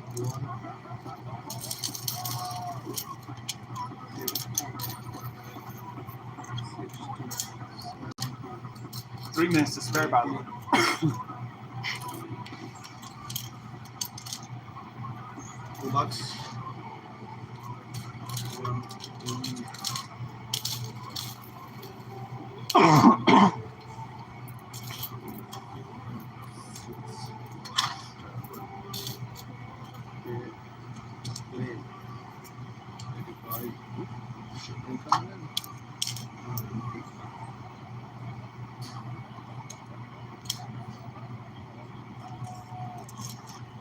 One, two, three, $4, brother.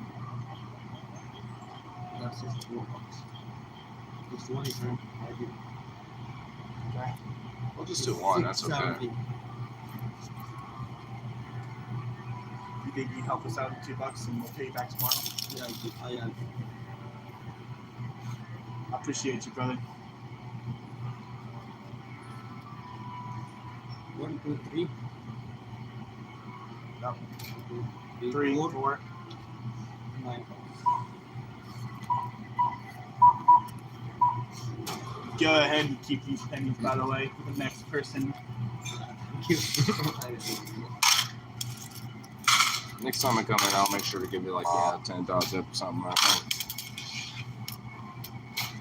You know, me, I used to give him like 2, same amount. Yeah, me and my friend would come here a lot often and stuff. So I always try to help them out with something because the guys who work night, they have the shittier job. right. Yeah, Thank you, bro. Yeah, learn a lot of new music Have from a me good too, one, my man. friend. This is so. I'll Yeah, see you go on.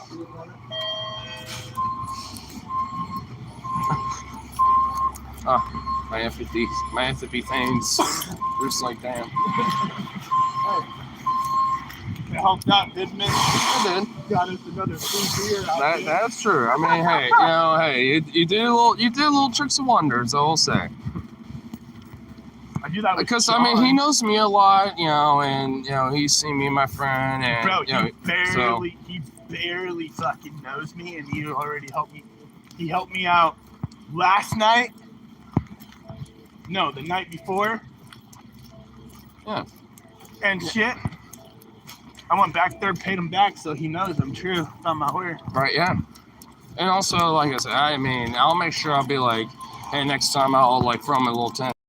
You just keep that from last time with my friend Brian. It's like, hey, like, I mean, because a lot of that was my change. I mean, I really should have, quickly went back pops and be like, you got like $1 or $2? I mean, I'll just give you a bunch of change from my change jar, dump it in your change jar. And yeah, seriously though, because it's like, at least then it's like I want to look as bad, because then it'll be like, you know, a couple bucks, you know, Oh, yeah. then maybe some change, you know, but You're gonna have to carry one of these bad boys. yeah, fair. That shit's fucking colder than shit.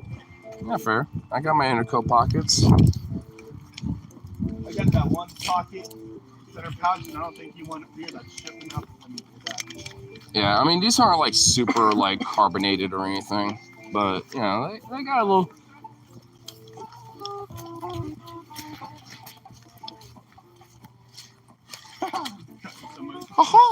I always cut for here. It cuts like 30 seconds off of like, you know, walking. It literally cuts quite a bit off. We can continue on walking. Oh, sure.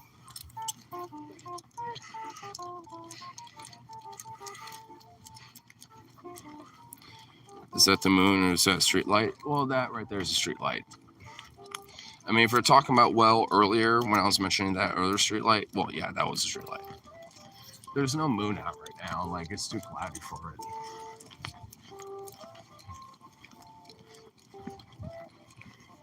I wish there was a moon out. Not gonna lie. It was kind of like partly cloudy, and there were some stars earlier. Before we left, when I took a Pistarones, there were some stars, but the clouds evidently came in, and now there ain't no stars no more.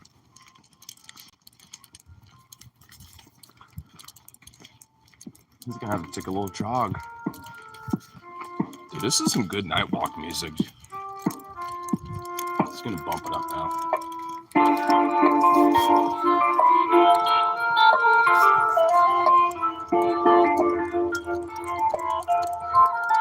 Boom, boom, boom.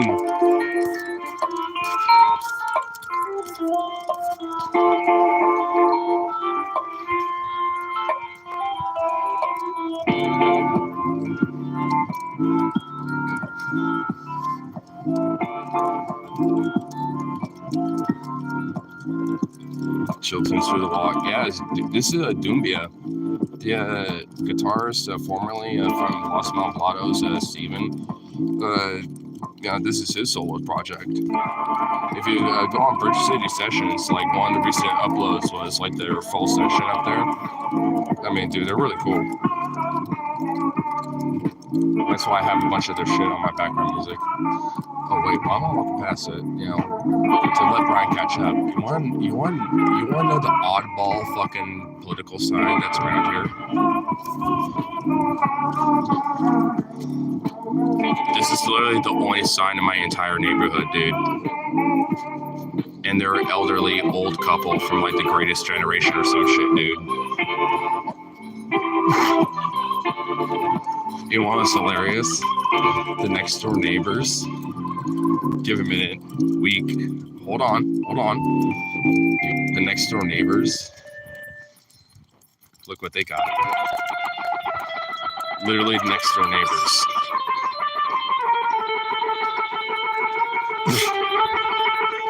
I can imagine the political feuds, bro.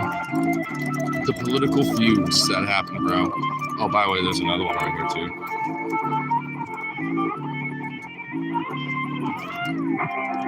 I can only imagine.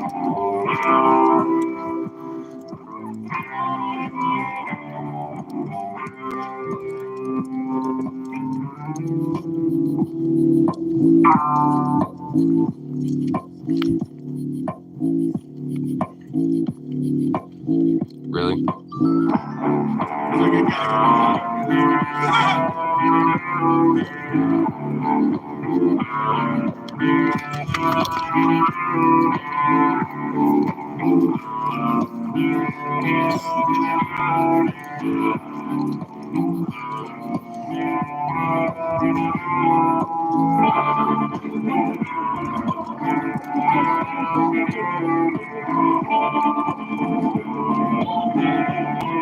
Really?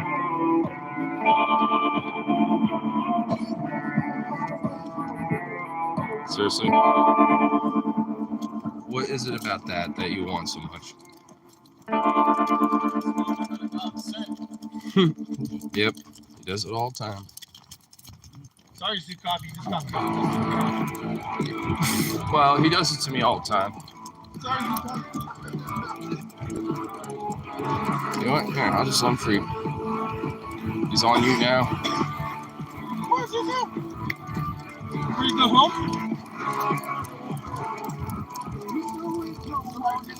Come on, go. What a good boy. Prancing like a little princess. He's looking at me, he's like, do you approve, Daddy?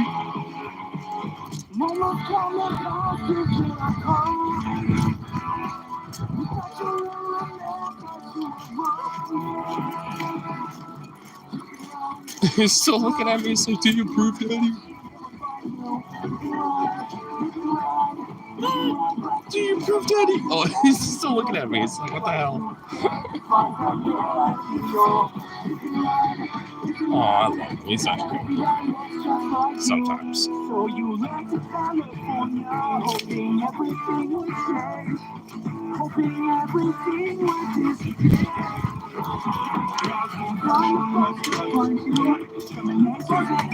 Big Bean. Come on, Big Bean. What's a big ass fucking rat? Oh yeah, a little Mickey. Yeah, he needs to. Looks like I'm ready to fucking. Ratatouille. I'm Ratatouille. Mickey the Ratatouille rat, bro. Damn.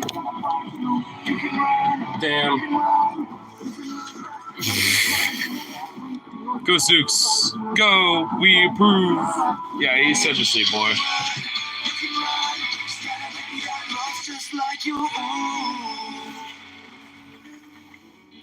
Here. Go there. Alright. I was just like, wait a minute, we still gotta kill that. I was kind of wanting to maybe bring it along, but I was like, yeah, fuck it. Empty. Sweet. Oh, too far to the left. I got a few tries here. Nice.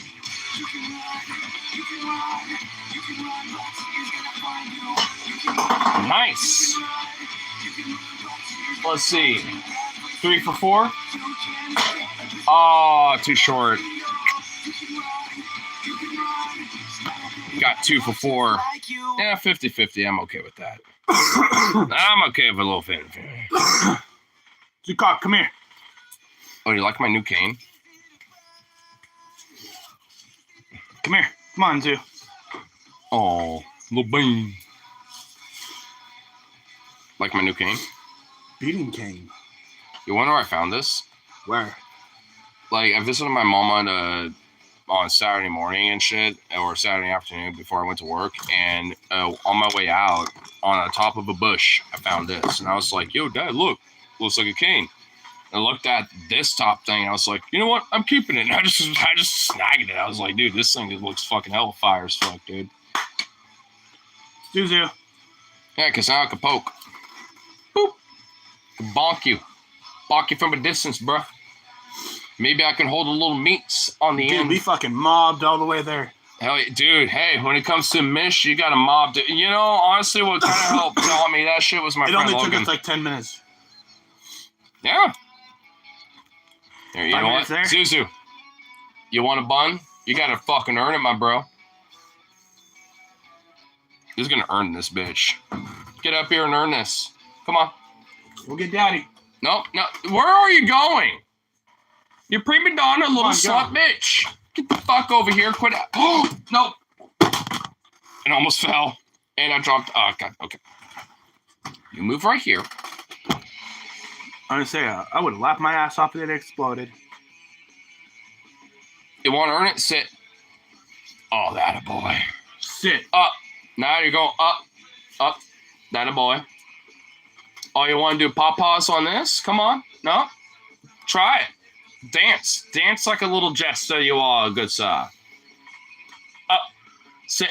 You know what? Sit back down. Sit. Up. Up. You know how to balance. Jump. Hop for it. You gotta jump for it. No, that's not. No. Sit. We're gonna make you fucking work. Put in work. I need some ASAP Ferk on my roster. Put in work. Up. Jump. No. Hey, down. Jump. Jump. Jump. Jump. Jump. Jump. Good boy. That's what I'm talking about. That's some good boy shit. Hell yeah. That's what I'm talking about, my friend. See, now you earned that. There you go. That's earning a bun. Good boy. Good boy. That's earning a pork bun, my friend.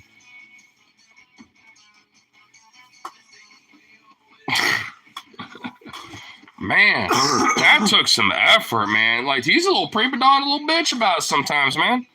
He just legit is. He knows what he's doing. He's smart enough to know what to do. He just wants to be a prima donna about it. You want to be a little bitch boy. You want to be a princess. What, Zukov? I'm an empress. I'm a general vigorous Roman empress, please. Give me my grapes. Please help me. Give me my grapes and help me with my meals. Yes, yes. Little prima donna. There you go. Oh, you got a silent daddy situation going on. What the fuck? Bruh. Zukov is like, fuck you. I'm out of here. He's an emo boy. Me and my friend Logan just nicknamed him emo boy now because he'll literally wander off in that laundry room. But babe, watch. Zukov, come here. Oh, never mind. He wants to come back.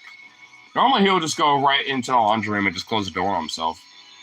Okay, Hey, hey, stop that. Come here. What soap are you using for the dog?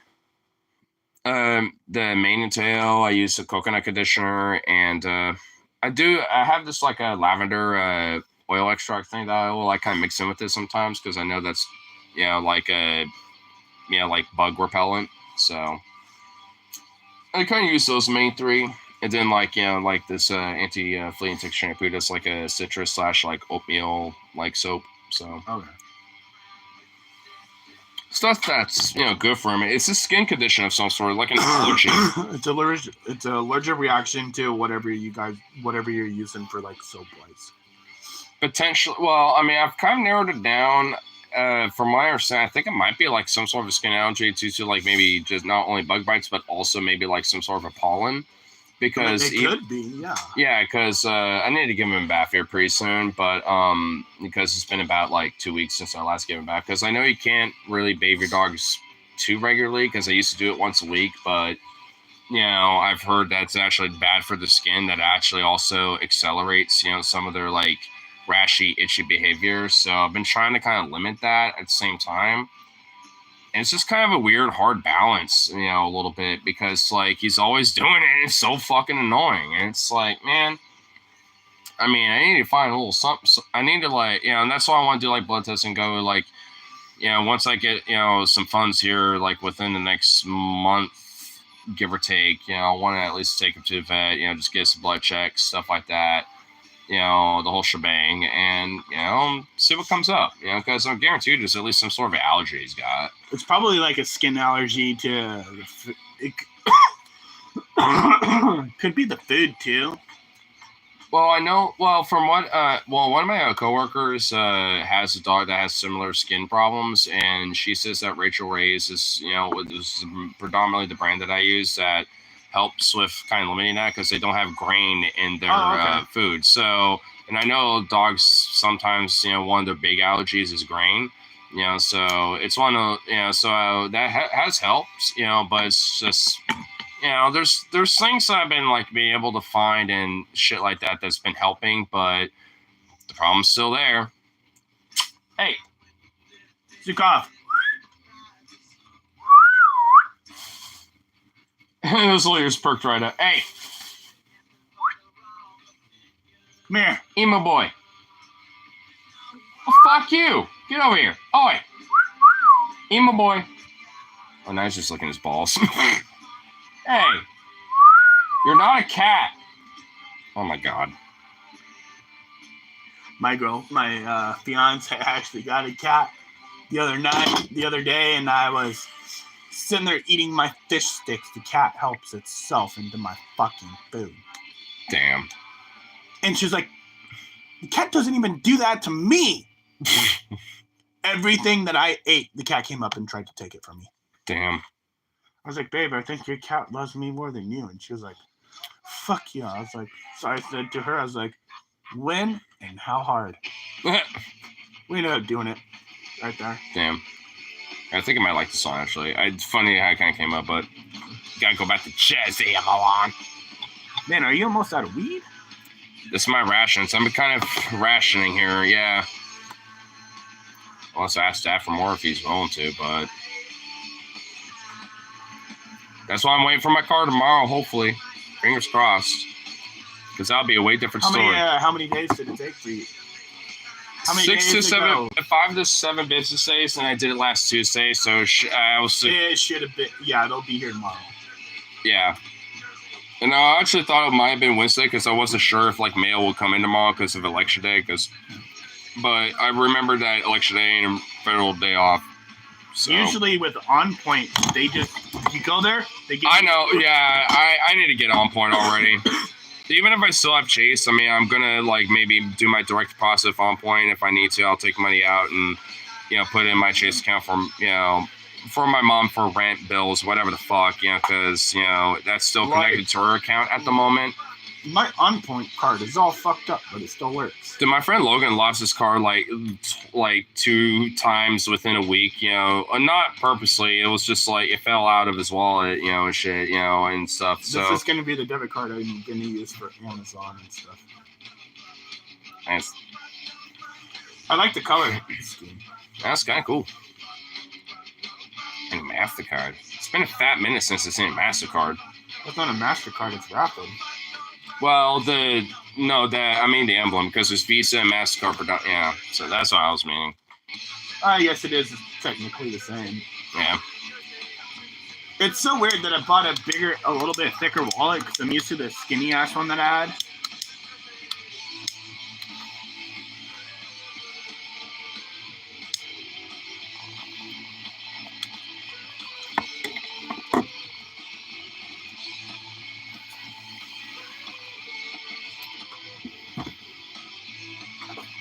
Yeah, I used to smoke weed myself. And then I quit. Yeah, what? The last time I smoked weed was the last time I came over here to drink with you. Oh, yeah, the last time. I think I was at, like, with my That's friend. when I brought that fucking, whatever the fuck I had over here. Oh, yeah, and also I think when my friend Logan was here, too, wasn't it? Yeah. Yeah, He kind of told me that, you know, there was a little minor altercation when I was, like, basically too fucked up, you know, a little bit, and I didn't realize it, because I kind of, like, minorly browned out, because I remember hanging out, we were all kind of telling some jokes and stuff, but then, like, there's, like, a little altercation or something like that. I don't remember that part, but... I don't think there was an altercation between me and him. Huh. Well, he was saying, like, you know, like... It's like, hey, I need to go work, blah, blah, blah, and whatever. And he's like, well, I want to say blah, blah. He was saying, like, something else. So maybe he might have, like, misinterpreted something, but... I was going to say, like, I literally had to go to work the next day, so I ended up dipping out. Like, Yeah, I wanted to. Yeah, because I remember after he left, I, you know, eventually went inside and you were passed out on the couch, you know, and... You know, I went in my room, and then I realized, like, oh, I forgot a few things. It was my phone, blah, blah, blah, and I came back in being like, oh, shit. You know, and I still saw you know, they were passed out. I was like, okay, well, he's asleep. It's, like, hell early in the morning. I'm seeing the sun starting to slowly but surely rise up a little bit. I was like, I need to go to sleep. And then I remember, you know, like, you know, passing out a little bit, and then waking up, like, right next to my door, just like, I need to go to the bathroom real quick. Shit. Right next to my door. All right, well, I'm getting up, and I just went right back to bed, and you know, at least, you know, right in bed. No, because that's the same night I actually left back to my place. Yeah, because I remember, like, when I woke up, you were long, long gone, and I think that's when you went to work, and then, you know, went to your place and all that shit. Well, I guess there's a little reassurance of that, because, like, my friend was saying kind of otherwise, and I was like, I don't know. I mean, in a way that doesn't. I mean, I could kind of get maybe like like kind of like pressure and saying, hey, we need to kind of wrap it up, kind of thing. Because I've done the same thing with my friend, but I noticed you were getting sleepy, and I was like, all right, I should probably go. Yeah, well, I mean, because also he's been a long time friend since high school too, and he's like, I mean, I've even like, took care of him, for a while, where he was like, couch surfing, at my place for a while too. I mean, in my room and shit, where he was like having a, sleeping bag and all sort of shit, had his whole little spot for himself on the floor. I mean. Because him and I have been for some shit a little bit, and I've been here when his, lowest lows. He's been there for mine and stuff. So I think he probably thought like, oh well, what the hell? Like, I mean, I can't like, at least say, whatever, or like, have my final thoughts with my buddy. Even though, I was kind of like out of it at that point, and he knew. He was like, yeah, you were like over here, like, because I figured I probably was. So I'm just like, I just kind of want to like. Do my thing, go to bed or whatever. You were out sleeping. Yeah, I mean, I know that for a fact. Yeah, because I mean, that was the night where we all went pretty fucking hard. I mean, I know that for a fact. Now it's like I went hard, and then I went home and went and bought another couple more tall boys, and then drank 2 more tall boys, passed out. Damn. Didn't you? But you also had to work. So what did they say about that? Did they just like? No, they don't care. I gotta take a leak. No worries. That's kind of what happened with me before Minneapolis. On Sunday, I did almost the same thing. Not getting a little more before work, but I was like, all right, I'm gonna take a quick power nap before I go to work, and then, nope, that definitely didn't happen at all. I fell asleep. I woke up. It was like 5, and I'm like, God damn it! I need to like meet my friends at like 9 to go to the airport anyway. So there's no point. I just said fuck it. I didn't even call up and said, yo, I need to catch my flight. I overslept and I can't come into work. I didn't even bother, dude. And I mean, I guess maybe that's why they probably fucked me on my shifts when I came back. That's probably the punishment instead of like calling me in or whatever. They're doing the backstabby bullshit, I think. And also, I just realized, another thing in hindsight too about that, now that I kind of brought it up. There's 2 new hires that we got. I met one of them today. His name, well, I almost say his name. But, like, I'll nickname him Jay. He, I met him for the first time today. And also on Saturday, I met the other one. That also was kind of a regular as a customer, so I kind of knew her already. And, like... regular customer. Well, I don't want to say their names, just for confidentiality, just for the stream. But, like, these are 2 new hires that happened, and they got hired the week that my hours got cut. And also, not purposely... Oh, people at your work. Yeah. I thought you were talking about bar stuff. I was like... Yeah, not bar stuff. Yeah, not bar stuff, yeah. Yeah, because I was talking about also, actually, okay, I guess I forgot how I brought it, but whatever. But, but also, like, when I left for Minneapolis and shit, like, also actually what you were mentioning about, like, when you, slept in and stuff, because, like, when you worked in a care, it's like, I mean, my work kind of did the same thing. Oh, yeah, see, emo boy, told you, eventually it was going to happen.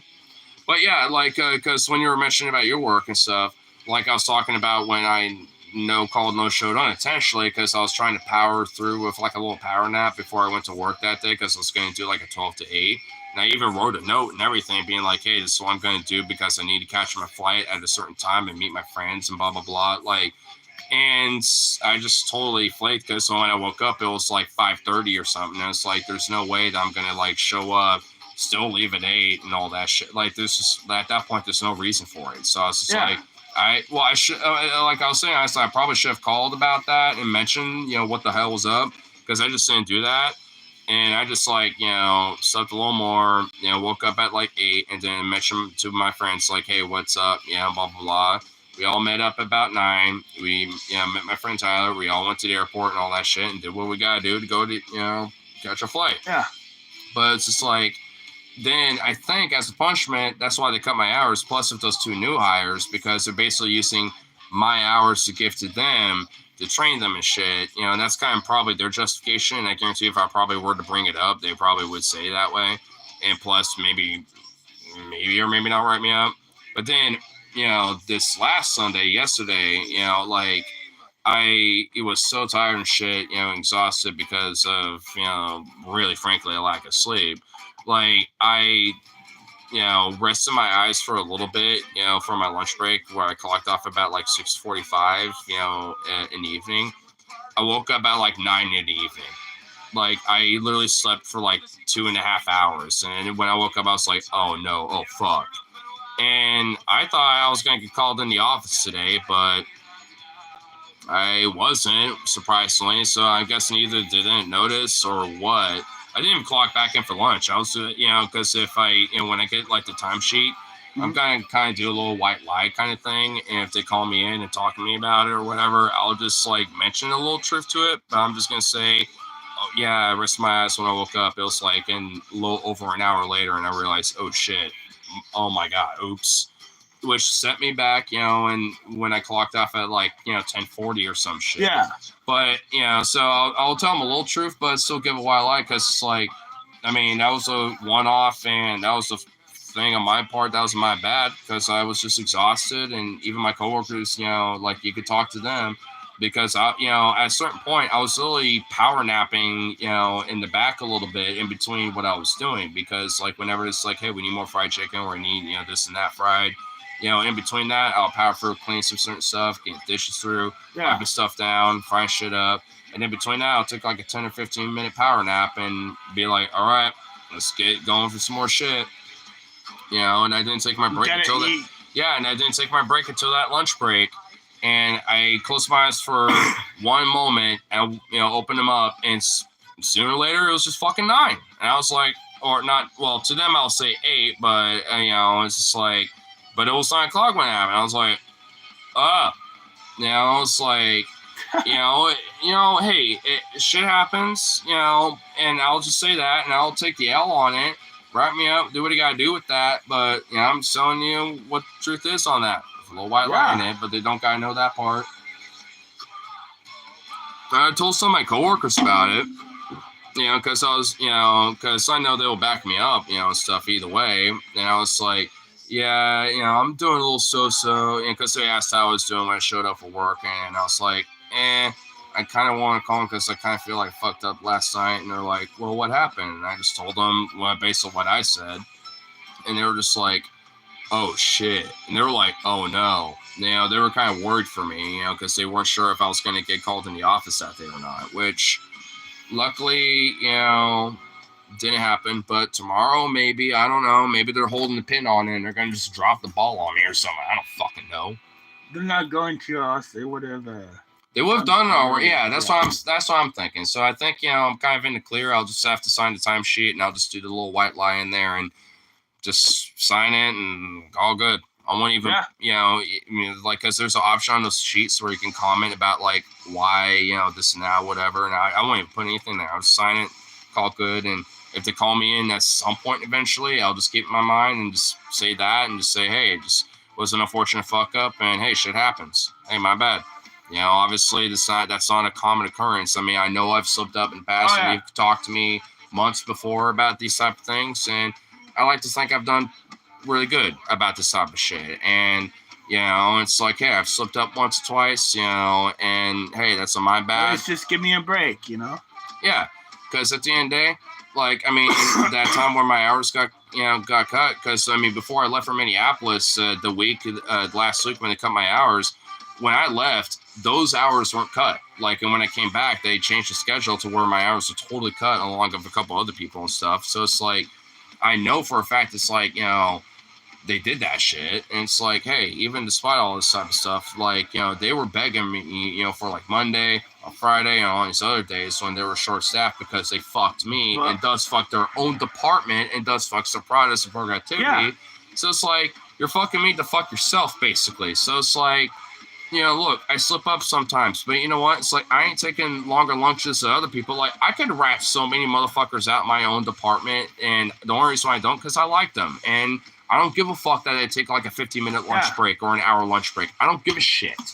Like, I mean, because I would do the same thing if I had the same leeway, but they would fuck on my ass because they do it all the time. If I slip ever so slightly. So it's just like, I mean, I just, because I don't want the heat, but, it's kind of a weird. Yeah, what's the point bullshit. in fucking, trying to deal the heat and then not being able to take the heat? Yeah, exactly.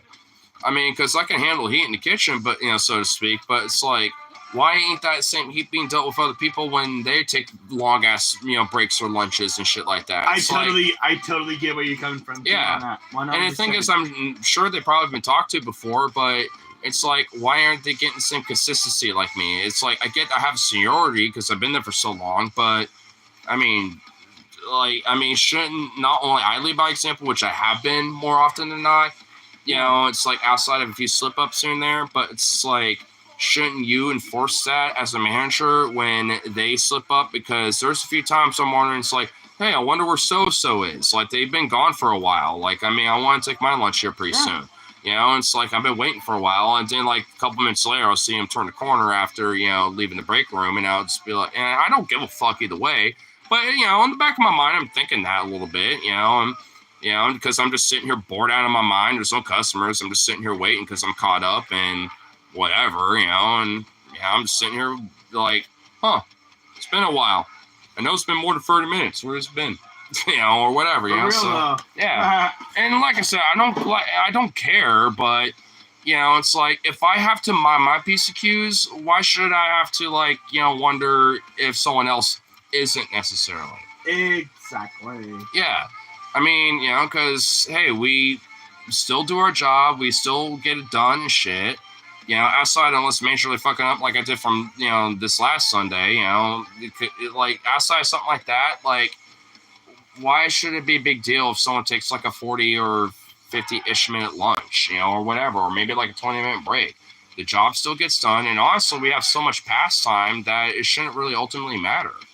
Like, we're doing more time theft than just sitting on our ass, just, like, waiting for, the department to close officially around like 8 o'clock or whatever, more than anything else. Like tonight, like, I mean, we're literally just like bored out of our minds, just kind of deep cleaning a couple things here and there just because we had nothing else to do. There's just like, because there's no reason to just like leave early apparently, because we can't do that. So it's like, just sit on our ass and wait until it's about 8 o'clock to pull everything. And even then, once we're all done, it was like, I would have been done probably by like 9:15 probably tonight, give or take, but like, all in all, like, we had to still sit around, wait a little bit, just kind of kill the time a little bit, but it's like, you can't take longer breaks because that's time theft, but you can kind of sit on your ass, in between closing shit up and all that stuff, and oh, well, that ain't a big deal. It's just so fucking weird. It's very hypocritical.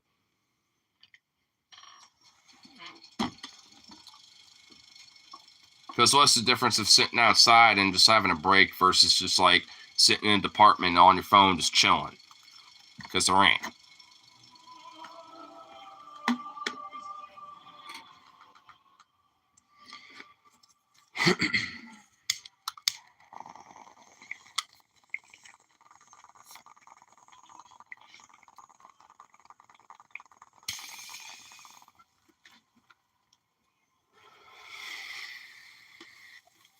But, let's call it good for the streamer on us. Probably chill for a little more before I let's get myself some food and all that stuff. So, that's that. Toodaloo.